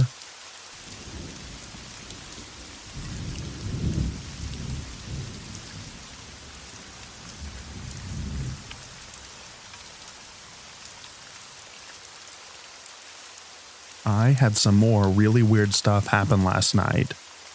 I took my 2 dogs for walks. I normally walk Finn toward the park, where I've had these experiences, and I walk Booger the other direction towards downtown. On my walk with Finn, about a block away in the direction that I was headed, I saw 3 or 4 deer calmly walking toward the park. Most nights where something weird happens to me start like this. The deer seemed completely unbothered by me as I approached.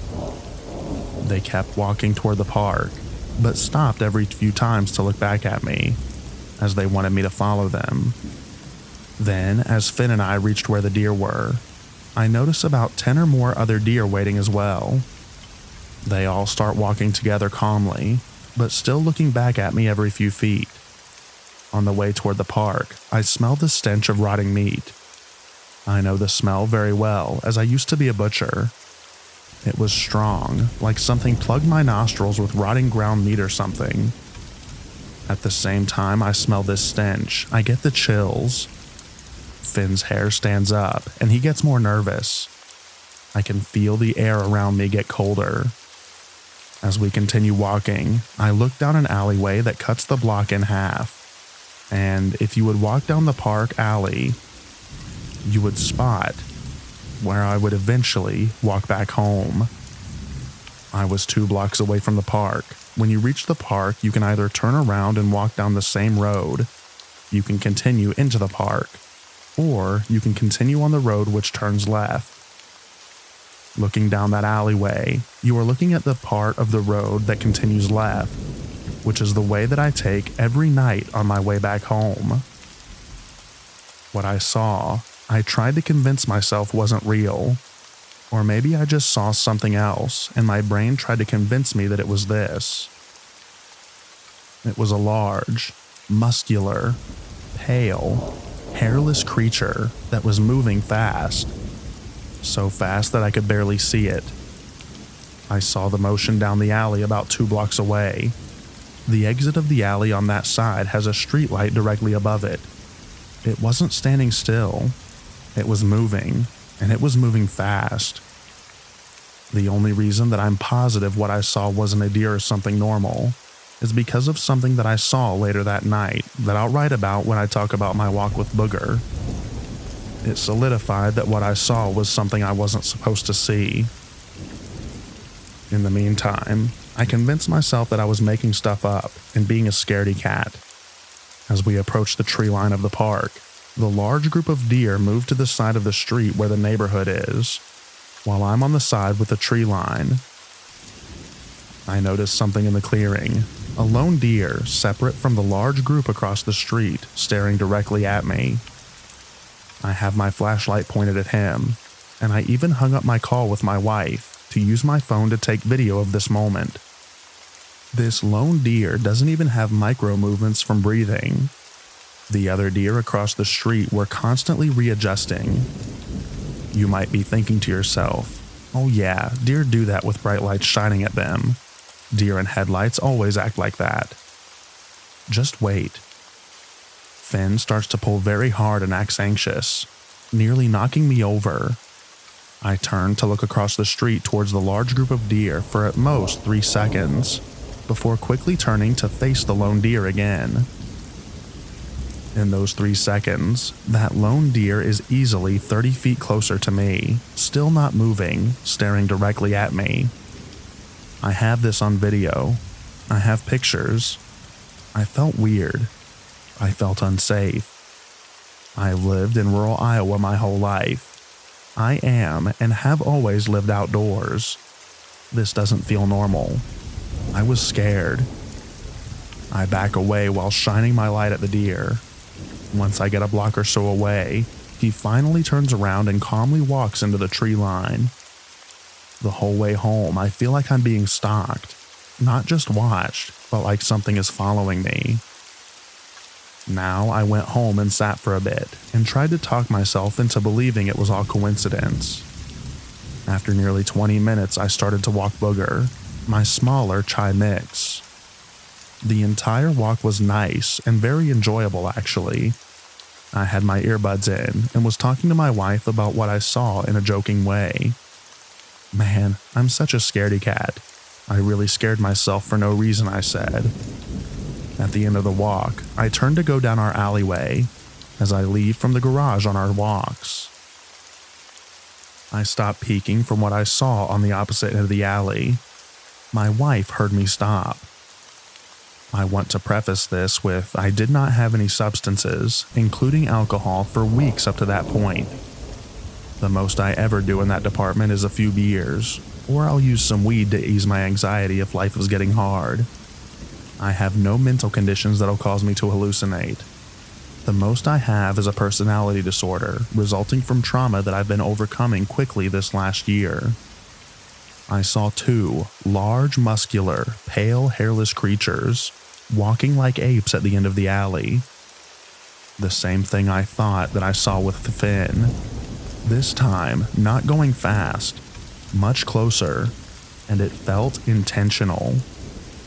I saw them walk across the street very slowly, staring directly at me. These were not deer. They didn't have long faces like deer. They didn't have fur or tails. They didn't walk like deer. They weren't slender like a deer. My first thought was honestly that I was looking at 2 hairless male lions in the middle of Iowa. I stood there, paralyzed with fear. Well after they had left my sight. 15 seconds later, I finally get the courage to walk the few feet into the garage. When I take my first step, I see a third one, slowly meandering across the street, staring at me. Booger noticed him too and started growling. I ran to the door and watched the garage shut all the way. The entire night, Finn guarded the bedroom door. He never does that. He sat staring at the door all night. Booger stared at the windows all night. He never does that either. This happened to me yesterday night, Monday, May 13th, 2024. I don't know what to think.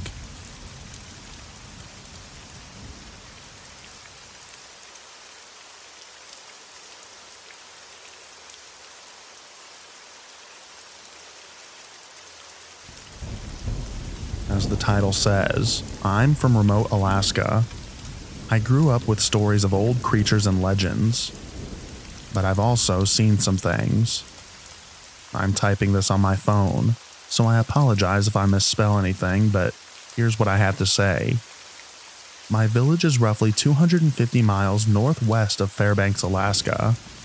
It is situated in the mountains and surrounded by a national park, so there is already suspicion of supernatural entities there. Growing up, I was always told about the Anuth-Lagaric, or the little people. These are smaller humanoids that are of smaller proportions, but they are strong, fast, very smart, and they even speak in an old dialect of the language of the tundra. But, as one family was visiting another, a human's dog ate the little one's child, and so began a grudge that some still hold today towards humans. There are stories of people being lured away from their homes just to be tricked and left out in the middle of nowhere. There are also stories of them helping us humans in times of need. Like from my village, caribou were herded by a small blurry thing towards a group of people, according to a story from the 60s or 70s. And there was a good harvest of animals that fall. There are also stories of Inukpak, big people, sometimes called Bigfoot by people, even though they don't look like an 8-man human. The old stories talk of giants that roamed the land in silence or in anger. One story even tells of a cannibalistic one out of the west, near Nome or Kotzebue. Back home, they come around when the caribou do, like the Inuglerant, and will either be mischief or just watchful of humans. In my personal experiences, I've seen the little ones and the big ones. They both can resemble humans, or just be a blur on the land. I believe they are part of another world or dimension, and that's why they cannot always be seen. But hey, we may never know.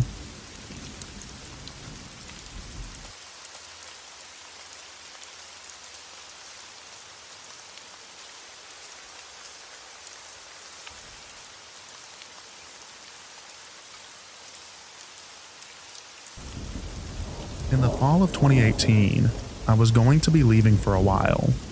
So the night before I was due to leave, I visited my cousins and my deaf aunt one last time for the year. We talked/signed about a lot. From our lives then to what it may be like when I return and be in their kids' lives as their uncle. Relationships in indigenous communities are different than Western systems, and my cousins' kids will be and are my nieces and nephews. As the night grew on, and the sun faded beyond the horizon, we felt as if we were being watched. At the time, I smoked cigarettes, so my cousins and I went out to have one, even though we had the eerie feeling of eyes following our every move. My aunt had already gone outside, and little did we know, she had brought a high-powered light with her. When we got outside, she was turning night to day in the willows across the street from the house, and we didn't know why until we looked. In the willows stood 4 to 6 small people. They looked like anyone else in the village, but they wore clothes made of skins rather than newer materials brought in. Their eyes glowed, and one bared its teeth. Thinking about this just freaks me out. The Inuligeret stared back at us as we stared back. All of us knew we would be safe, so we smoked our cigarettes, and then took one last look across the road. My aunt turned off the spotlight, and when she did, the little one's eyes began to move. We could not track where they went with our eyes because of how fast they were. Like blurs, they moved in the willows and built up what they could to hide themselves. And that is when we turned and all ran inside. The next few hours, the front door was knocked on every 3 to 4 minutes, and rocks were thrown at the windows from the willows across the way. I didn't leave until morning, when the light just barely tipped over the mountains. As I walked out to my four-wheeler, I could feel the eyes of the little ones watching me, but I kept a brave face and got the heck out of Dodge. Looking back, we had pointed or shown any signs of being scared or angry. We probably would have been harassed even more. But to this day, I still think of the Inuligeret as just distant relatives.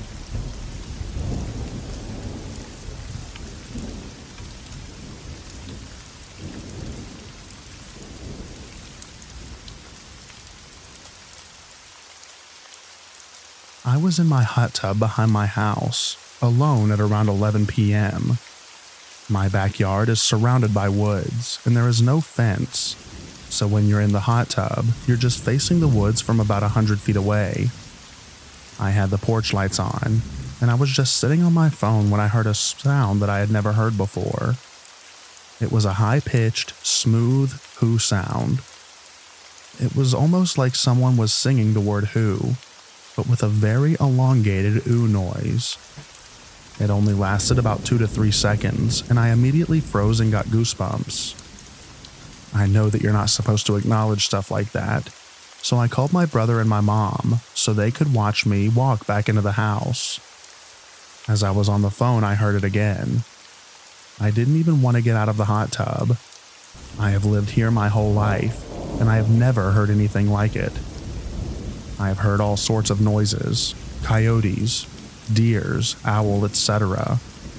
I've been researching different kinds of animal noises, but none of it matches. Anyone else experience anything similar?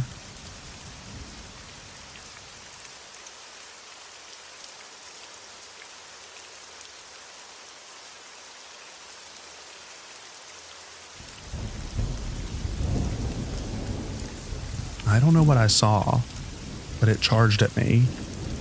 So last night I'm having some brews with my friend. It's around 10:30ish. We head down to my local park. Typically during the day we'd go to this trail behind the park that is open to the public. After hanging around and talking with the normal vibe, we head back to go pee. So we decide let's just go down the trail entrance since it's dark and enclosed and use the bathroom down there. So we're walking, and as we're in the entrance area, we walked a little bit further into the trail, but close to the entrance. We're feeling very normal, laughing, and continue drinking. Although I remember it being a little ominous when looking down, completely pitch black path into the full trail. We didn't notice, but it was completely and oddly quiet. Out of nowhere, me and my best friend hear this brushing noise like tree branches moving, and we instantly look down the path where it's coming from. And it is as if some creature is darting towards us as fast as possible. I see the dirt from the trail being lifted into the air, and non-stop speed steps towards us. I was freaking out, thinking it's either a person running towards us as fast as possible, or it's some animal. Just had no idea. Fight or flight kicked in, and me and my friend felt concerned and weirded out that it was non-stop running towards us. I instantly turned around with my friend, and we ran out as fast as possible. Now, maybe I'm lost, but I'm from Cali in the Long Beach area. What animal rapidly runs towards two humans barely talking loud in this little trail? My friend didn't see the dirt up in the air like I saw, but he saw something dart at us and heard the brushing noise too. It was too far from us to make it out, but if we stood around 10 more seconds, we would have found out, and we didn't feel like sticking around for that since it literally was running towards us. Does anybody have any thoughts?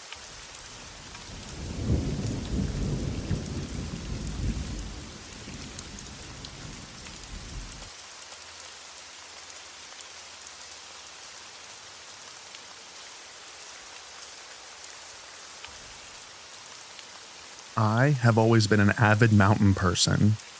When people say they go to the beach for vacation, I respect it, but I prefer the mountains 100%. Something about these old giants has always fascinated me, as if I just cannot avoid but to be drawn towards them and be in awe when hiking on them.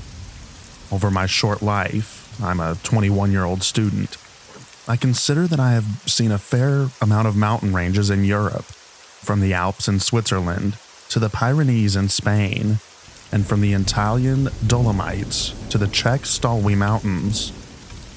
I have always hiked and camped outdoors a lot, with family and friends, but also by myself. Now, I went to the United States for college, and I have always been tempted to do a part of the Appalachian Trail. From the pictures I saw on the internet, I always wanted to see them in person. And I'm not gonna lie, I must say that the great amount of scary stories of these mountains always attracted me a little bit as well. I'm definitely not a person who likes scary movies or anything like that, but I enjoy reading fellow mountaineer experiences. And to be honest, I mostly just read stories about the Appalachian Trail to know how to prep myself for when I was gonna do it. The scary stories just got my attention every now and a while.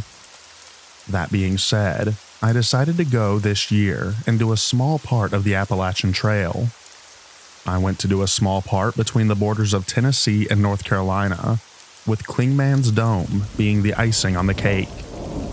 I was a little bit hesitant to go by myself, since I'm not very familiar with both the geography as well as the wildlife in this part of the states.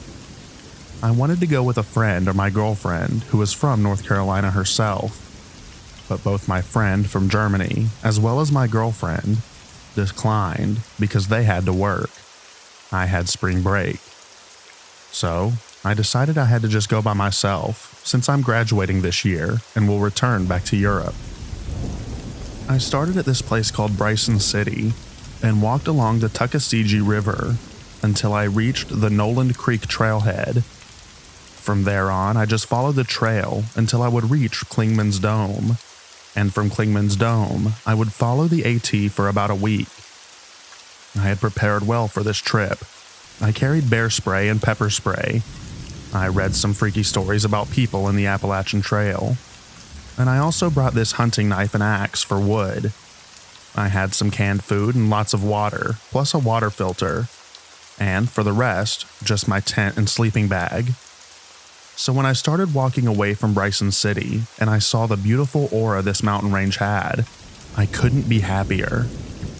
I had been wanting to do this since I had arrived here in the United States, and I was finally doing it.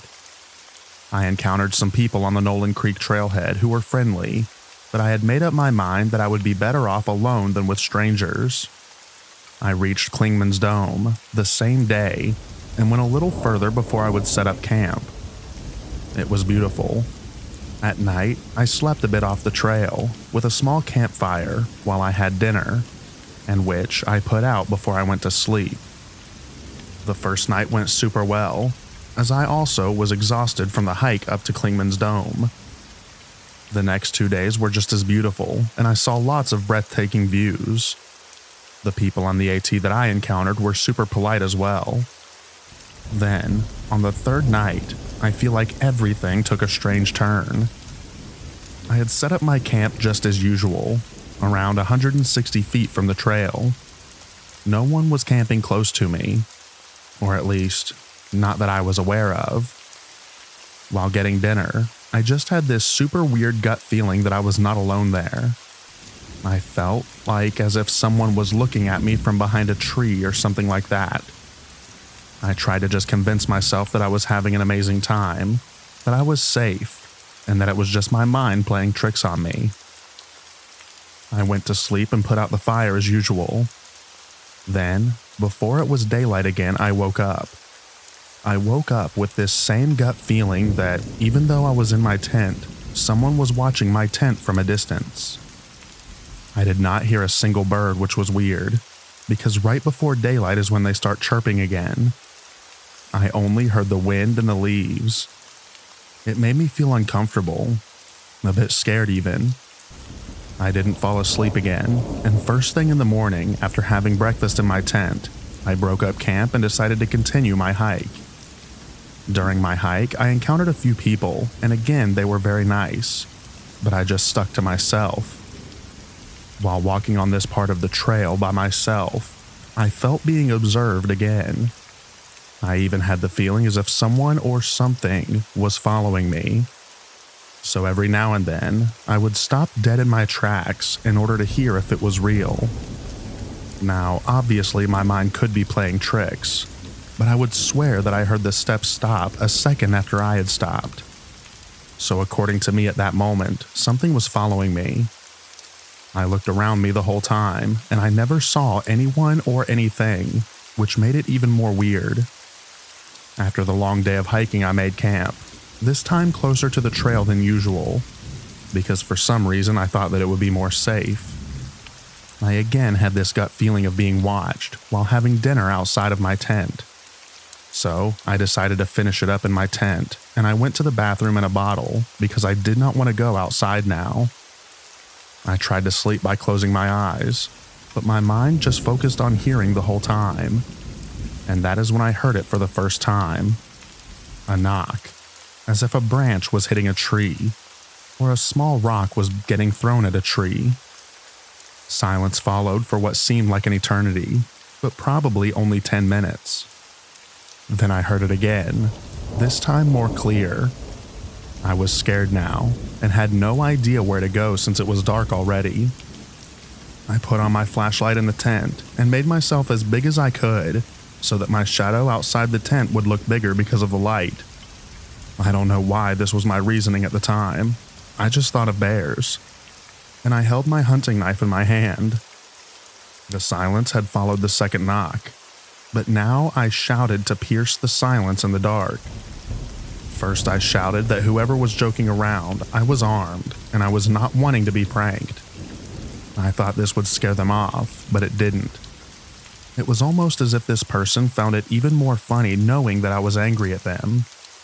I heard another knock, and immediately after a knock on what I assumed to be the opposite side from my tent.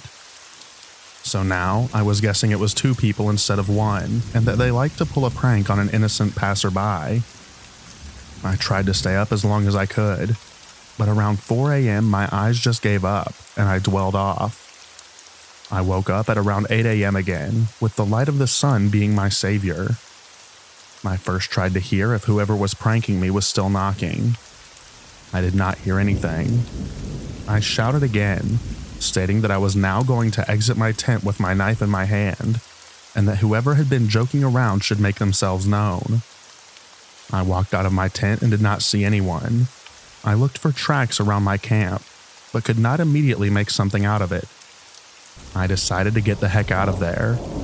The next part of my week basically continued being the same. At night, I'd hear knocks from different directions, and occasionally I heard what I would guess was a little bit of humming. Like as if a person was just humming a tune. Now, I never saw anyone except for the occasional hikers on the AT. So, I cannot say that I saw something weird, but I never shook off this weird gut feeling of being observed and followed during the rest of my hike on the Appalachian Trail. I am now back, and I told this story to my girlfriend. She says that it was probably my mind playing tricks on me, and I'm willing to believe her, because I never saw anything. But I still sometimes wake up in the middle of the night, thinking that I am in that tent in the middle of nowhere, and someone is watching me and knocking on a tree. And every time I wake up like this, the thought alone scares me.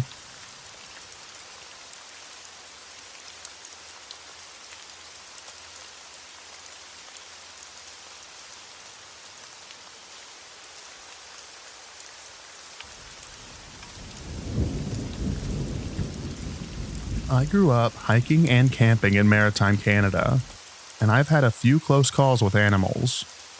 The first time I was around 14 and was fishing with my dad on a hot, late summer day. We didn't have any luck after around an hour, so we packed up our gear and headed up the hill that we came down to get to the creek.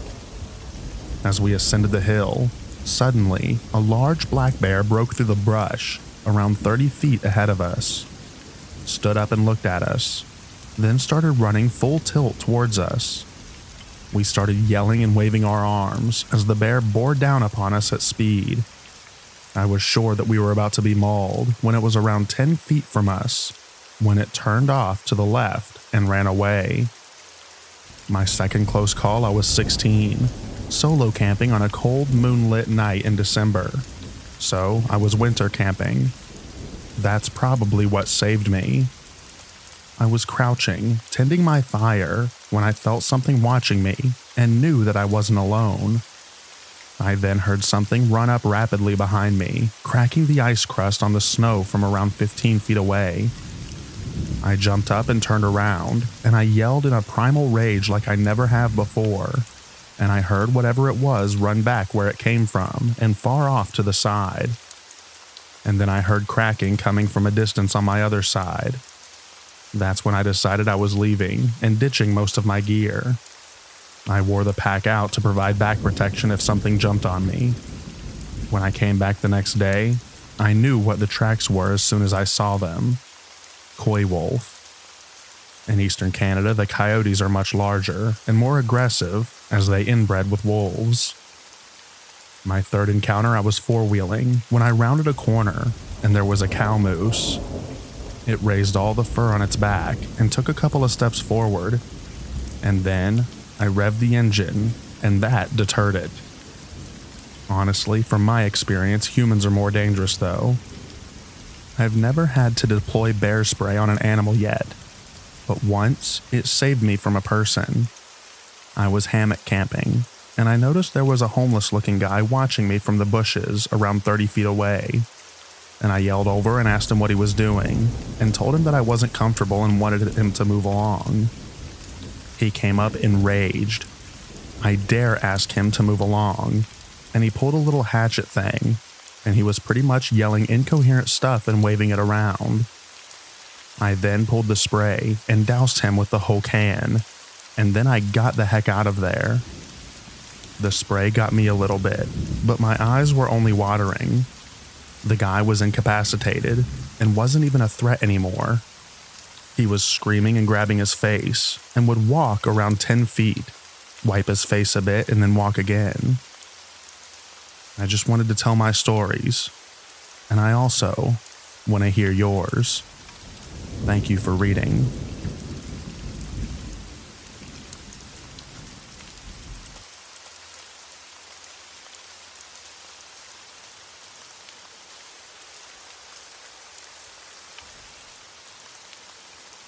This is a true story from about 20 years or so ago. I had been living in the San Francisco Bay Area, but originally I was from the East Coast and had never truly been camping. My girlfriend at the time was from Cali and was used to camping, so I went with her a few times. This was my first time with her, and her young son of 5 came with us to Big Sur. It was cool and had been rainy, but this night was just misty and cold when we arrived. We drove to one of those camp places that has a small parking lot, which was empty except for us.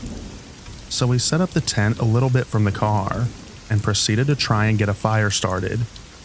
She got mad because she asked me to get things started, and I had no idea what to do. Anyhow, so fire started. It was cold and wet, and after eating, we all crammed into a 2-person tent. Neither of us were gun owners, but I had brought a small knife and a mini baseball bat just in case, because I was not really comfortable camping. In the middle of the night, I'm guessing because no watch, I was awoken by something walking slowly around the tent. I was so scared that I couldn't figure out if it was 2 or 4-legged. I didn't hear any other sounds, except what sounded like something trying not to sound too loud, at least in my mind. This went on for what seemed like 10 or 15 minutes, and I was scared out of my mind. And I didn't move, but I kept my hand on the bat next to me. I remember assuming that it was a bear or a mountain lion, which I had no experience with. Eventually, it sounded like it walked away slowly, but I wasn't really able to get much sleep.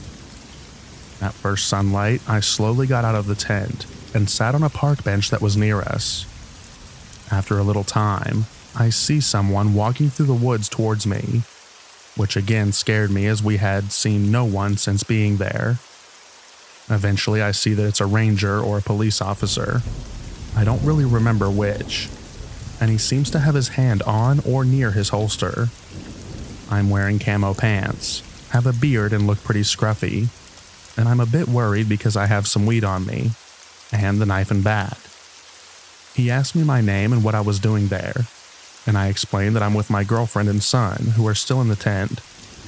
After checking my ID and seeing them, he told us that there had been reports of a crazy guy going around and attacking campers in the area, and to be careful and think about leaving the area, which we did because the weather sucked anyway. As it had been raining, there were no footprints or other signs of what was walking around us. But it was scary for me, a city guy, not knowing if it was an animal or a crazy man. And I was super hesitant to go camping for a bit after that.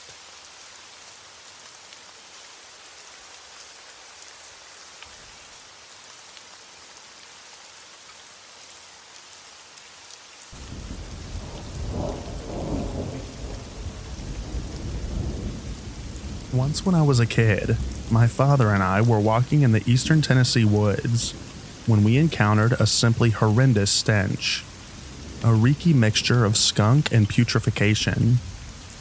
My dad didn't seem fazed or particularly surprised by the smell, which he said indicated that a bear had eaten a skunk.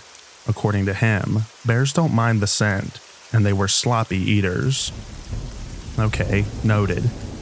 I happily shared this bit of lore with my outdoor activities companions for years, lots of years, and never thought about it until I'd read enough accounts of skunk apes for it to penetrate my conscious mind that their BO reeked just like when a bear ate a skunk. So, it appears to me that this gives us a plausible, prosaic explanation for that skunk ape smell, one that doesn't involve a cryptid. On the other hand, it also suggests that people who have smelled what they took to be a bear may have encountered something else entirely. The latter strikes close to home, because in the years since then, I noticed that smell in the Tennessee and Georgia woods more than once. In every instance, I carefully sneaked around downwind of what I took to be a bear. Definitely makes you wonder what else it could have been.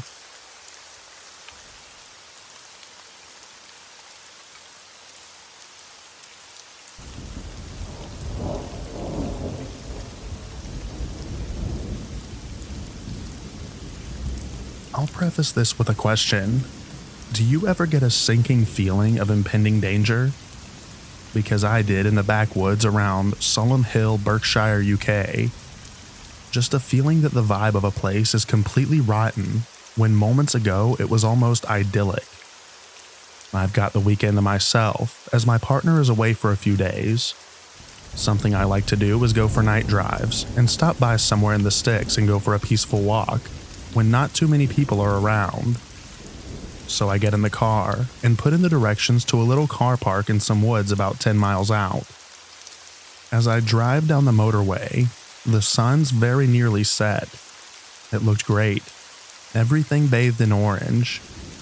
So I leave at the junction and the motorway becomes dual carriageway, which in turn becomes single B road. I turn off onto the lane and pass through the last village before a nice bit of hilly conifer woodlands looms large in the twilight. I was going here particularly because I had heard that there was a nice viewpoint of Reading Town. I didn't make it that far. Now I'm going up country tracks, single lane, so I'll have to pull over to let someone pass if they're going the other way. Thankfully that doesn't happen. No one else is on the road. The hedgerows give way to woodland. It's very pretty, and I can still hear birdsong in the dying light. Eventually I reach the car park, although really it's just a patch of gravel for turning around, and a forestry commission gate blocks off the dirt track deeper into the woods. In the car park there's a motorhome, although it looks like no one's in it. There's also a dark blue Ford Fiesta EcoBoost with a fella in it on its phone. I park in the corner, behind the motorhome, and 2 spaces over from the Ford and get out. There's a meadow across the road from the car park, so I walk to see if there's a path that may lead to the viewpoint. I've not been here before. No viewpoint, but a single deer. Nice. After that, I cross over again and decide to use the track behind the forestry gate. Even if I don't find the viewpoint, I think it'll be a really nice walk, and begin walking. The man in the little car isn't on his phone anymore. He gets out. I take a few more steps, but I'm already feeling a creepy dread. I look over at the man. There's now a second man, and the pair of them are dressed in dark, practical clothes with boots. They're very tall. They don't say anything to each other. Their faces are made of stone. I've stopped now. I pretend to be on my phone. I try not to look directly, but out of my peripheral, I catch them taking turns to sneak looks at me. So I look at them directly, and one is just watching me as they walk towards the same path I was about to head down. I just stand there as they walk by, and they keep looking at me in alternation, even turning their heads as they're in front of me now to look at what I'm doing. They disappear behind some hedges, looking at me one more time before they go. The dread feeling, the rotten feeling, is very strong. I've had this danger feeling only twice before. One time, the danger was perceived. The other time, very immediate. At this point, I decide absolutely not, and go straight back to my car and get in. I can see the men again. From the car, I can see around the bushes and they're just stood there watching me. The entire time I got ready and drove out of the car park turning onto the road. They just stood there, watching. I hope I was just being paranoid, but I know the difference deep down. Paranoia makes you jump at your own shadow and feels anxious. This feeling was cold and a solid feeling in my gut.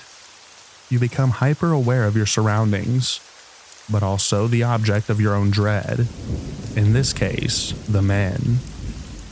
I just had a terrible feeling about them unlike any other stranger I had come across. I didn't think I'd be posting in this subreddit, instead just reading other people's creepy stories. But I had to ask, does anyone else get the feeling that I'm talking about? Have you ever had it before?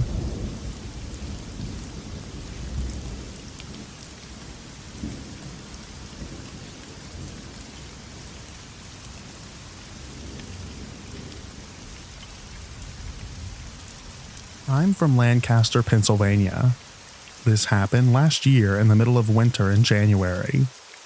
There is a trail called Chickies Rock, which runs along the Susquehanna River, right beside the Route 30 bridge that crosses the river. It was Sunday evening. It had to be about 4:30-ish because it wasn't dark, but it was starting to get there. We were walking the trail looking for a spot where we can smoke. My brother was using the restroom 2 feet off the trail and I kept walking. Let me say that there was no one else on the trail at all, and no cars in the lot, just ours. I looked down the trail, I'd say about 30 yards from us, and I saw what looked to be an animal that looked very odd. It looked like a mixture of a kangaroo or a greyhound fox and a deer. It was grayish in color, had to have really light fur, and the way it walked was strange. I still remember the hoppy steps it would take, and it looked like it would stand on its feet. I called out to my brother, and he was able to catch a look of it. The strangest thing was that whatever it was coming our way. Once we looked at it, it darted off into the woods. Mind you, it was winter, and no leaves or bushes were present. We couldn't see it anymore, and it was unexplainable how it vanished just like that. It wasn't heavily wooded, so we were able to clearly see between trees. We tried to justify it, and we never talk about it anymore.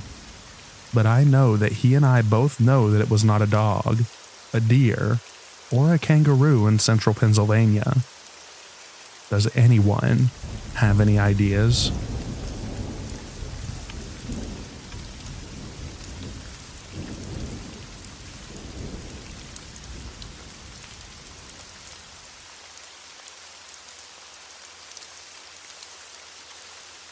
I was hiking along one of the outlier Appalachian trails. I was alone. I always hike with a pistol. I followed a game trail for a spell to climb high in a ridge in hopes to get some pictures from a vantage point, when I heard a low, guttural growl from a thicket. I'm familiar with most animal sounds from this area. I don't know what it was, and I've not heard it since.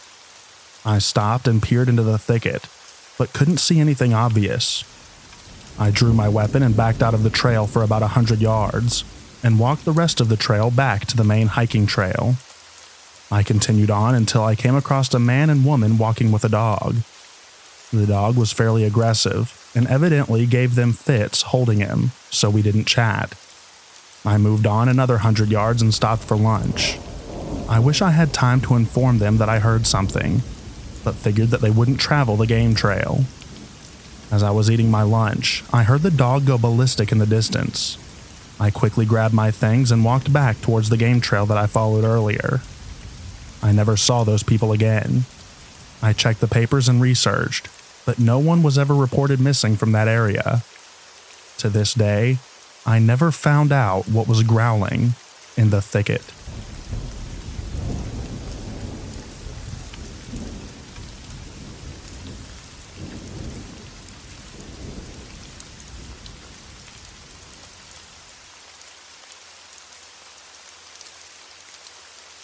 Earl Schaefer, the first man to complete the entire Appalachian Trail. He was doing it for the second time, I think. I was walking the trail by myself, and out of the woods comes an old, disheveled dude. I was like, oh great, I'm dead. We exchanged hellos and continued on our separate ways. A few hours later, some hikers passed by me and asked if I had seen some old dude wearing blah blah blah, and I said yes. They asked if I knew who he was, and I said no. They said it was Earl Schaefer hiking the entire trail for the second time.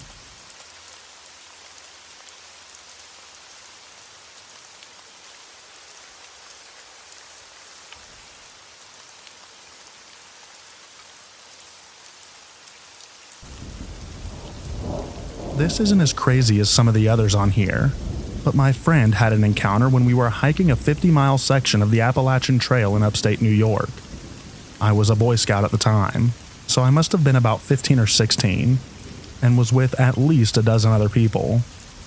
I was up at the front of the group with my friend Tyler, and the trail was approaching a cliffside. All of a sudden, I hear loud rustling in the leaves, a scream from Tyler, and then a loud hissing noise that quickly faded to nothing.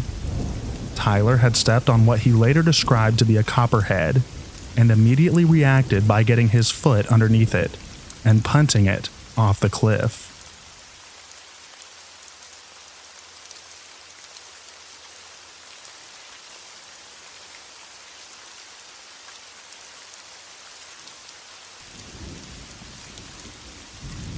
I was told this story over this past summer by someone that I met running a campground up by the Yellowstone/Tettons area. It was a privately owned campground located in the greater Yellowstone region. Anyhow, I checked in, met the dude running the spot. He was really laid back and down to earth, and even gave me updated accommodations, glamping instead of my campsite for free. Anyhow, we connected pretty well. I felt comfortable around him and safe at his spot, which is important as I travel solo mostly. As we started chatting one morning and he was telling me how he spent some time 2 to 3 months ago on the Appalachian Trail, starting in Georgia and moving up north. I don't remember how it was brought up, but he begins telling me how one day he found a cut off the trail, an old carriage road or something, and that it was pretty quiet. Not many Appalachian Trail hikers go off into this portion. Anyhow, he starts telling me how one day he's hiking and begins hearing branches and twigs breaking off the trail on his side. Being the only one there, he suspects it's an animal. According to him, he sets up camp that night and begins hearing the same noises around his campsite. Well, he begins to get sketched out and decides that he'll rest quickly and gets back on the trail. Morning comes and he hits the trail again and begins hearing the same noises. He begins telling me how he starts to get a little sketched out at this point. He seemed pretty legit, getting emotional and whatnot. Not overly dramatic, but you could tell that he was affected by recalling this. The dude tells me that he starts picking up his pace on the trail, and the noises begin to keep pace with him. Finally, he reached a ranger station, which was closed. He says that he was so freaked out that he was ready to break in when a ranger pulls up and sees him distraught. He starts explaining what is going on, and supposedly the ranger tells him that he's surprised he made it that far by himself and lets him in the station.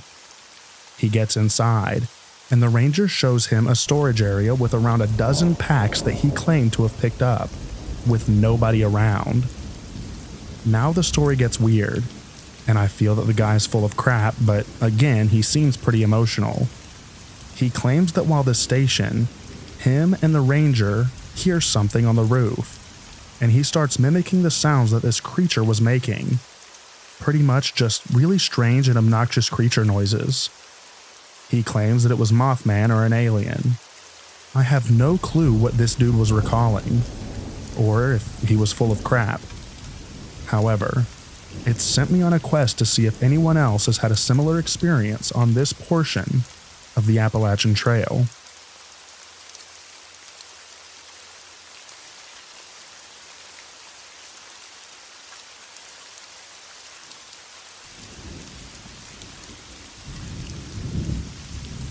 Let me start this by saying that I have lived in the Appalachian Mountains all my life and have experienced a lot of strange things.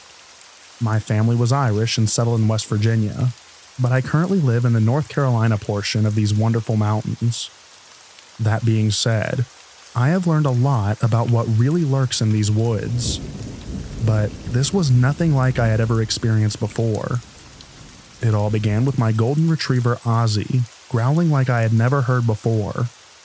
He literally never growls, so that had me really uncomfortable, but this growl was bone-chilling. It was like he was getting ready to have a fight for his life or something. I took both him and my other dog out at around 11 p.m., and he would not leave my side. I noticed that my workshop door was open, so I walked down to close and lock it up.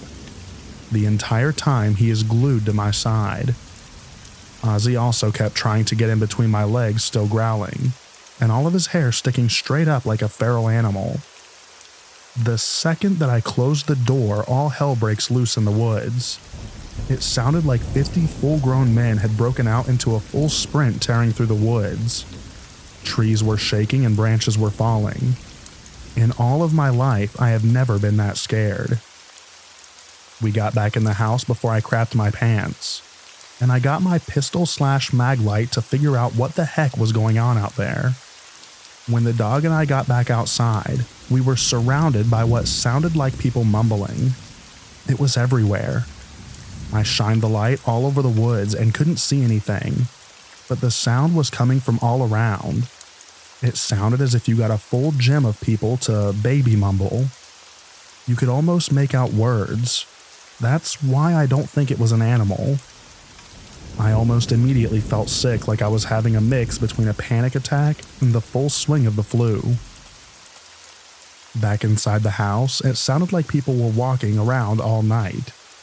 The windows were creaking, and you could clearly hear the sound of shoes on gravel.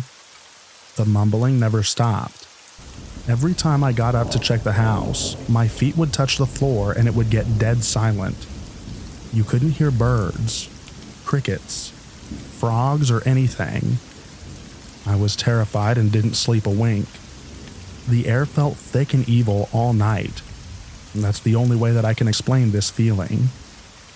Imagine a soaking wet quilt being tossed over you. That's how I felt. I'm looking for any answers as to what this could be. This wasn't like the normal spooky stories that my grandma and great uncles used to tell me.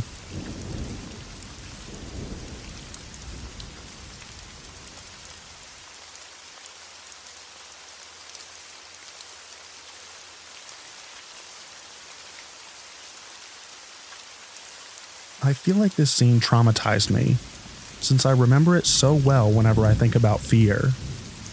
The reason this memory scares me till this day is probably because I have yet to discover what animal it was. My closest bet would probably be raccoons, but the uncertainty is what frightens me so much. That day, I decided to push a bit more, and even though I was at a shelter with my trail fam and it was dusk, I just wanted to keep moving and night hike to the closest camping spot ahead. We've been there before. I waited out the momentary rain in the shelter and started hiking moments before it actually got dark. My buddy told me not to drink the water from one of the water sources ahead, because apparently there was a factory accident or something contaminated the stream or river.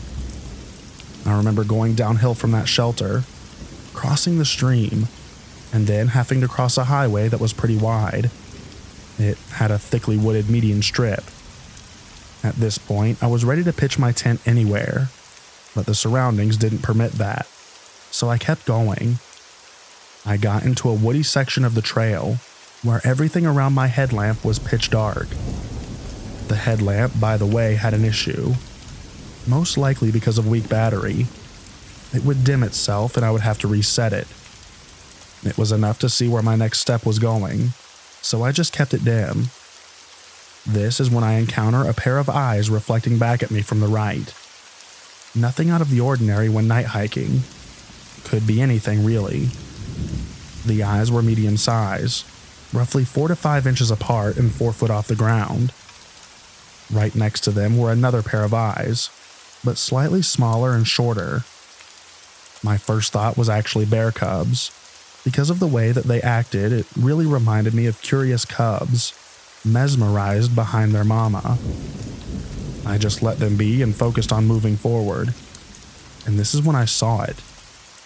1, 2, 3 more of them, all slightly varying in size, and this time on my left.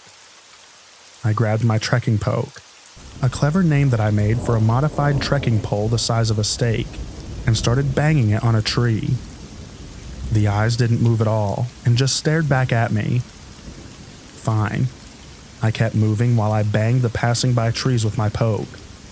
And then as the trail light turns right, in front of me, I see this line of about a dozen pairs of eyes. All of them just sitting there in the outlines of the trees without moving one bit.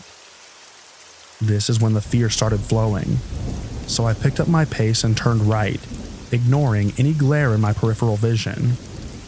I just stormed the heck out of there. Soon I was out of that section, and I managed to make it to a pond where I stealth camped. Whenever I would tell others about this, they would shrug it off, thinking that I'm probably exaggerating or that it was nothing serious. But experiencing it firsthand, all alone, knowing that you're greatly outnumbered was really scary. I wonder if anyone else has had similar experiences that they can't get out of their minds either. Funny thing I just realized is that my trekking poke died/broke that night while I was using it to climb some rocks, shortly after this episode. It was quite an adventurous hike.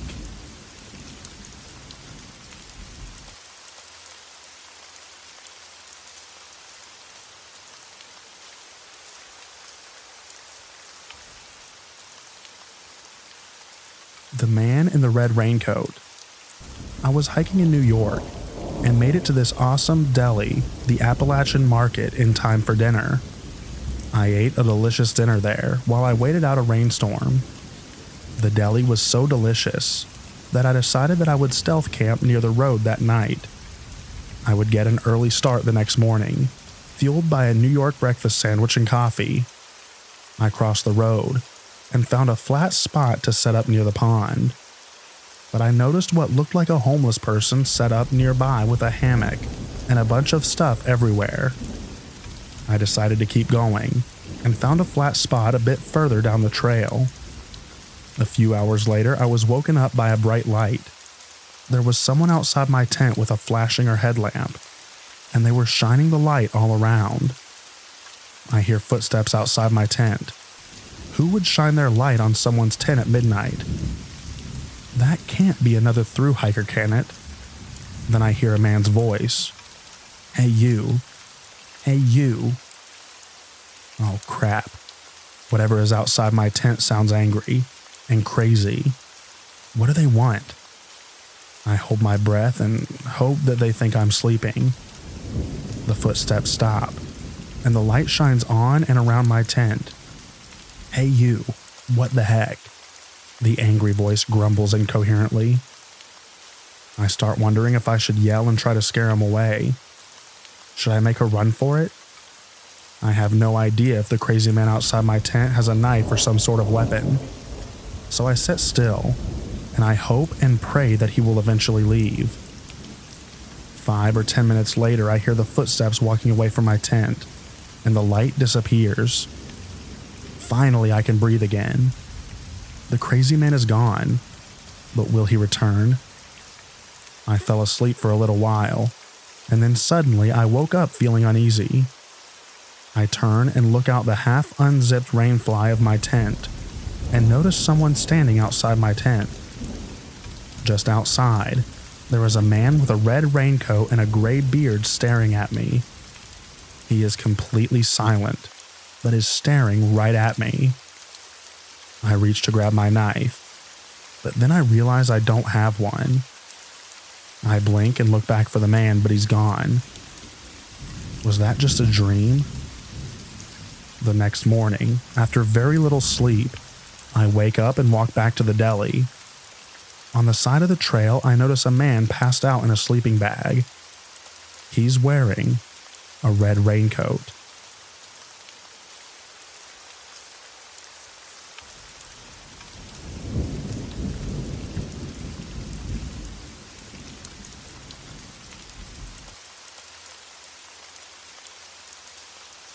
My wife and I were overnighting on a section that I knew very well. There was a rowdy group at the shelter we had planned on using, and we wanted to get up early. So we ended up using an extremely well-maintained collection of tent sites, not far from the shelter, and were pleased with our spot. We waited until after dark, and no one else showed up like we expected. I was having a rough time sleeping. I'd woken up to the noise of the partiers and was just chilling in the tent while my wife slept. I was getting closer to dozing when a very large buck decided to check out our tent with his antlers. He came right through it. There must have already been a tear or a weak spot. I'm pretty sure that he was as shocked as I was that the tent popped and ripped. And I was scared out of my mind because I'd never encountered a deer doing something like that in all of my years on the trail. I froze. He froze. My wife continued to sleep because she sleeps through smoke alarms, so this frozen deer wasn't waking her. In the dark, it took my brain a second to really grasp what was even happening. Then, because in the middle of the night in the middle of the woods, nose to nose with a wild animal, I was not thinking at my best. I barked. I barked like a dog in his face. He did not move. If he had not been a wild animal, I could have easily given him a good boy pat on the snout. It didn't seem like a good idea at the time, and I just had to wait him out until he slowly removed himself from the interior of the tent and walked quietly off into the night, showing no sign of being spooked. When we ran into the partiers the next day, they told us that he had visited them as well and just stared at them for a while before moving on. My wife woke up the next morning and was genuinely confused about what happened to the tent. I had really thought about messing with her and telling her that she slept through me fighting off a bear or a bobcat or something. But the truth was too irresistible.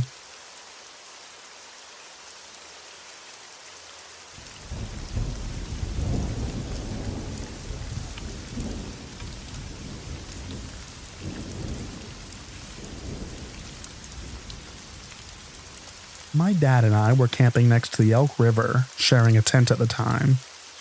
We set up camp in a small field next to the river and called it a night. My dad slept with earplugs. I did not.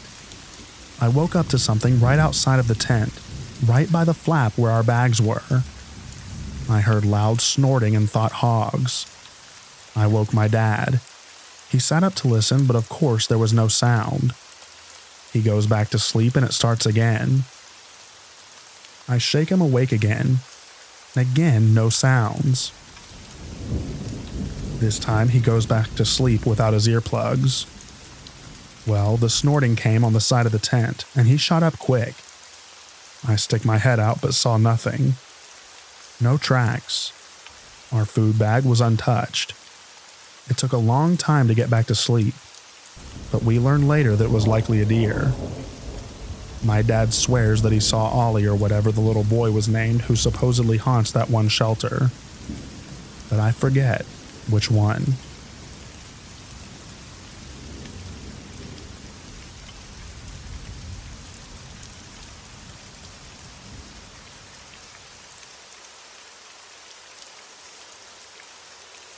My friend and I were on Breakneck Pond in Harriman fishing.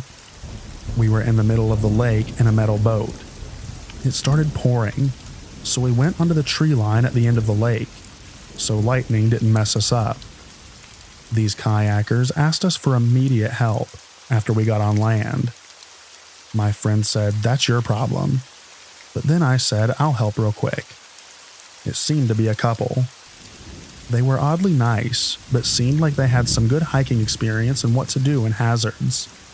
So they claimed shelter was a half-mile going away from the campgrounds, so we decided to follow. I got a weird feeling as the skinny guy walked behind me, almost like he was going to blindside us with a knife, and his spouse, the woman leading the group. So it then started hailing.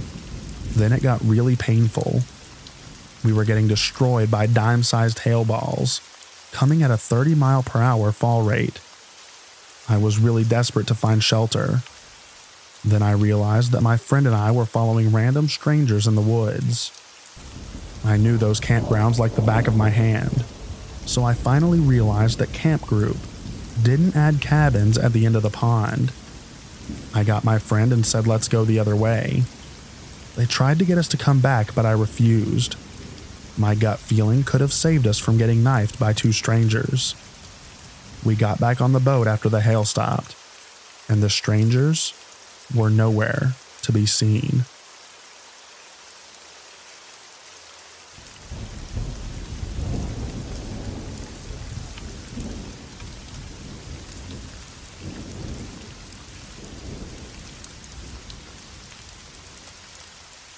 During my through hike, I had planned to get off the trail around Waynesboro, Virginia for a wedding in Shenandoah. I had a friend hike with me for 5 days out of Damascus, which we did 15-mile days. Then I picked up the pace to make it in time. I needed to average about 23 miles per day for something like 12 days to make it. Started with 29 and 28-mile days, and averaged 23 for a 4-day push to Pearisburg. Then needed to repeat that to Daleville. But I slowed up and got there a day late. It was shortly after that I found out that the wedding was a day earlier than I had thought. So I was 2 days behind. I decided to get off at Buena Vista instead, which I had not wanted to do since I had stopped in there during a section hike. So cut to Friday, the day before the wedding. I hiked into Glasgow for lunch and had a small resupply to get me through the night. I packed out half the pizza and began the big uphill in the heat of the day. I chugged all of my water by the top of the mountain where I had decided to camp, so I needed to hike on to the next shelter. I had to signal for what would be the last time, so I decided to book my rental car from Enterprise and request a pickup from the road where the trail comes out. Declined. I pick a time when the store is open. Check the hours. They close at noon on Saturdays. Well, crap. I text my girlfriend the situation and began to hike downhill, losing signal. I make it to Punch Bowl and run down with just my bottle and filter for water. Didn't bring my headlamp and it's getting dark quick. I ran back up the trail and got to my pack. Took out my headlamp and kept hiking into the night. I only did maybe 3 miles and then had to look for a stealth camp spot to camp. I finally found a small flat spot barely big enough for my tent, right off the trail by like 2 feet. I threw up my tent and wasn't even hungry from dehydration. So I went to hang my food, smelly pizza included, from a tree. But I was looking for a suitable limb for like 10 minutes with no luck. Eventually I said screw it, and threw my food onto a tiny branch about 8 feet off the ground, in the tree right across the trail from my tent, maybe 10 feet out my front door. I go to sleep and wake up at 4 a.m. to large footsteps behind my tent. Probably not human because it was coming from the woods, not the trail. I shuffled my sleeping pad to scare it off. It just froze for a second, then kept wandering closer. All the deer I had seen were super skittish, and this creature was not, so I assumed that it was a bear. I make as much noise as possible, and it detours a wide berth around my side of the tent, so I play some music from my phone while packing up loudly. Music ends and I hear nothing. I peeked out. Nothing. I pack up my tent while singing loudly, grab my food bag and hike off the trail. Never ended up eating that pizza either.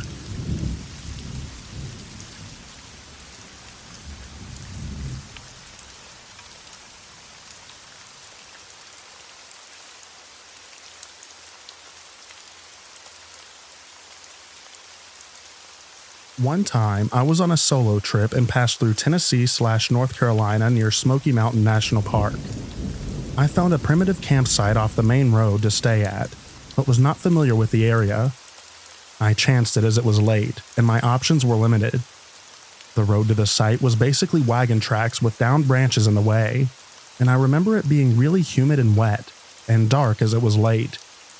I pull up to what I assume was the site.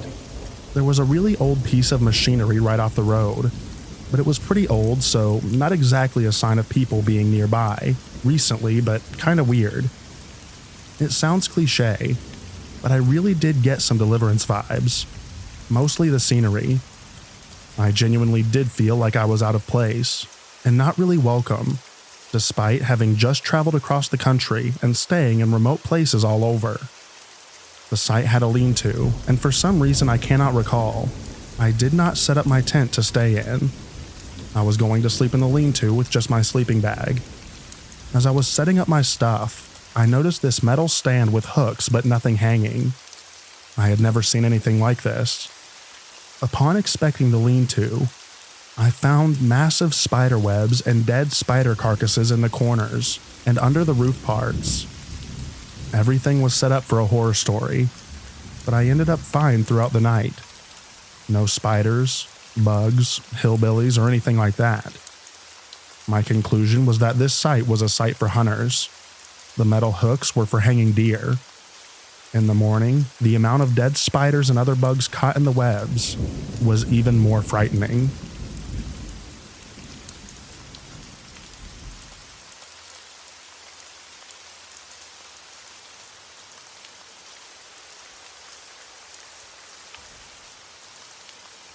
I lived in Kingsport, Tennessee in middle school. My family had a half-an-acre plot that led back into acres of random woods and hills. There were cabins, dirt roads, and even churches back there that were not on any map. Some were abandoned, but many had people living in them full-time. My siblings and I would go exploring, and my brother accidentally stumbled on either a moonshine or meth cabin once. He thought that it was abandoned and went to check it out, but someone heard his footsteps, and suddenly he heard a bunch of people scattering around inside, and someone telling everyone he'd go check to see what was outside. My brother ran back into the woods and didn't stop running. We stopped going back there after that. Before that incident, we'd find makeshift tents made out of branches that hadn't been there before. Around the tents would be weird extinguished campfires, and weird crap hung in the trees, like a string full of cans and bottles just hanging around like wind chimes. Even twig wreaths and figures like something straight out of the Blair Witch Project.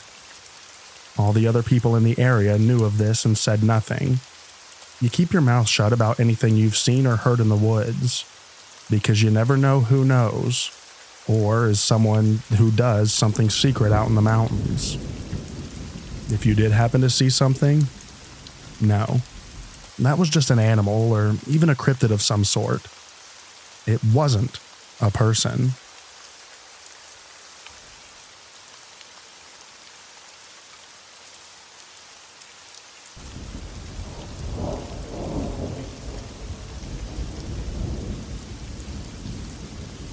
I'm from southwestern Virginia, and one day I was driving around a gravel back road just riding around when I came upon a group of 10 plus people in white robes. They were walking down the road towards the creek. I put it in reverse and got out of there pretty quick. But in hindsight, I'm pretty sure it was just people performing a baptism down by the creek.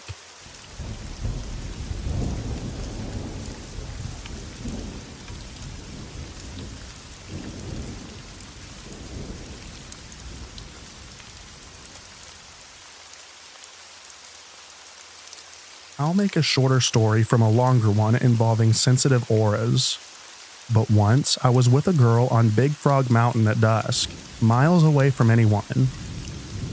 We decided to walk up a trail when right behind the car, I stepped in a mud puddle with odd-looking light brownish water. I pointed the unusual color to her when we started walking. Not far up the trail, she started getting scared, and we went back to the car. In the car, we started making out while lying in the front seat, and she had her hand draped out the window. I felt an odd sensation in my back. It had happened before when people were behind me, and told her to pull her hand in, which she did. A few minutes later, I felt the sensation in my back again, but it felt more urgent. I rolled her window up, but being a teenager, I continued with the makeout session. A few minutes later, it felt like someone had stuck a live wire to my back. I sat up, started the car, and head back down the mountain. She was obviously confused and asked me what was wrong. I replied that I didn't know, but something was wrong somewhere. We went back to my parents' house and was assured by them that the family was okay. Having calmed down some, we ate a little dinner, then started to leave. After I opened the car door for her, I walked around the back of the car. While walking, I glanced at the back of the car and saw handprints the same color of the mysterious mud puddle on the car. The last one was over the back window, and it was obvious that someone was watching us while inching their way to the front driver's side window. When I saw the handprints, it was like being hit with a lightning bolt, and I knew what had happened. Cold chills ran all over me. I got her out of the car, and as soon as she saw the prints, she knew too.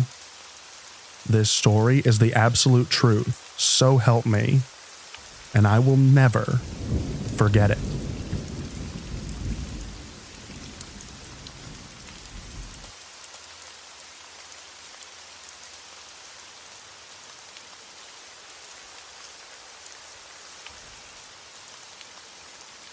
In 2007, I was a designated driver, stone cold sober for my boyfriend and friends. He and I went back to his parents' house in southern West Virginia. His parents were out of town, and he was drunk, so I got him put to bed and went out to back to have a smoke. Typical house up a holler setting at the bottom of the mountain, with about a half an acre fenced in, running up the hillside. I didn't turn a light on, and it was typical Appalachia dark. Sat down on the porch swing, lit up, and all of the sudden hear what sounds like a woman being absolutely bloody murdered about 100 feet away from me. I threw my cigarette and got in the house quick, turned on the porch light / floodlight, and saw what can only be described as a huge black panther running back and forth inside the fence, absolutely screaming and screeching its head off, because I guess it thought it was trapped in the fence once it jumped in. I watched it until I figured it out, and jumped back over the fence and ran up the mountain. I think only one person has ever truly believed me.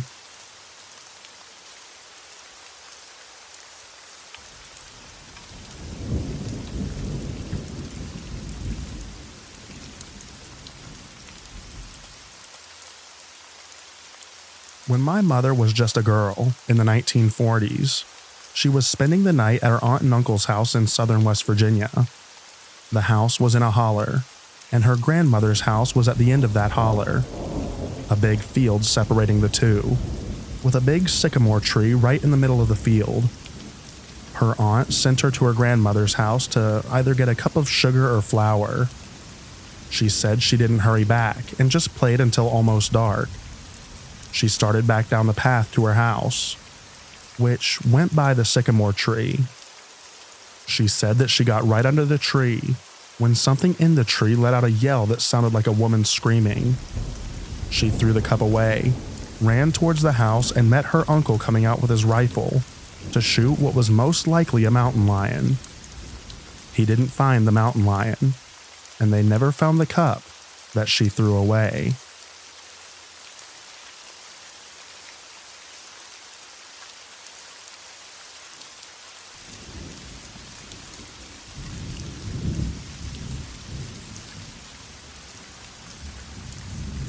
I grew up in Big Canoe, Georgia.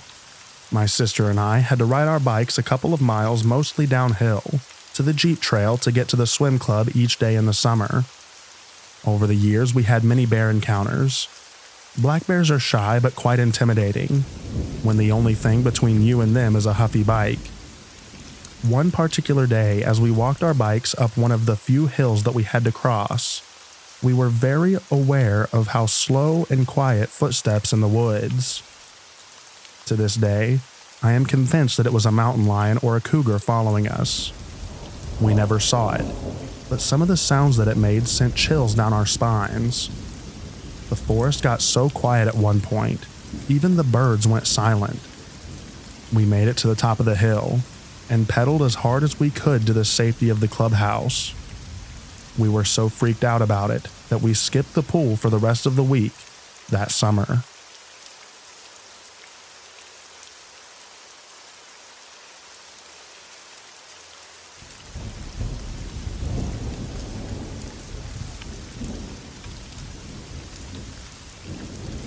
My name's Octo. I'm from Michigan, but I love Appalachia. The mountains are in my blood. Not to mention, it's the most beautiful place on earth.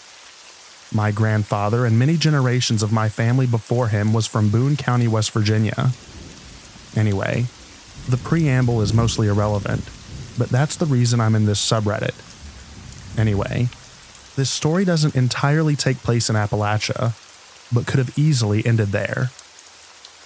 A few years ago, one of my friend's parents paid me to pick their daughter up from New York City and bring her back to Detroit because she's somewhat disabled and she had missed a few Greyhounds that they had booked for her. The drive to New York City was relatively uneventful. Got pulled over for having an out headlight. Slept in my car at a rest stop and woke up in western Pennsylvania to a misty mountain sunrise. I get to New York. The traffic sucked and there was nowhere to park, but eventually I found my friend. She loaded her stuff into my trusty HHR and we were off. Pretty much everything was going all right until we decided we should stop and rest. Again, in the mountains of western Pennsylvania. Initially, we chose a Walmart parking lot so we could get food, have access to a bathroom, and so that if something did happen to us, there would be cameras. But there were a few shady cars that seemed to take interest in us, so we decided to push west and sleep at a rest stop instead. We tried that. When we got there, we had some snacks and just BS till dark, so we could easily and safely go to sleep. But then I noticed something. There was a car sitting in the parking lot of the rest stop that looked eerily similar to one of those shady cars we had seen earlier. A newer Jeep, SUV, white. I debated for a few minutes whether we should worry about it, since there were probably tons of people who drive those before deciding to keep pushing west. Exhausted, barely able to drive, potentially paranoid but motivated to find somewhere safe to sleep. Eventually, we found another Walmart and parked somewhere distant from the door, but not so distant that we were invisible.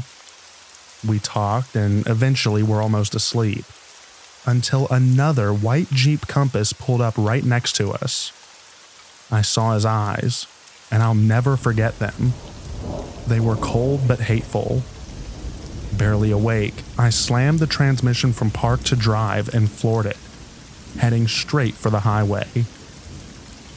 We flew through the mountains, but couldn't lose the brand new Jeep on the highway. Eventually, we decided to get off and try to lose them by zigzagging and changing roads, heading southwest instead of due west, as he probably presumed we were doing. After daybreak, we found ourselves in a small town with a busy Wendy's or McDonald's or something, where we finally got some sleep. That night, I was either paranoid, which is entirely feasible, or we were followed for well over 100 miles. Either way, it was the most terrifying thing to happen to me in the mountains so far.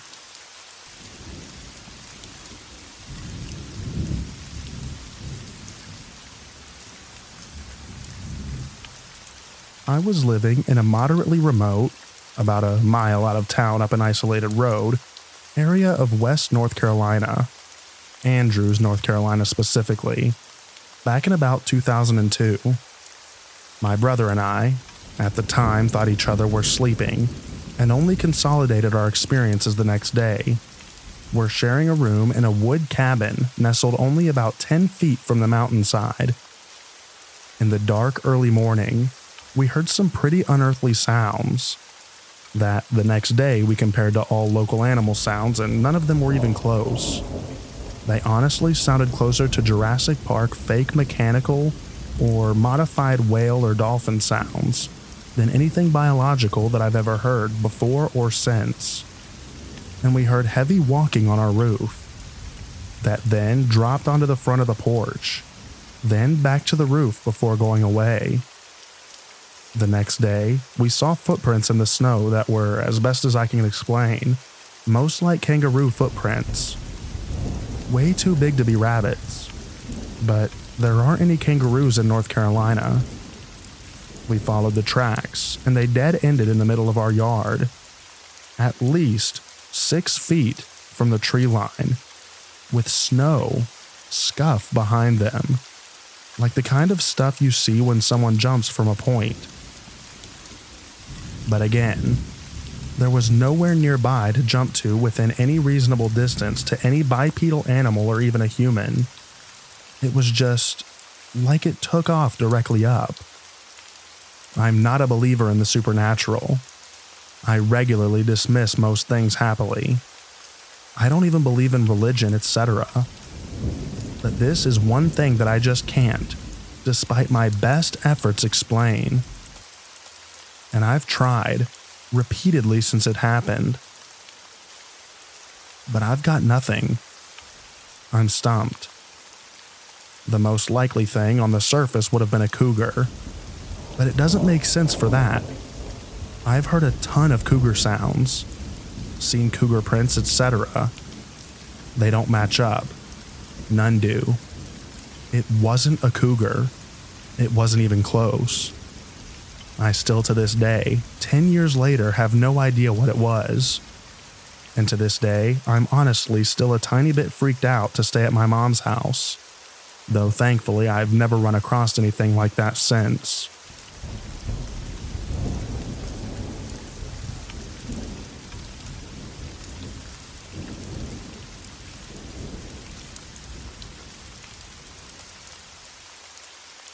I went camping by myself one night to clear my head, because I had a lot going on at the time. Summer was almost over, so I was trying to enjoy it while I can. I wasn't able to sleep because I felt like someone or something was around. I have one picture from that night. I'll have to see if I can find it. But all you saw is 2 red dots about 3 foot off the ground. After that, I refused to leave my hammock. At about 3 a.m., I started to hear something moving around.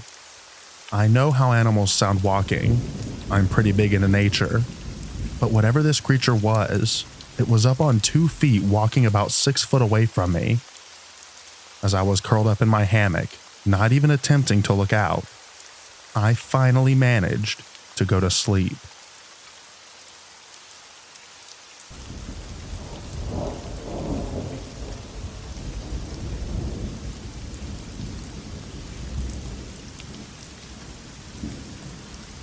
Some friends and I were bored in college one night, and I was borrowing my dad's car for the week.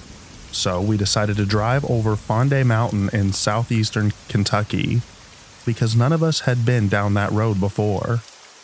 It was about 3 a.m. when we finally got to the top and started coming down the other side. At first, we saw what looked like a large cat about the size of a mountain lion, but it was running through the woods on 2 feet. We drove as fast as we could to get to the next town, which was Clearfield, Tennessee. When you get into the town, there's a streetlight on either side of the street at city limit sign. The lights looked like they were floating back and forth across the road, switching places.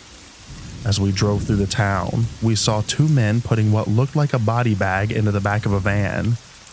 At this point, I floored it and found the first open gas station so I could find to get directions back. I still have no idea what we saw or why.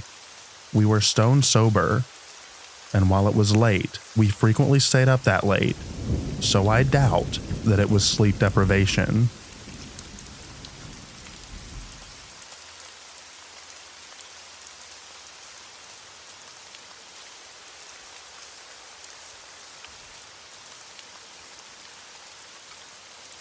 This didn't happen to me, but happened to my mom in the late 60s. My mother grew up in New Hampshire, but was born in Virginia. One year when she was about 4, she was getting dressed in her snow clothes to go outside. She had a younger brother at this point and he was 3.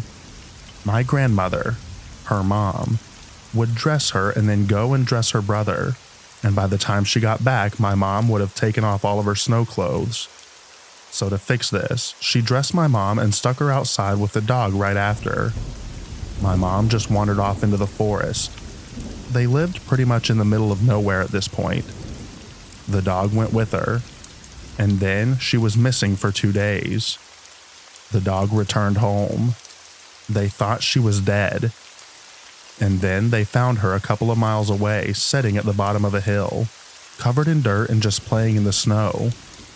She doesn't remember what happened, but I guess she was just missing and then found.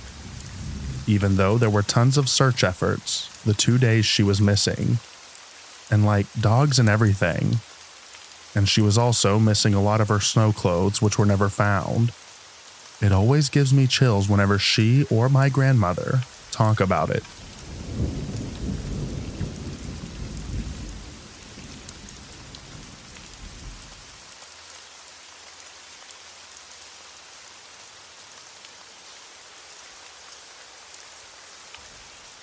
I've been a lifelong outdoorsman, living in West Virginia and Virginia, and I've had a lot of scary run-ins, from being in between a mother black bear and her cubs, to being face-to-face with a mountain lion, as well as being stalked by one. But one of the scariest things was one day in an area that is called the Devil's Ditch / Haunted Branch.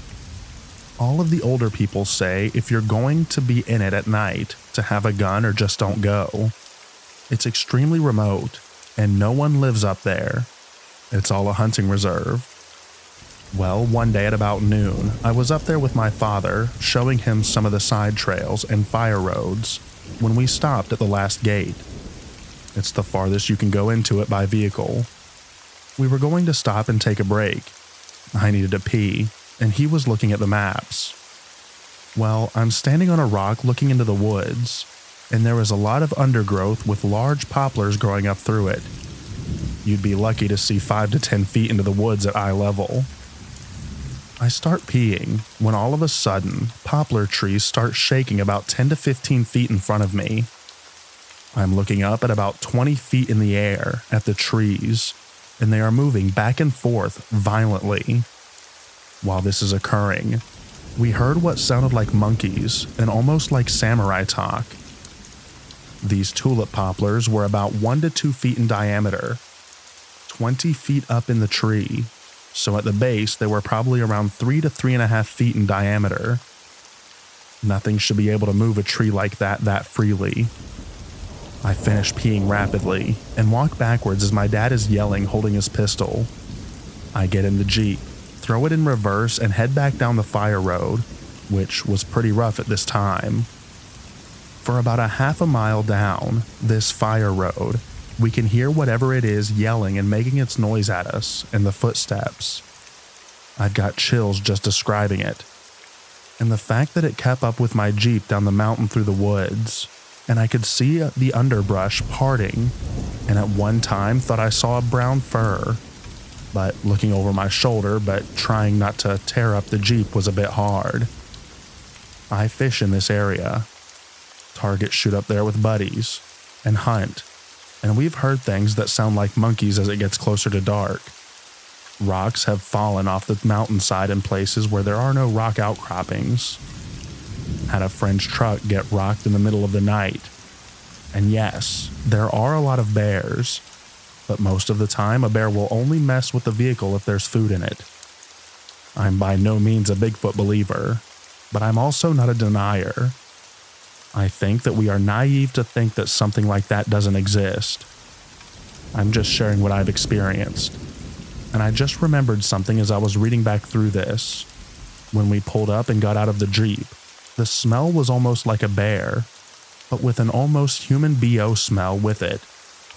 I've smelled a lot of animals, and that smell was very unique and has stuck with me.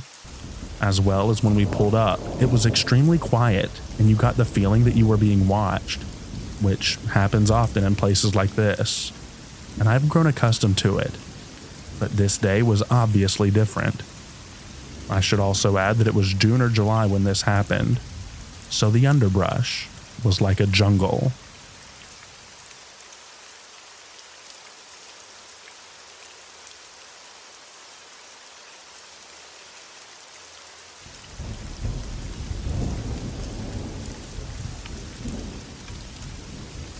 Growing up in Cookeville, Tennessee, we had Crazy George's Bridge and Booger Swamp.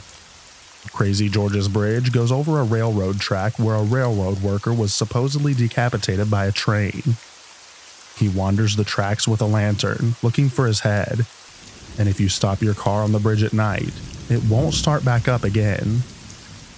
In the 80s, it was also rumored that Satanists used the bridge for rituals, and for decades, teenagers have tested the theories with late-night visits. Booger Swamp was a wooded area where a witch supposedly lived, and if your animals went missing, it was said that she had called them to her lair to use for spells and potions. There's also a witch's cemetery with strange pyramid-shaped tombs.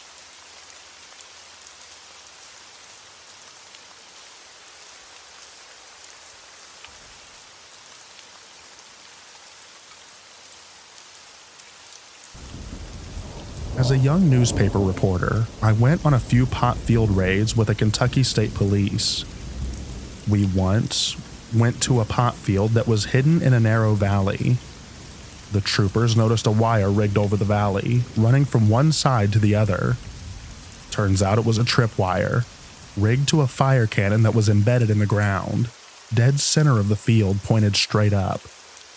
It was made from large diameter steel pipe, and loaded with several pounds of black powder as propellant.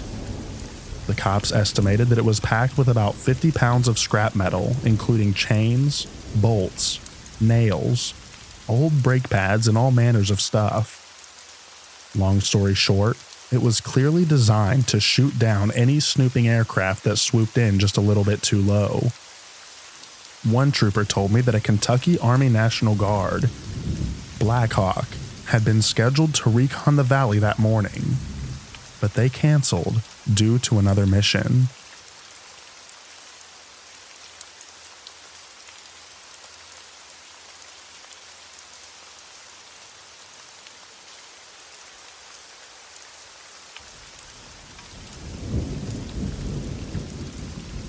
This tale was told to us by our grandfather. It was winter in the lumbering camp. Remember when chestnuts were timbered? It was late one night, and a knock came at their cabin door. Opening the cabin door, they found an old woman who pointed at one of the men and said, "You are needed at home," and then vanished. No footprints in the snow. No signs of the woman. The man she told to go home did. His mother had died. No one ever knew the identity of the witch woman.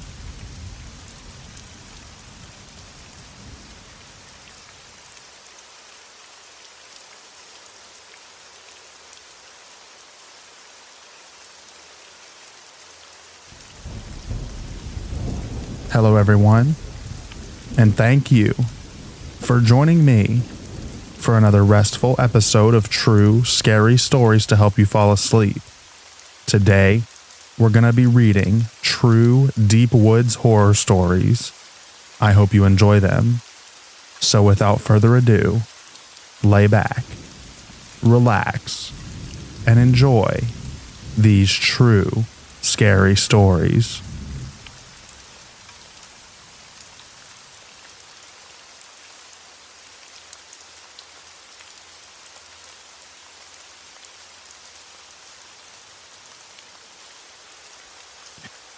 This happened some months ago, precisely on the 5th of November. I live in northern Italy, So that was the evening in which the red aurora borealis appeared visible for us.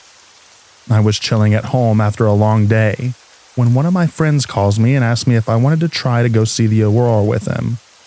I said sure, because I'm always up for an adventure. And from where I live in the top mountain is circa 1 hour in the car. At 21:30-ish, he comes and gets me and up we go. We even see a cute chunky fox while ascending.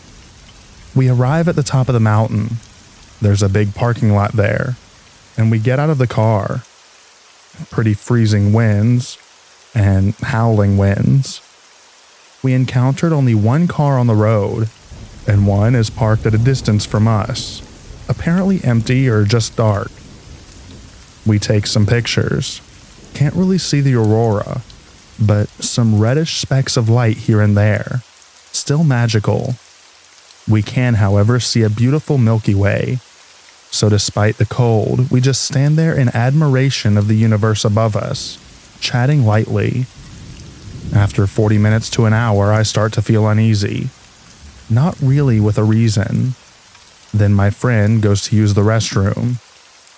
He only goes a short distance and remains in sight, and I concentrate on the surroundings, as I'm used to giving credit to my internal voice. So I suddenly start picking up on something. I hear footsteps. Every time the wind goes down, they go silent, but a bit delayed. I can clearly distinguish them as the iced snow crunched under the weight. When the wind picks up in strength, I tell my friend when he comes back. We listen, and he confirms it as they're getting progressively closer. We made eye contact, decided we saw enough of the stars and didn't want to stay around to find out, and calmly walked back to the car, locked the doors, and booked it swiftly out of there. We kept check the next day about robberies or anything else, but we didn't hear anything.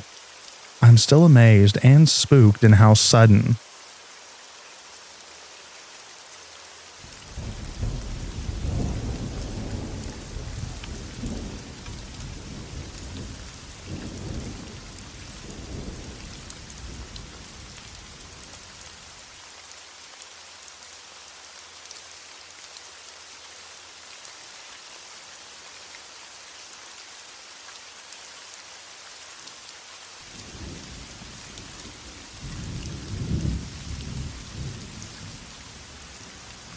I wanted to write about what happened to me and my partner in September of 2023.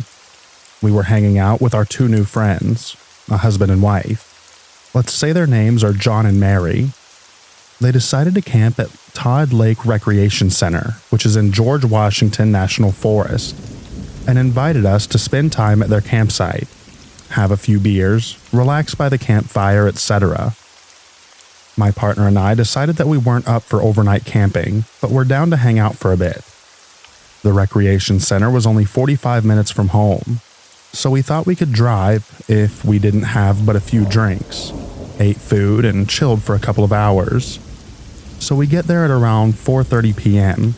and have camp snacks, sandwiches, chips, nothing special, and some alcoholic seltzers. We wander down to the lake and let their dog swim, and then we decide to head back to the campsite and start a fire. I knew we weren't staying the night, so I kept track of how many drinks I had and the food I ate to ensure that I was suitable for the drive later. In total, I had 5 seltzers the entire night, over hours. Not to sound like an alcoholic or anything, but 5 seltzers do not explain what happened to us that night. I can handle my alcohol, and I'm responsible while drinking by pacing myself, eating food and drinking water in between each beverage. So we're hanging by the fire with John and Mary, and next thing you know, John says, "Hey, do you guys want to walk down to the lake?" And we respond, "Yeah, sure, let's do it." The camp has a short walking path to the lake, probably half a mile away. It should only take minutes to get there. Now this is when it gets weird. I look at my cell phone and see that it's 8:30 p.m.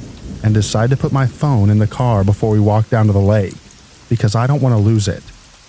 The next thing I knew, I woke up in the woods, passed out on the ground on a trail with my partner in the middle of George Washington National Forest, an hour away from their campsite, and John and Mary were nowhere to be found.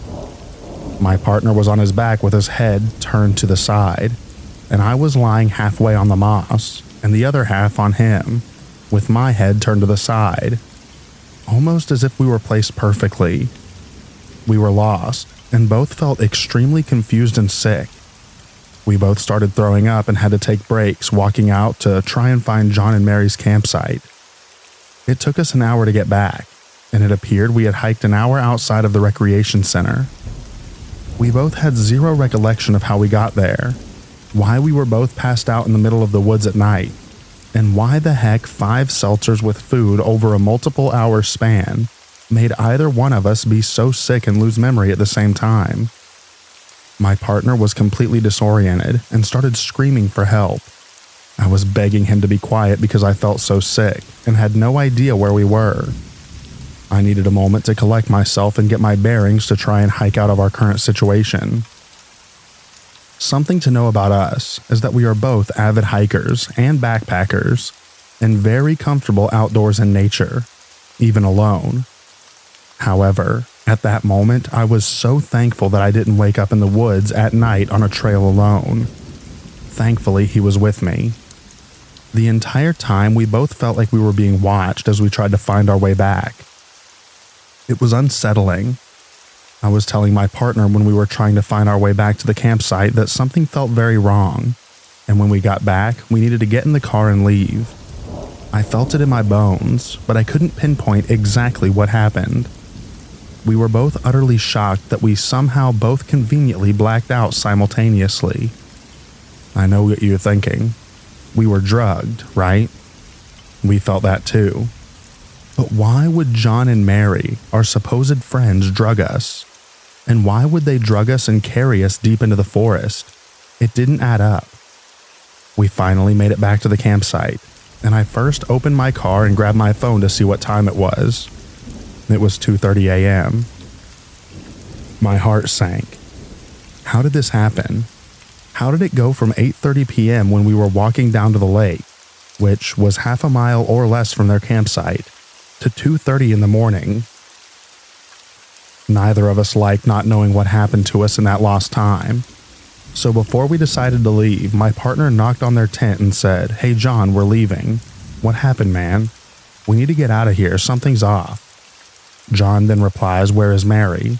And my partner and I both looked at each other concerned and say to John, "What do you mean? She's not in the tent with you?" And John replies, "No, I thought she was with you two." That's when we all decided to search for Mary. John said the last thing he remembered was we were hanging out by the fire and asked if we wanted to go down to the lake. And then, hours later, he woke up underneath the picnic table at the campsite, not remembering how he got there. However, something seemed fishy, and he was far too relaxed. We found Mary down the trail to the lake, slumped over, asleep in the woods near the campsite. Neither remembered what happened and why we all ended up in these places. No one can remember what happened for those few hours. It was misty, dark, and foggy on the mountain, and I was shivering, with my teeth chattering, feeling sick and just ready to go home. We got in the car and returned to our house, but it took a while to settle enough to sleep. When we spoke to John the next morning, they laughed it off and said, "Maybe we just shouldn't drink so much next time we hang out." I remember all of us hanging by the fire, and then mentioning us going down to the lake, but I stayed back to deal with the dog and you three went down there. John changed his story from what he had said the night before. Something didn't set right with me. The Todd Lake Recreation Center was almost empty. We only saw one other family camping that night, and they weren't anywhere near our campsite, which was also odd. My partner and I don't feel like we drank enough to the point that it would cause us to black out, especially at the same time. So what did happen? We were so sore and a little cut up, but our only thoughts were this must have been something paranormal, or they did drug us. I started to get flashbacks of memory, and all I remember was John's face on the beach, then black. Did aliens abduct us? Was it something from Appalachian folklore like Mothman or some other bizarre creature? Did we all drink too much? Did we get drugged? My partner lost his phone that night, so I called the ranger the following Monday, and they said they found it in the woods busted up between campsites 5 and 6. But John and Mary were camping at campsite 1. The ranger mailed it back to us because I didn't want to drive back there and had a horrible pit in my stomach. The phone never cut back on, even though the front of the screen was perfectly intact. It was only the back of the phone that had been busted. A part of me doesn't want to know what's on that iPhone. The next day, my partner was violently ill, and I was shivering with teeth chattering and chill bumps all day. We honestly probably should have gone to the hospital. In my 30 years, I've never experienced anything like this. And to this day, we are skeptical about meeting new friends or having new people into our lives. Either way, we are both so grateful that we made it home safely that night, and we have each other. What do you all think? My partner doesn't have social media, but I blocked John and Mary on mine, and we haven't seen them since. We moved to another state in 2024, not because of this reason, but I've dealt with a lot of PTSD and night terrors since this occurred. I now worry if it was John or both of them. Are they doing this to other people? Thank you for reading.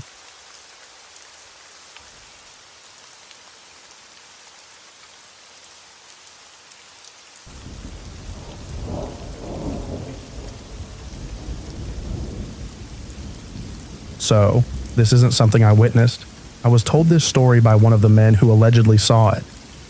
For context, this guy had run with some questionable crowds and did what jobs he had to make money at times, if you get my drift. So, he has a lot of stories. I mostly consider this a tall tale, but there is still enough of it that makes me wonder what if. According to him, we'll call him Zed for the sake of the story.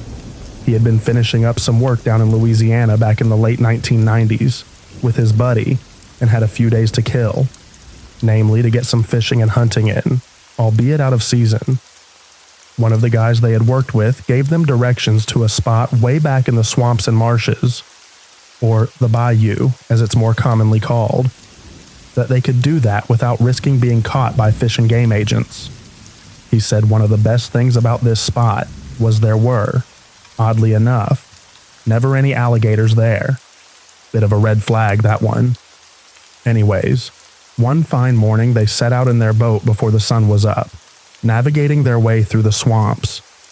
From what he described, this was a section that was close to the Mississippi border, routes used by smugglers to move various products across state lines. They finally arrived at the spot after a few hours and some detours, their way of not saying they got lost. Turned off the motor on their boat and started fishing. The trees were just thick enough to prevent you from being seen from overhead, and they were essentially in a huge inlet that was somewhat sheltered from the rest of the bayou and had the start of solid land along two sides of it. By solid land, that also meant you had to walk across 10 to 15 feet of muck that could suck your boots off before you got to solid ground. So according to Zed, the day was progressing, and fishing wasn't going great. But they still had beer, so they weren't inclined to go anywhere. They both noted that, as the guy had said, there were no alligators. Normally, you could spot them lurking around or sunning themselves, but they were just utterly gone from the spot, as were most of the big fish, it seemed. It was at this point they observed a herd of feral hogs emerge from the undergrowth on one side of the lagoon and make their way to the muck that was described before and commence to start rolling and rooting in it to their heart's content. Zed and his buddy slowly angled their boat closer, as they had sidearms with them, and certainly had no issues with getting wild pork instead of fish if the opportunity was there. The hogs were leery but not afraid, keeping the humans in their line of sight as they frolicked. Zed saw they had no real way to get to a hog if they shot it there, so they just floated along and watched for a good opportunity. But instead, they saw something else entirely. According to Zed, that's when they saw the mud start to move. He knew instantly it wasn't an alligator. as an alligator would be flailing around in the mud trying to reach the hogs. And whatever this thing was, it was covered in mud. The only way he could describe it was something was pushing its way through the muck like a mostly submerged bulldozer, creeping up on the pigs. They watched as it slowly approached a cluster of hogs who had noticed the movement, but seemed more curious about what it was than afraid. One of them, a pig that Zed estimated was between 150 to 175 pounds, was the furthest out in the muck and made the mistake of attempting to sniff at whatever the intruder was. Zed said that quicker than they could react, something lunged out from the thing and attached to the pig's head and face. As the pig thrashed and tried to jump back, letting out the most blood-curdling scream they'd ever heard, the thing was hauled partially out of the muck and came into better view. Zed realized it was an alligator-snapping turtle of proportions he had never heard of. He's seen the one they keep at Bass Pro Shop. That got big enough that it cracked its tank and had to get a new one, and he said that was like comparing a chihuahua to a pit bull. It was still partially obscured by the muck that was covering it, but Zed swore its shell had to be at least the size of the hood from a Volkswagen Beetle. He was an extreme car enthusiast, so he knew his vehicles. His best guess on its weight was it was well over 500 pounds, and was now backing up into deeper water, dragging the pig with it. Zed said from what they could see, the turtle's head was so big that it was able to fit, its jaws partially around the pig's skull, and its beak was now essentially acting as a meat hook. Apparently, it was about a 30-second fight to drag the pig out into the lagoon, but Zed said it was clear the pig never had a chance. The turtle dragged it out into the water, and the pig made one last desperate attempt to break free, apparently hearing something screaming underwater one last time. It's as unnerving as you'd imagine, and Hollywood doesn't get the sound right. It then just went absolutely quiet after that. According to Zed, he and his buddy sat there for a minute, processing what they had just seen, and except for the froth on top of the water and the stirred up mud, there was no sign anything had just happened. The other hogs had fled as soon as their comrade was attacked, and except for some bugs, it was almost completely silent. They couldn't say why, but Zed said they booked it out of there, that something was off, and it felt wrong to be there. It wasn't like they could go to Fish and Game and describe what they saw, but they did fill in their acquaintance on why there were no alligators in that area. As far as Zed knew, nobody else has ever seen this colossal turtle and came forward to talk about it. But Zed said that it was big enough that if it caught a person unawares, it could easily overpower and kill a human, the same way it did that pig. Again, this is how the story was told to me. It's not my story, and I'm inclined to mostly believe it's a tall tale, or an exaggerated one. But it does highlight that you don't need something as fanciful as a skunk ape or Bigfoot to be nervous about what might be lurking out of sight.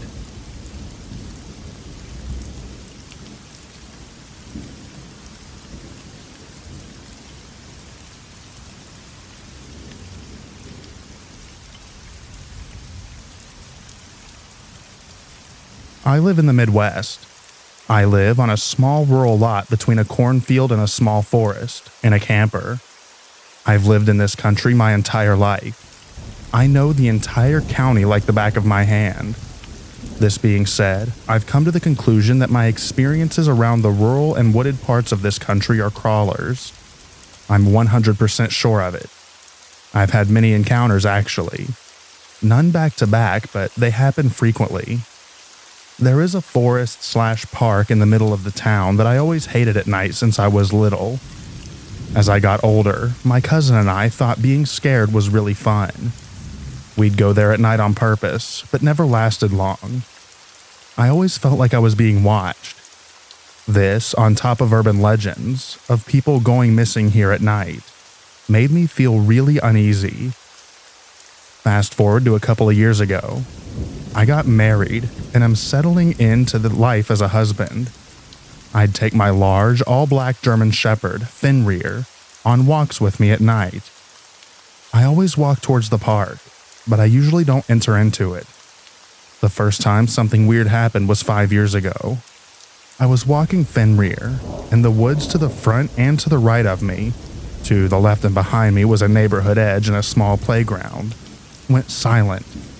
My dog started acting super anxious.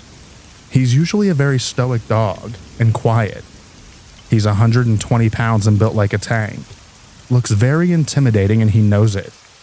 I heard rustling in the woods following me, and I felt like I was being stopped. I ran home, and that's the end of the first encounter. I had a few more encounters like that, but last year, things really amped up. I was on a walk around 11:30 p.m. with Fenrir, my wife, and our little newer dog, Booger. He's a terrier Chai mix.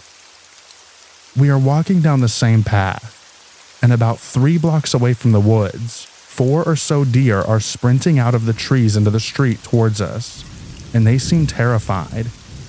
Then I hear what I can only describe as what sounded like a human trying to mimic the sounds of a monkey. I thought it was silly until recently, when I read that other guy's story who heard the same thing. We laughed it off as some kids playing around. Once we get up to the woods and are walking parallel, we can clearly see 2 reflective eyes and a silhouette staring at us from the tree line.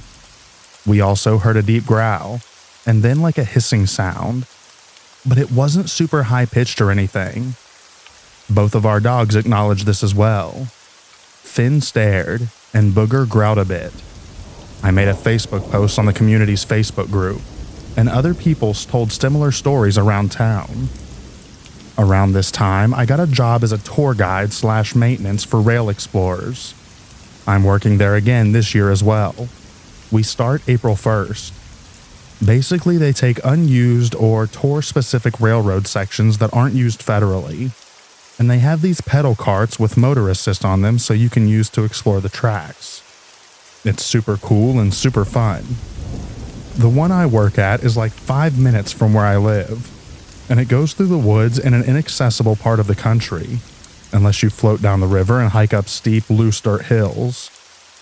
You go under one old car bridge, and you go over 2 multi-100-foot-length old train bridges. The first one is larger and taller, and it's about 150 feet off the ground above the forest. The second goes over the river. About 6 months into the job and it's fall. We work until midnight, sometimes with the last tour leaving around 9 p.m. That means the last tour for the last 2 months of the year are in complete darkness. The way that job operates is with 6 employees. 4 get on the lead bike, and 2 get on the rear bike. From the lead bike, we drop off one person at the busy intersection so they can flag traffic, and one person gets dropped off at the large train bridge that goes over the woods. The person at the bridge gives a short safety speech to the customers, who stop and go one at a time over the bridge. The employee carts are much faster than the customer ones. We all have walkie-talkies, and we usually have these battery-powered floodlights on stands that we use so the customers can see us, and light up safety vests.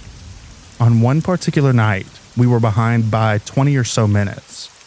Instead of leaving the depot at sunset, we were leaving at dusk. I was stationed by the high bridge.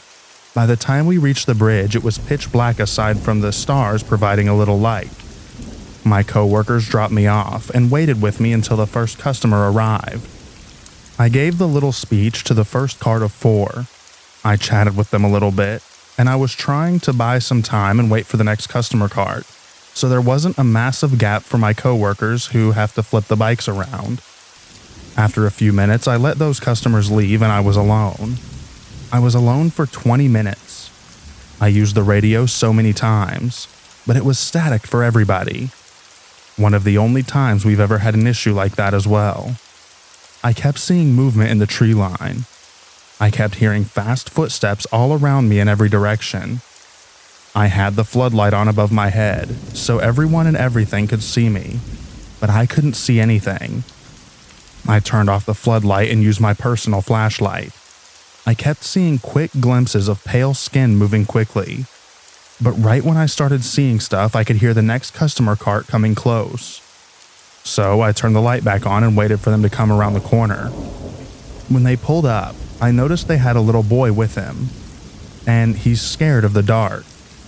I'm terrified at this point, but have to act appropriately, even more so because of this boy. I don't want to scare him. As I'm finishing my speech, I hear movement right behind me, and I say, "Geez," and spin around with my flashlight on instinct. Poor kid. I told them that it was probably just a deer, and they're good to go across the bridge. That same night, the person stationed at the intersection. This isn't like an in-town intersection. It's very rural. It's right next to a massive cornfield. He's Native American and was very in tune with his culture. He told me privately a few weeks later that he heard rustling in the cornfield, and whatever was out there was whispering his name and trying to get him into the field. He was also without communication for those 20 minutes, but he wasn't in the woods and could see a lot better than me.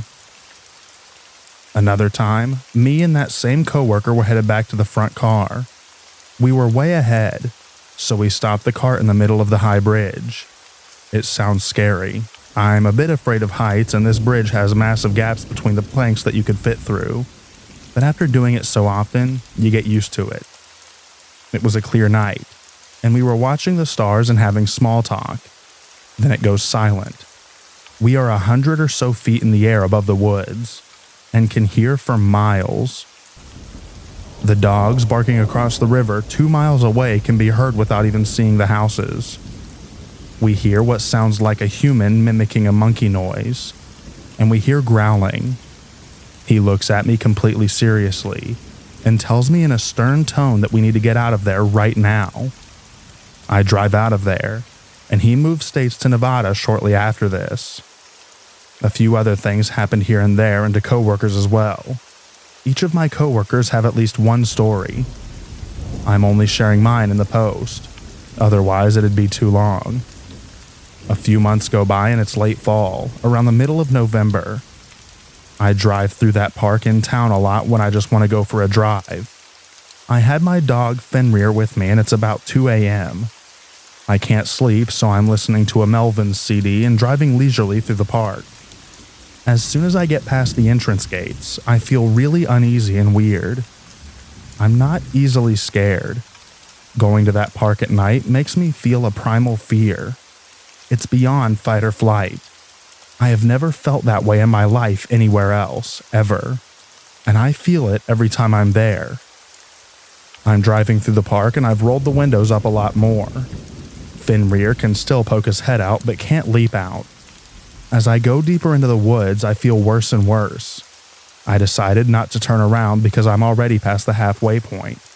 Turning around would make me stay in the woods longer. I started speeding where there weren't any turns I couldn't see around. I round the last corner, and what I saw made me have nightmares for months. There was a pale, skinny humanoid. Tall and lanky, not quite human, crawling on its hands and feet, but it was crawling very quickly, like 20 miles per hour. We don't have bears here. The only animals that size are large humans and deer. That wasn't a deer. It went from my right, across the street, and went into the tree line. Fenrir saw it too. He doesn't bark at animals, not even other dogs. He went ballistic. He was trying to force himself out of the small gap in the window, nearly foaming at the mouth and snarling. He never, ever acts like that. I'm a certified dog trainer, and I've raced him from birth. Most recently, I've become obsessed with this park. I've walked there at night from my camper to the park with Fenrir. I'll never do it again. I didn't see a figure this time. As I was entering the park, a massive owl flew by my head, so close I could have smacked it mid-flight. This made me feel weird for some reason. As soon as I get into the park, I feel extremely weird, anxious, and nauseous. I walk a few hundred yards to the only streetlight in the entire park, and I turn around and face the woods. Me and Fenrir stand there, frozen for like 10 minutes. The silence was deafening. Anytime I heard anything, I'd jump. Finn was anxious too. He kept staring into a certain spot in the woods a ways off. I swear I saw eyes in there every once in a while. I built up the courage to walk out and haven't gone back since. It'll be interesting to see what happens at my job this year. I wanted to add that the county that I live in is packed full of abandoned mines. Hundreds of them.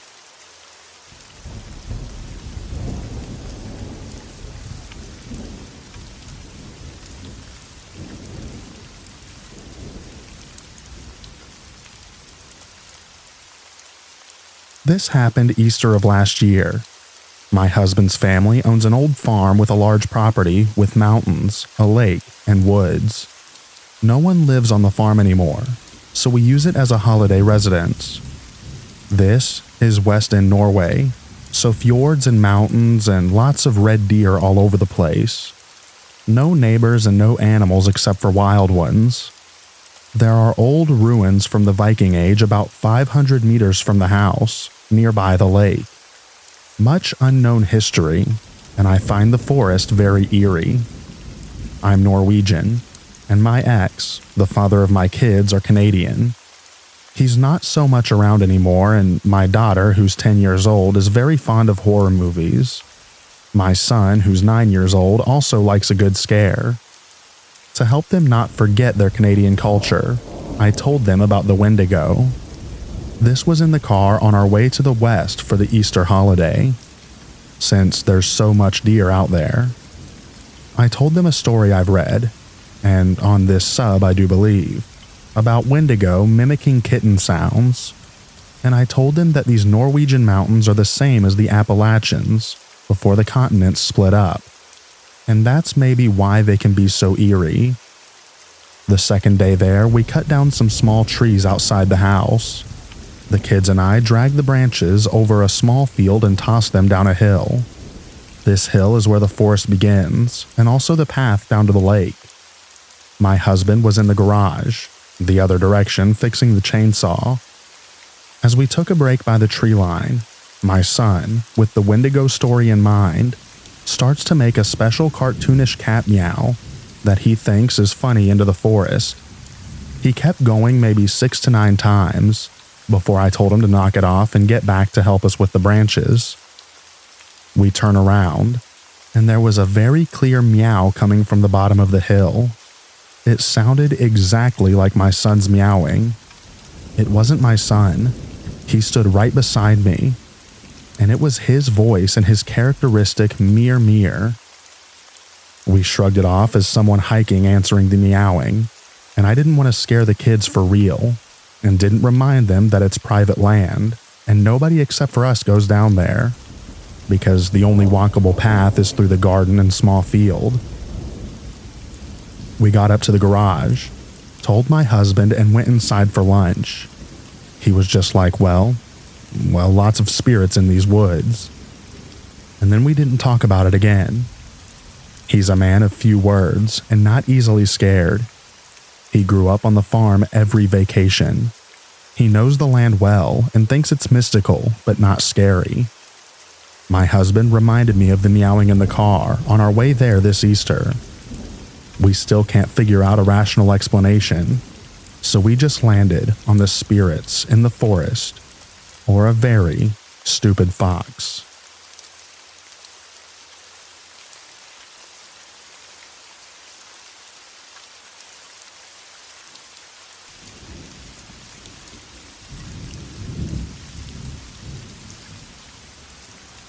I've been getting more acclimated to camping as a solo female.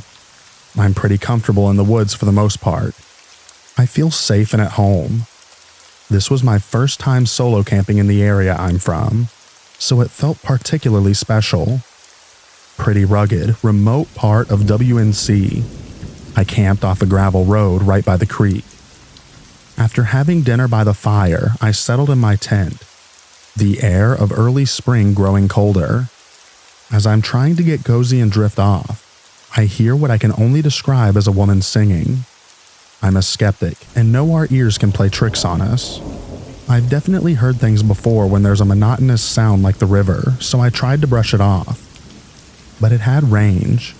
It wasn't consistent at all, as if there was a tune to it. At this point, I froze, holding my breath. The singing sound would stop and then start again. I was terrified, honestly. Eventually, I had to suck it up and go to the restroom. The moon was full so I could see. Nothing there at all. Just the beautiful creek in the night. I continued to hear it for a little while longer before a very poor sleep. That's all. Nothing crazy. But I just know what I heard, and I don't have an explanation. Spirit in the river, perhaps? I don't know. But whatever it was very spooky.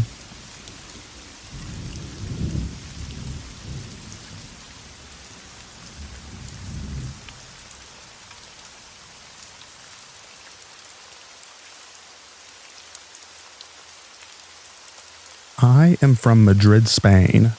My family is from a small mountain city. We are all familiar with mountains. Even though I live in Madrid, I always go to hike in the mountain range surrounding Madrid. I would not consider us to be very superstitious and or believe strongly in supernatural events, although I am a huge fan of folklore. This story happened in the summer.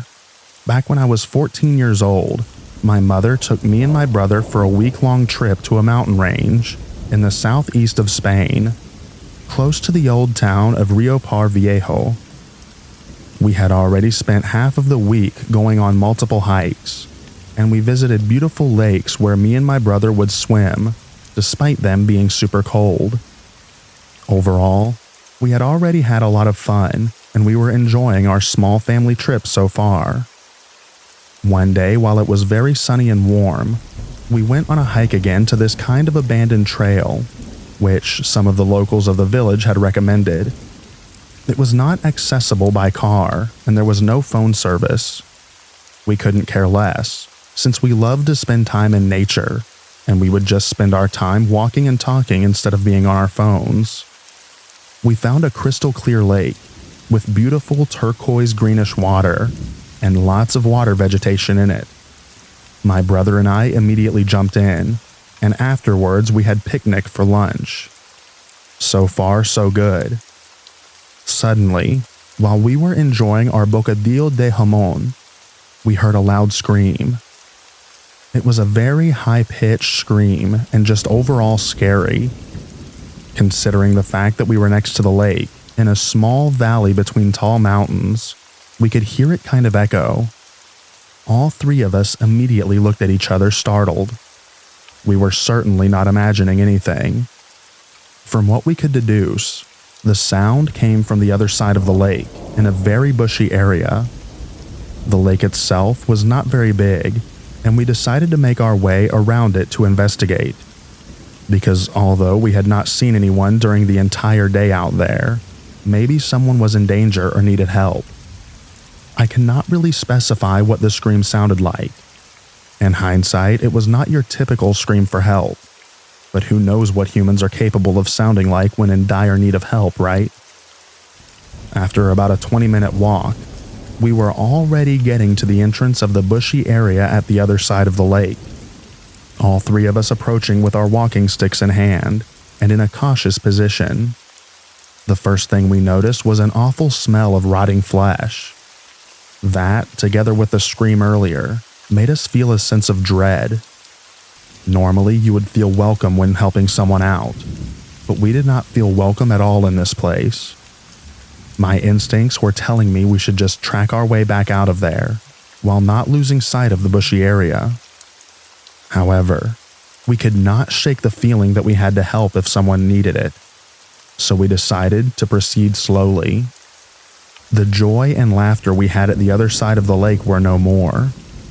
Whatever was going on at this side of the lake, it felt wrong and ominous. I cannot talk on my brother or mother's behalf, but the hair on my arms stood on end. After making our way through the brush for 10 minutes, we were finally reaching a clearing. During this whole time, the sense of dread had continued, and the awful smell of rotting flesh had only increased. Finally, in the middle of the clearing, we saw what had caused this smell. In what seemed to be the perfect middle of the small clearing, we found the dead corpse of a deer. or at least what remained from it. The limbs were removed from its torso, and the head was half-eaten. The thing is, the cadaver looked fairly fresh, as if it was killed that same day. However, the smell was still that of a rotting and decayed corpse. It did not make any sense. We checked for footprints or dung in the clearing, but did not find anything. A logical explanation would be wolves, or even bears, since we got both of them in rural Spain. However, the missing footprints and the way of how this deer was ripped apart made it seem almost unnatural. After we had checked the surroundings, we left as quickly as possible. On our way back, we did not stop to rest at the lake or anything. We just wanted to get out of there as quickly as possible. When we were leaving the valley behind us, halfway up one of the surrounding mountains, we heard another scream, similar to the first one. However, this time we did not feel the urgency to check if someone needed help. Instead, we paced up our speed and did not go back. Somewhere in the evening, when we finally had made it back to our village, we went for dinner at a small old bar in the picturesque town square. We talked to some of the older people from the village about our experience with their abandoned trail. They told us that apparently we had somewhere taken a wrong turn on the trail, since it was not very clear, and that this was the reason that we ended up at the valley with the lake. They also told us that a few centuries back during the Spanish Inquisition, the local townspeople had gone to that valley because a so-called witch lived there and set her house on fire, killing the poor woman. Since then, the locals never hiked close to that lake or its surroundings in the valley. A couple of days later, we left to go back home, but we have never been able to shake the feeling of dread that we experienced that day. Again, we're not superstitious or big believers of the supernatural, but what happened on that day was definitely weird.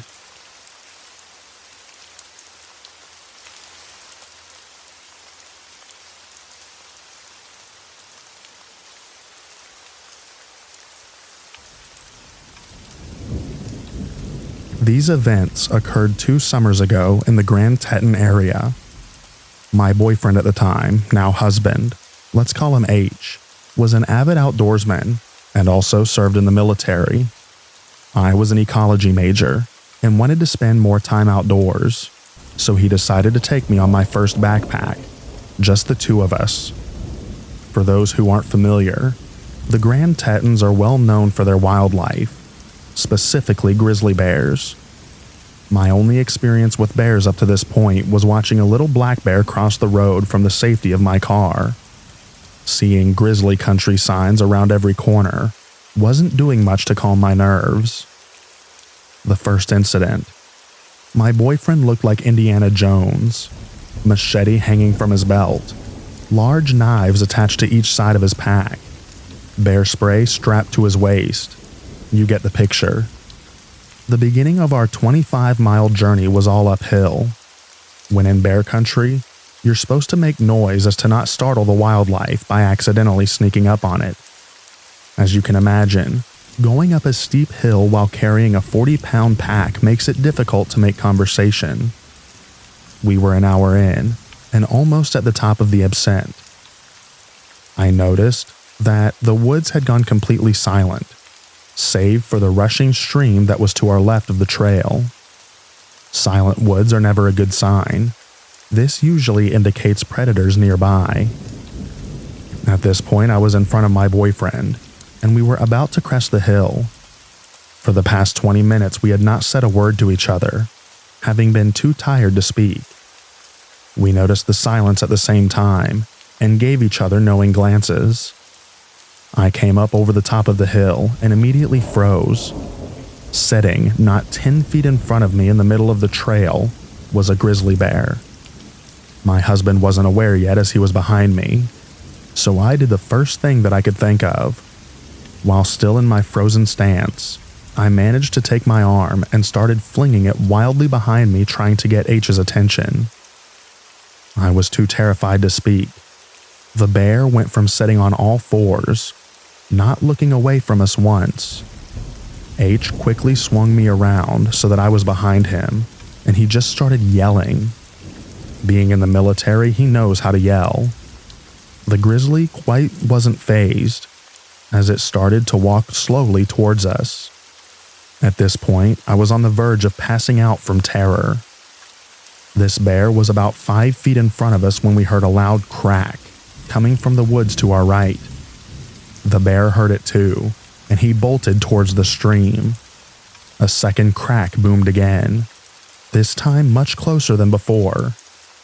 H said, "It's probably just some falling branches." But we both knew that that wasn't the case. At this point, we were walking quickly up the trail in an attempt to create some distance from the grizzly and those strange noises. I felt the hairs on the back of my neck stand straight up, and at the same moment, H stopped moving in front of me. He turned around to look at me, and I turned to look behind me. To this day, we were not sure what we saw. Back where we were standing was a large black/brown mass. It looked to be 3 times bigger than the already large grizzly that we had just seen a few moments before. Its back was facing us, and then it stood on its back legs. It looked similar to a bear, but something about the shape was just off. At this point, it was probably stupid to run away, but that is exactly what we did. We were aware of the heavy footsteps behind us, but neither of us looked back. The footsteps eventually faded. At this point, I was a mess. H was doing his best to console me. "Honey, this is extremely unusual. The bears usually stay away from humans. We're going to be okay. I'm sure that won't happen again." That was enough to convince me to continue on the backpack. Not another hour later, though, we reached a clearing where we decided to take a rest and eat a snack. About a minute after we had sat down, I noticed bushes moving in a line toward the clearing, toward us. Out of the brush comes this adolescent grizzly, who looks just as spooked as I'm sure we did, but he came straight for us. H, being the crazy nut that he is, decided to charge back at the bear while screaming, "Bear spray at the ready." That did the trick and the bear ran off. All I could think was just my luck. But that wasn't even close to what happened the second night. The second night, before we began our backpack, we had to let the ranger station know which trails/route we planned to take. With this information, they usually send a ranger on horseback at some point during the backpack to check on you and make sure that everything is okay. There were not many approved trails left for us to choose from, and it was just our luck that they were the most difficult. Apparently, over the 3 days we were on those trails, we had been the sole hikers. We didn't see a single other person once we were en route. Anywho, I guess we missed the ranger who came to check on us. We had been following hoof prints the entire second day, and we hadn't seen any the day before. I had some foot problems, so we spent valuable daylight trying to adjust my boot, laces, and socks to compensate for the pain. When we started on the trail again, we had maybe an hour or 2 of daylight left, and in the woods it gets dark fast. I was exhausted. It was now dark out, and H was the only one with a working headlamp, as mine wouldn't even turn on for some reason. We needed to find somewhere to set up camp, as we still needed to eat. It was freezing and the wind was blowing. It was creating a howling sound as it rushed through the trees, which made it difficult to hear H or discern any other sounds coming from the woods. After another hour of hiking through the dark, we found a clearing. Well, it was more like a bowl.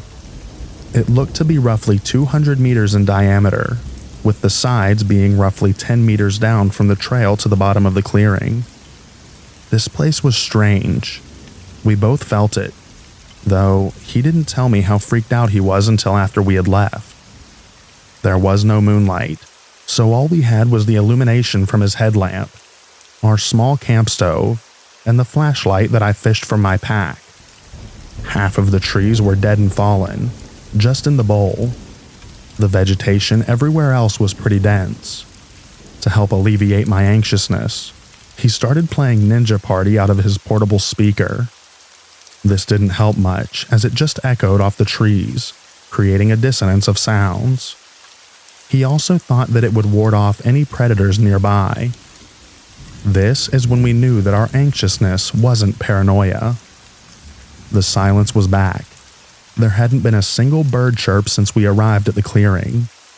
It also may have had to do with the obnoxious music, but because of our previous experience, we decided to turn off the music and head into the tent. Also, it was freezing. As soon as we were situated in our sleeping bags, we heard deep cracks and thuds echoing from beyond the tree line. Falling trees? There had been a lot of wildfires and very little rain this season. Thud. We both froze. That sound wasn't an echo. It came from inside the clearing. Definitely not a falling tree. Thud. It came from right outside the tent. We both stopped breathing. H's hand found mine and we clung to each other paralyzed. Something dragged across the outside of our tent, making an indent as it went along. It was thin, almost like a finger. "What is it?" I whispered, shaking. "I don't know. Shouldn't be a person. We're the only ones on this side of the mountain." I was trying my hardest to stifle sobs, trying to listen to what was outside.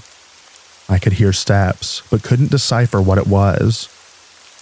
The steps stopped, and then the whole side of the tent was slowly pushed inwards.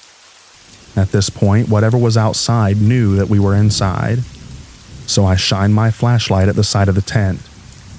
What I saw made my blood run cold. It was the shape of a human face pressed into the tent wall. I could make out the nose and an open mouth. Each time they breathed, it made the tent around their mouth billow in and out. H said screw that, and pulled a Glock from his sleeping bag. He cocked it, and the sound shattered the silence. The face pulled back, and we heard fast footsteps heading towards the edge of the clearing. We didn't leave the tent till the sun was shining the next morning.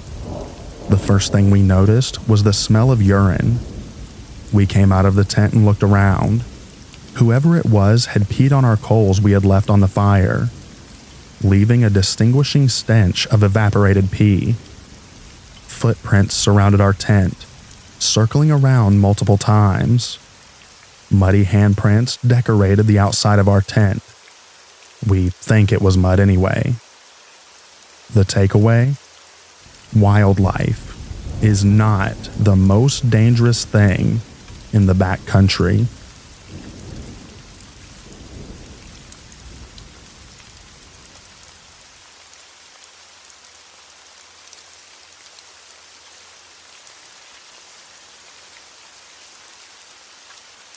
I could give you a million times as a kid and young adult that I felt scared or paranoid playing in the woods.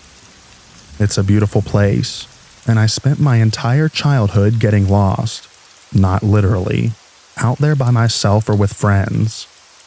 As kids, we never got too far out there, but you could actually see the progression of us venturing further and further out as we got older, because of forts and carvings that we would leave. This one particular time, like 1,000 times before, my friend and I had just graduated high school. It was our last summer of freedom, and we spent the entire summer camping and hiking out there. We had decided to try and find a new place to set up camp, and walked for what felt like miles before we came to a nice clearing. The area was relatively new to both of us. We got the camp set up and fire going, and the plan was to wait until nightfall, smoke some weed and play Monopoly. For the sake of backstory on my friend and I, my buddy is a smaller, real goofy guy, but comes from a family of foresters and always had a deep understanding of all the trees and different plants that you come across. He had no fear of going and camping out by himself. If I spent 10,000 hours in the woods, he probably spent 50,000. As for me, I'm a taller, sturdier guy. And as we got older, I spent more time worried about women and sports, and the woods became a place for small parties. Also, I never had the balls to camp out alone. In fact, older me wouldn't go far at all when I was alone, because I could never shake the feeling of being watched, which was from paranoia, but still an uneasy feeling. Anyways, camp is set, fire is going, but it's getting lower and needs wood. Sun is down and we're both cutting up and having a good time. My friend is sitting on this little chair that he always brought and loading up his makeshift bong, and I was crouched breaking some excess limbs off some logs that we had gathered for the fire. All of a sudden, this strong breeze cuts through the clearing. I couldn't tell you if it was the suddenness of it or what, but my friend and I both stopped immediately and looked at each other. The breeze went just enough to flicker our fire down to a small flame. We both sat completely still in almost total darkness, and neither of us said a word. Across from us on the other side of the fire, we could hear footsteps. They sounded like somebody was running and would slow to a walk and then run again, definitely on two legs. By the sound of it, they were pacing back and forth over the same spot. Then, just like it started, it stopped, with a softer crunch on the underbrush. I knew by the sound it had taken a crouch. I was crouched still, and knew that I was staring right at it in the dark. My friend grabbed my shoulder and said, "Buddy," and when he did, I felt this surge of fear come over me. I could feel it and hear it in him. I had been so fixated on the footsteps and rationalizing what I heard that I hadn't even considered being afraid. But this was true fear. It was raw and made me feel helpless. I could hear my friend after a while grab some leaves and he dropped them on the fire. For the split second the leaves covered the fire, we were in pure darkness. Then the fire sprang to life. We both quickly grabbed more leaves and brush and threw it on the fire. I got some sticks and logs on there, and neither of us took our eyes off the spot or moved much for over an hour. Finally, the leaves crunched, and it slowly walked off. Whatever it was had sat crouched watching us without moving for far longer than any animal would.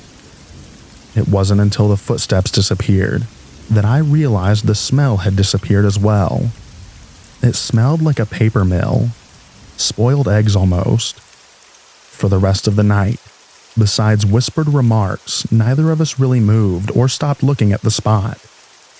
Nobody went into the tent, and I had very short, light sleep sitting on the ground, with my head rested on my hands. My friend never went to sleep. In the morning, we packed up and silently walked back home.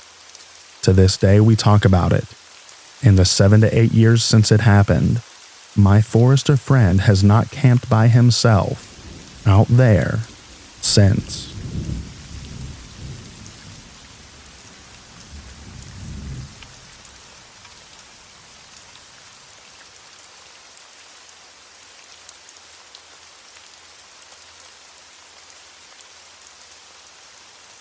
Hello. To start this story, I want to say that I have not seen anything like this in my life. At the time, I was 15 years old, pet-sitting a friend of mine's dogs. While they were out of town in Benson, Arizona is where this took place. This property had a lot of acres, and it took about 15 minutes to get to their little house right in the middle of the property. About 75 acres. At the time, it was about, I want to say 10 p.m. My friend had 8 dogs, and they usually stayed outside for the most part, because they were big watchdogs who seemed to have been able to defend themselves in the past. Before everything happened, I was inside of their tiny home, making food, and when I heard their biggest dog start squealing kind of quietly, very scared and in pain, but loud enough for me to hear, I knew the sounds were unusual that this dog was making. I shot up and ran outside to see what was going on. I thought maybe the dog might have hurt himself or something similar. But this was not the case, and I ended up seeing a 5 to 6 foot tall, pale, very skinny creature hunched over this dog, sucking on its head. I was very stunned, almost too stunned to speak, but I managed to shake that feeling off. I start yelling at this thing because the dog started yelping loud, and I'm telling the creature to get out of here and trying to scare it. And I run over to her dog as fast as I could because I've heard of these things before. Perhaps a chupacabra. And I know that they would likely eat a dog if I didn't do something. But I stop about 10 feet in front of it to see this creature jump up and run as fast as it can away.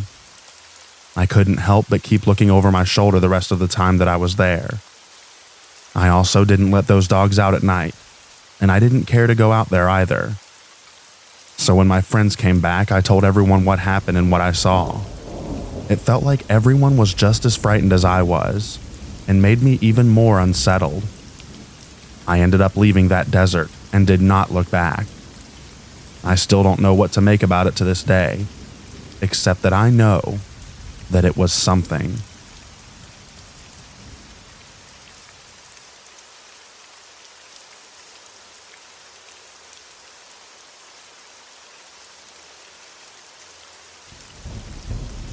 I was talking with my stepmom about late-night driving experiences, and she told me about an encounter that she had in Leroy, Montana, on a road trip from Washington to North Dakota. She was on Route 87 and she was running low on gas. The Fort Benton exit had a lot of construction going on, and she couldn't see any way to get the gas stations from the exit ramp, so she got back on the highway. After a while, she saw an exit sign for Leroy, Montana, and it said that there was gas and food available. She took the exit and saw another sign reading Leroy 5 miles. At this point, they had no service and were relying solely on an atlas.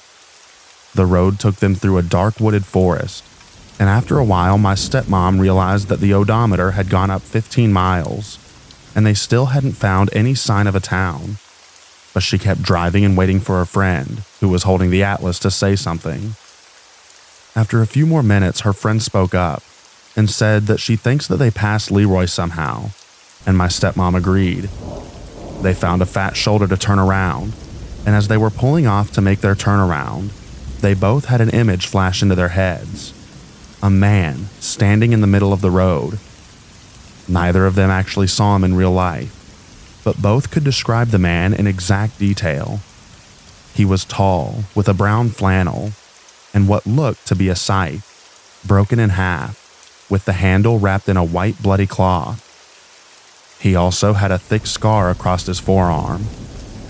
While that by itself is weird enough that my stepmom planned never to go anywhere near that place again, for the next 8 months she received frequent phone calls from Leroy, Montana. After my own research, I've come to find out that Leroy is a ghost town, unmarked on Google Maps, unless you specifically search it up. Me and some friends have already planned to go to Leroy over spring break this year and see if we can find anything. I'm posting this here to see if anybody else might have seen or heard of anything similar in the area, or any insight as to what might have happened.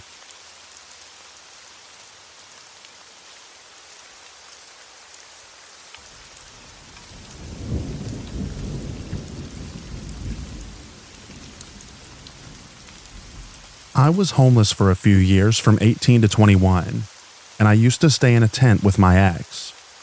I always had to end up moving my tent spot eventually because the cops would find us. Either way, I had spent a lot of the time in the woods at night. One night when walking back to my tent, I heard something down the trail a bit. I shined my light in the direction of the sound to be met with glowing eyes reflecting my flashlight. However, where the eyes were made, it was so whatever I was looking at was taller than me, and I'm 5'8". There is no animal that tall in my area. I turn to my ex and tell him to start going to the tent faster. He could tell something was off, so he asked if I was all right. I told him that I'll tell him when we get back to the tent, because I've always been told not to acknowledge such creatures or spirits, as it gives them more power. Then some nights there would be smacking on our tent. It would hit all sides of the tent. We would look out the tent windows and check outside the tent, but we would never find anything or hear any footsteps. Another night during the summer, we had decided to go for a small hike at night because it was way more of a tolerable temperature. About 15 minutes into the hike, I had started feeling paranoid, like I was being watched. About 5 minutes later, I heard a maniacal laugh coming from somewhere in the woods. I couldn't pinpoint which direction though. My ex asked what was that, and I loudly said, I don't know, but whatever it is needs to stop. As soon as I said this, multiple maniacal laughs now started. My ex and I turned around and walked back for what felt like the longest 20 minutes. Another time, I found a severed coyote head with something hung in the tree beside it that had a tooth in it. And lastly, one time, I was with my friend parked on the road far into the woods so we could smoke. The passenger window was down, which is where I was sitting. The woods were right next to me. Again, the feeling of being watched overwhelmed me. 2 minutes or so later, I hear a hello, and then, John, coming from the woods. I tell my friend to turn around, and we need to leave. I didn't tell her why, because like I said, I don't like to acknowledge these things until I'm far away from them. That's all that immediately comes to mind at the moment. Thank you for reading.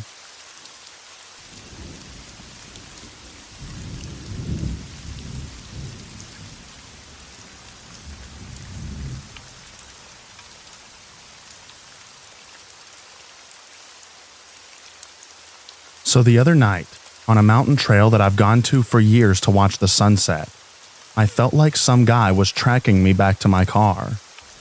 The first time in my entire life of hiking alone, and I've done some sketchy stuff alone at dusk that I felt uneasy. So the mountain trail I go to is huge with many different side trails on it, but there is one main trail that goes straight up and down the center of the mountain, which is usually pretty quick to get up to watch the sunset.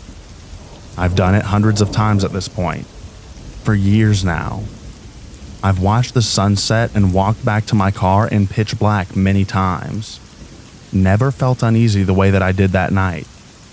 I get to the peak, walk back down a little bit to my usual viewing spot of the sunset, and suddenly some guy, also alone, comes off one of the side trails. I think nothing of it. Exchange a few words from a distance. Guy gets on his way, and I can see him even as a small dot as he gets down to the bottom of the trail. But I'm thinking, well, there's only one way out of here and he knows that I'm still up here. So I knew that I wasn't sticking around for it to get dark. The minute the sun goes behind the mountain, I start my way back down. As you get closer to the bottom of the trail, there's a section that narrows and is nothing but woods and trees on each side, before it opens up again to a huge open dirt trail in the parking lot. Heads on a swivel the entire way back down. I get to the creepy dark narrow part, just before the open trail to the parking lot, and I hear someone making a noise. Like a weird noise that someone would make just to themselves, but loud enough as if they wanted me to hear it. But I see no one and keep going.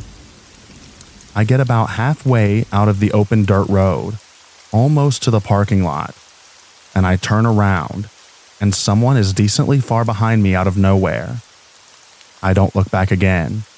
I pick up the pace, get to my car, and book it.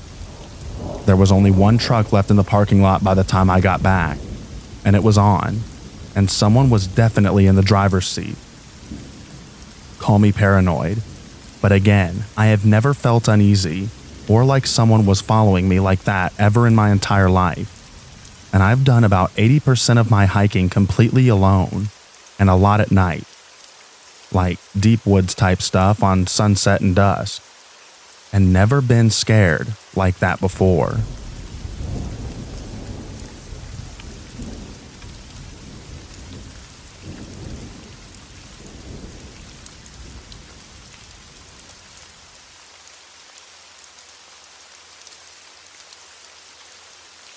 My 3-year-old son suffered from chronic ear infections last year which led to him having high fevers.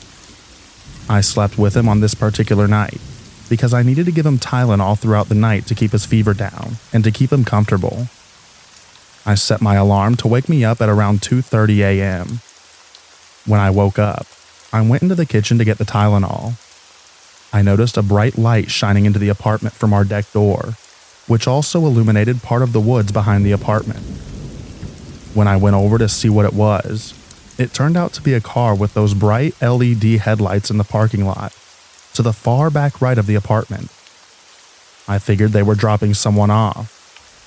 I saw movement of what resembled a dog walking around near the woods. I started to think that the lady who usually walks her dog, a cute little corgi, in that area, purposefully faced her car in that direction so that she could see while she walked her dog. As it got closer, I realized that there was nobody out there walking a dog, and there was no dog. I don't know what it was that I saw, but I'll describe it in the best way that I can. At first, it looked just like a dog, corgi-sized, but as it walked closer, it looked like your average house cat. Then it looked like a black bear, and then it looked like a koala. I live in North New Jersey, farmland and lots of woods, and there are no wild koalas here.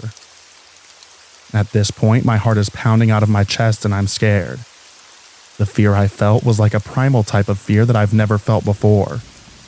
I ran to my bedroom to wake up my boyfriend, and I shook him awake very roughly. I said, "You gotta come see this." He was a bit annoyed with me.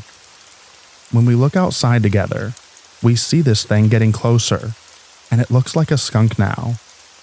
White stripe down the center with the perky, fluffy tail. I said, "Oh, it's just a skunk," with a little chuckle. I felt a bit embarrassed that I woke him up over a skunk, but at that moment I also felt relieved. However, I was mistaken. As it walked, it looked as if it was struggling to find a form. I thought it looked like it was falling apart, but also coming back together again at the same time. I know this doesn't make much sense, but it's hard to find the words for what we saw. After the skunk formation, it looked almost like a person crawling on the ground, with some type of fur or skin attached to them around the leg. Then it changed again and looked like a raccoon, a groundhog, a black bear, a cat, a koala, a deer, and a skunk. The part that stuck out to me the most was that whatever it seemed to be coming apart or shedding, but at the same time it was growing. Whatever had their headlights on turned them off as soon as it went deeper into the woods. This happened pretty quick. I'd say it was only about a couple of minutes from start to finish. He ended up going back to bed, but I couldn't sleep after that, so I grabbed a flashlight and shined it into the woods to see if I could see it again, but it was gone. I also opened the door to see if I could hear anything, but I couldn't. It was very quiet. I had a very hard time going back to sleep that night. My boyfriend wasn't scared, but he was confused and stunned. He didn't know what to make of it. I was scared and creeped out. I know that if I hadn't woken him up to see it for himself, he most likely wouldn't have believed me and would have chalked it up to me being groggy from just waking up, or it just being an animal. Unfortunately, I know what I saw, and I'll never forget it.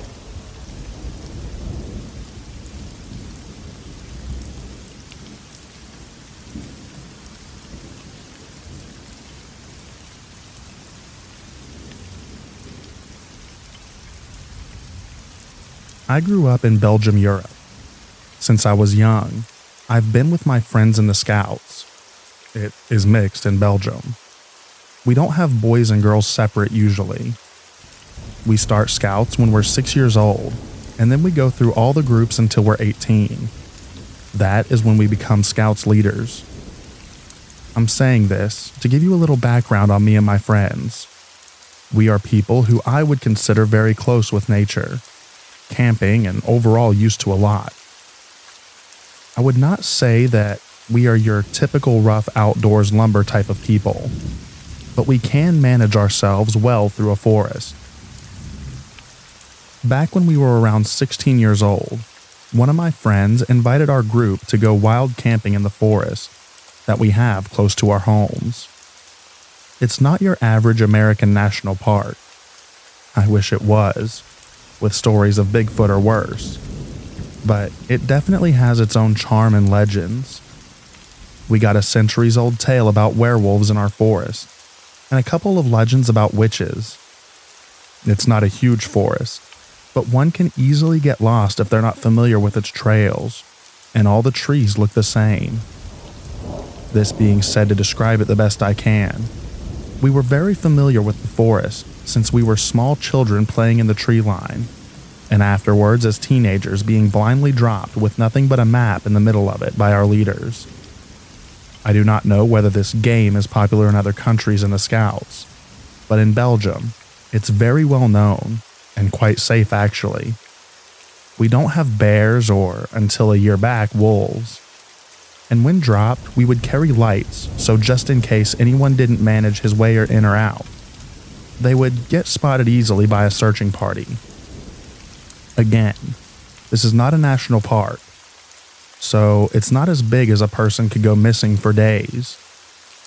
That being said, again, we were very familiar with the forest, and we were all locals from the village nearby. So we started our camping journey with our bikes from the village to the entrance of the forest, and once there, we would continue to go deeper and deeper into parts of the forest on foot. Since it was an area with lots of hills and few trails for bikes, the mood was good. It was beautiful, although a bit cold. Autumn evening with a few clouds and a beautiful sunset. We hiked our way through the forest until we got to a small clearing with some grass, and prepared our tents for the night. We made a small campfire. We always learned to be safe, never putting in danger the forest.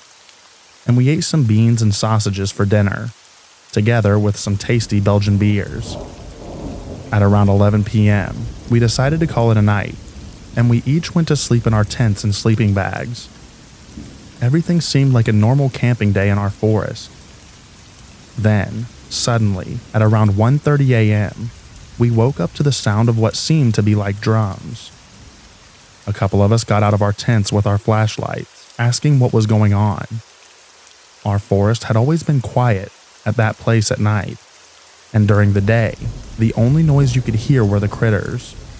So you can imagine the surprise of hearing drums in the middle of the night. We were located on a flat area of the side of a hill to have a beautiful view in the morning, and at the other side of the hill over the top, we saw light and smoke of what seemed to be a bonfire. We figured that had to be the place where the drum noise was coming from. So the ones who had gotten out of our tents decided to just go over there to see what was going on, and maybe to talk with the people who decided that it was a good plan to be making noise in a calm forest at 1:30 a.m. We hiked over the hill so that we could have a glance at the people, to know who we were dealing with first. We walked about 15 minutes before we could actually see the bonfire. It was located in a small circled clearing with lots of trees and bushes around. We crouched towards the bushes in the tree line to get a good look of what was going on. And that is when we saw the people with the drums. A couple of them. I recall a group of 5 or 6 sat around the fire playing the same tune on the drums the whole time. And another group of people was dancing around the bonfire. Although I say dancing right now, I mean people making weird, unnatural movements, almost as if they were having spasms. And honestly, the best way to describe it is bodies contorting. The people dancing around the circle were wearing suits. At first glance, it would make it look like people dressing to be one with nature. A second glance would make it look like pagan suits, almost like the original celebrations of Halloween. This was when we realized that whatever these people were doing, whether it was some sort of gag or seriously some sort of ritual, we would be better off if we did not confront them. So we decided to back off and go to our camping spot as quiet as possible. Once there, we decided to wake the rest and tell them what we had seen. We packed up the same moment and left to the entrance of the forest, got on our bikes, and we all went back home. We have since still frequented the forest, both for scouts and in our free time with friends and family, and we have never seen this circle of people again. However, it has stuck with me ever since, and I will never forget how we felt out of our place in the forest for the first time in our lives. It is the first, and luckily the last time, that we did not feel welcome in our own forest.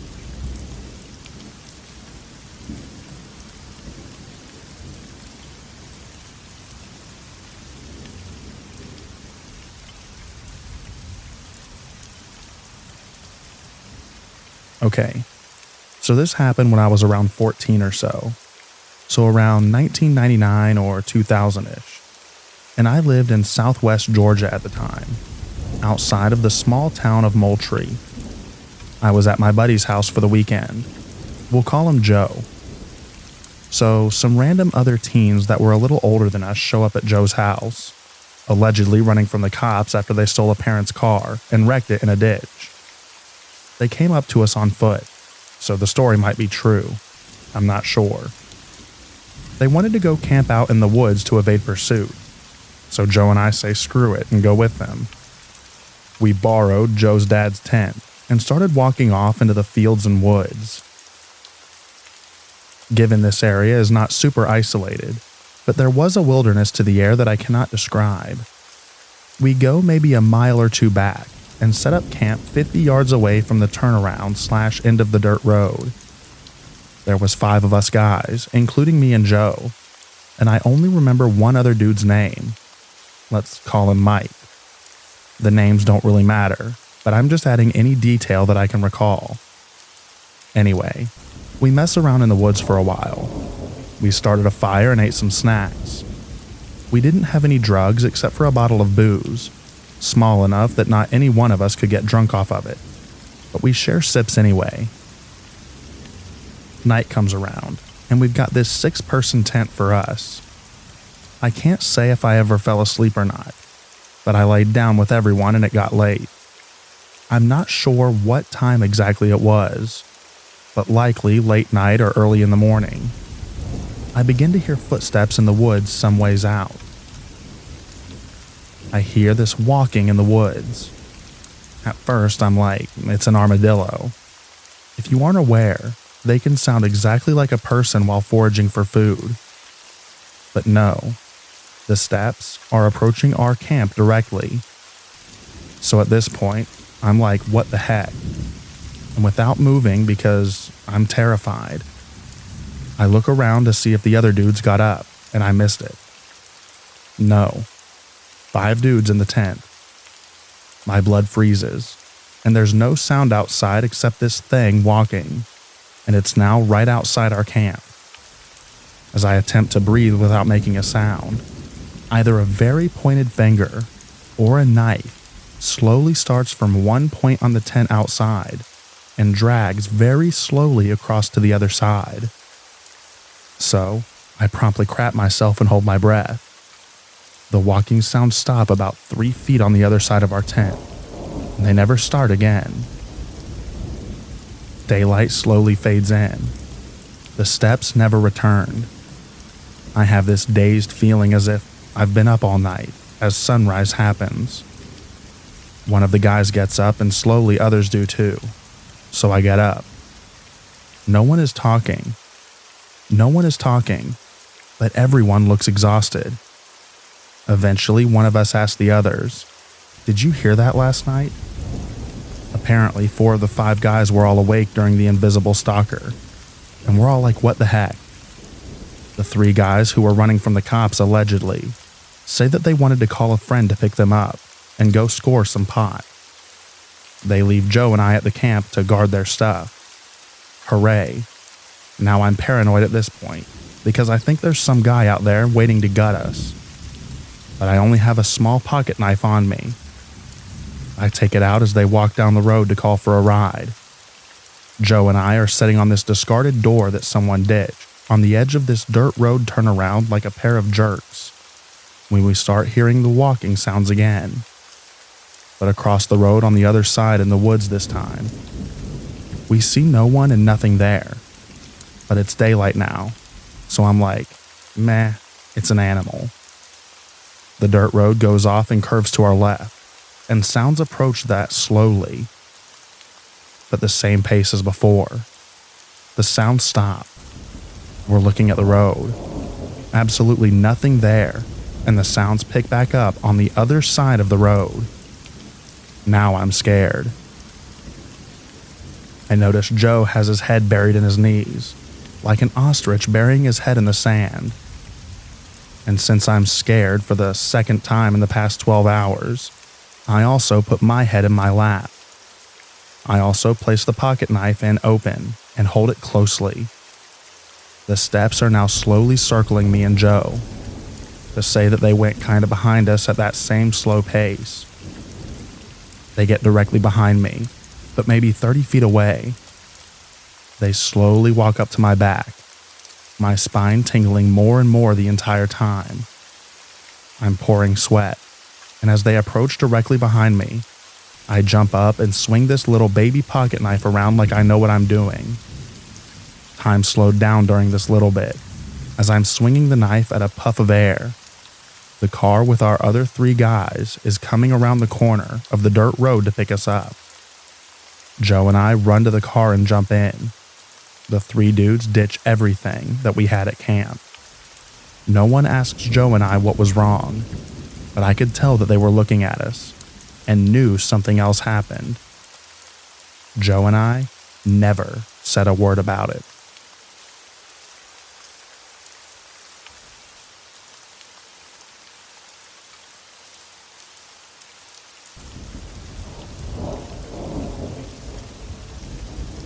My husband and I were hiking to a small lake off of a lodge road in Colorado.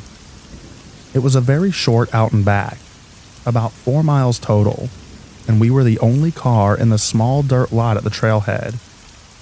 The trail followed an old mining road and had a steep incline on one side and a granite ridge on the other. We both felt very off, but foolishly kept on hiking, eager to see a remote lake. At one point, my husband saw a shovel leaning against a tree on the granite ridge, but chose not to tell me. Before the lake, the trail narrowed and led us through a thicket with the lake on the other side. Right before the thicket, we stopped in shock. The trail was completely torn up, and there were man-dug holes. They were large holes and about 1 to 2 feet deep. We should have turned around immediately, but again wanted to see the lake on the other side of the thicket. So we walked around the holes, got to the lake, and paused to take a few pictures. We weren't going to bother relaxing at the lake because we were both very unsettled by the holes.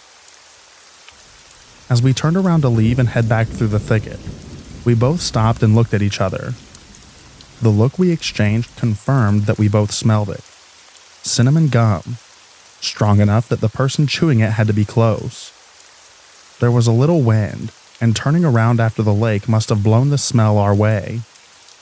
We silently walked back through the thicket and back over the holes in the trail that now seemed much more ominous. The hike back was a terrifying 2 miles. My husband, who is 6'3", pulled out his foraging knife, and I did too. I also pulled out my bear spray. I keep it around for people more than bears when hiking alone. We both assumed our tires would be slashed when we got back to the parking lot, but thankfully they were not.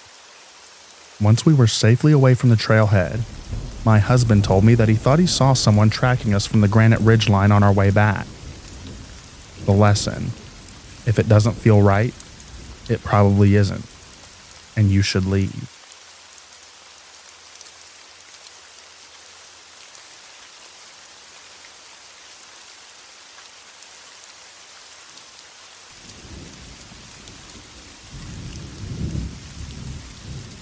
Back when I was younger, I did some survey work for a logging company in Alaska, and I was fit and liked to hike.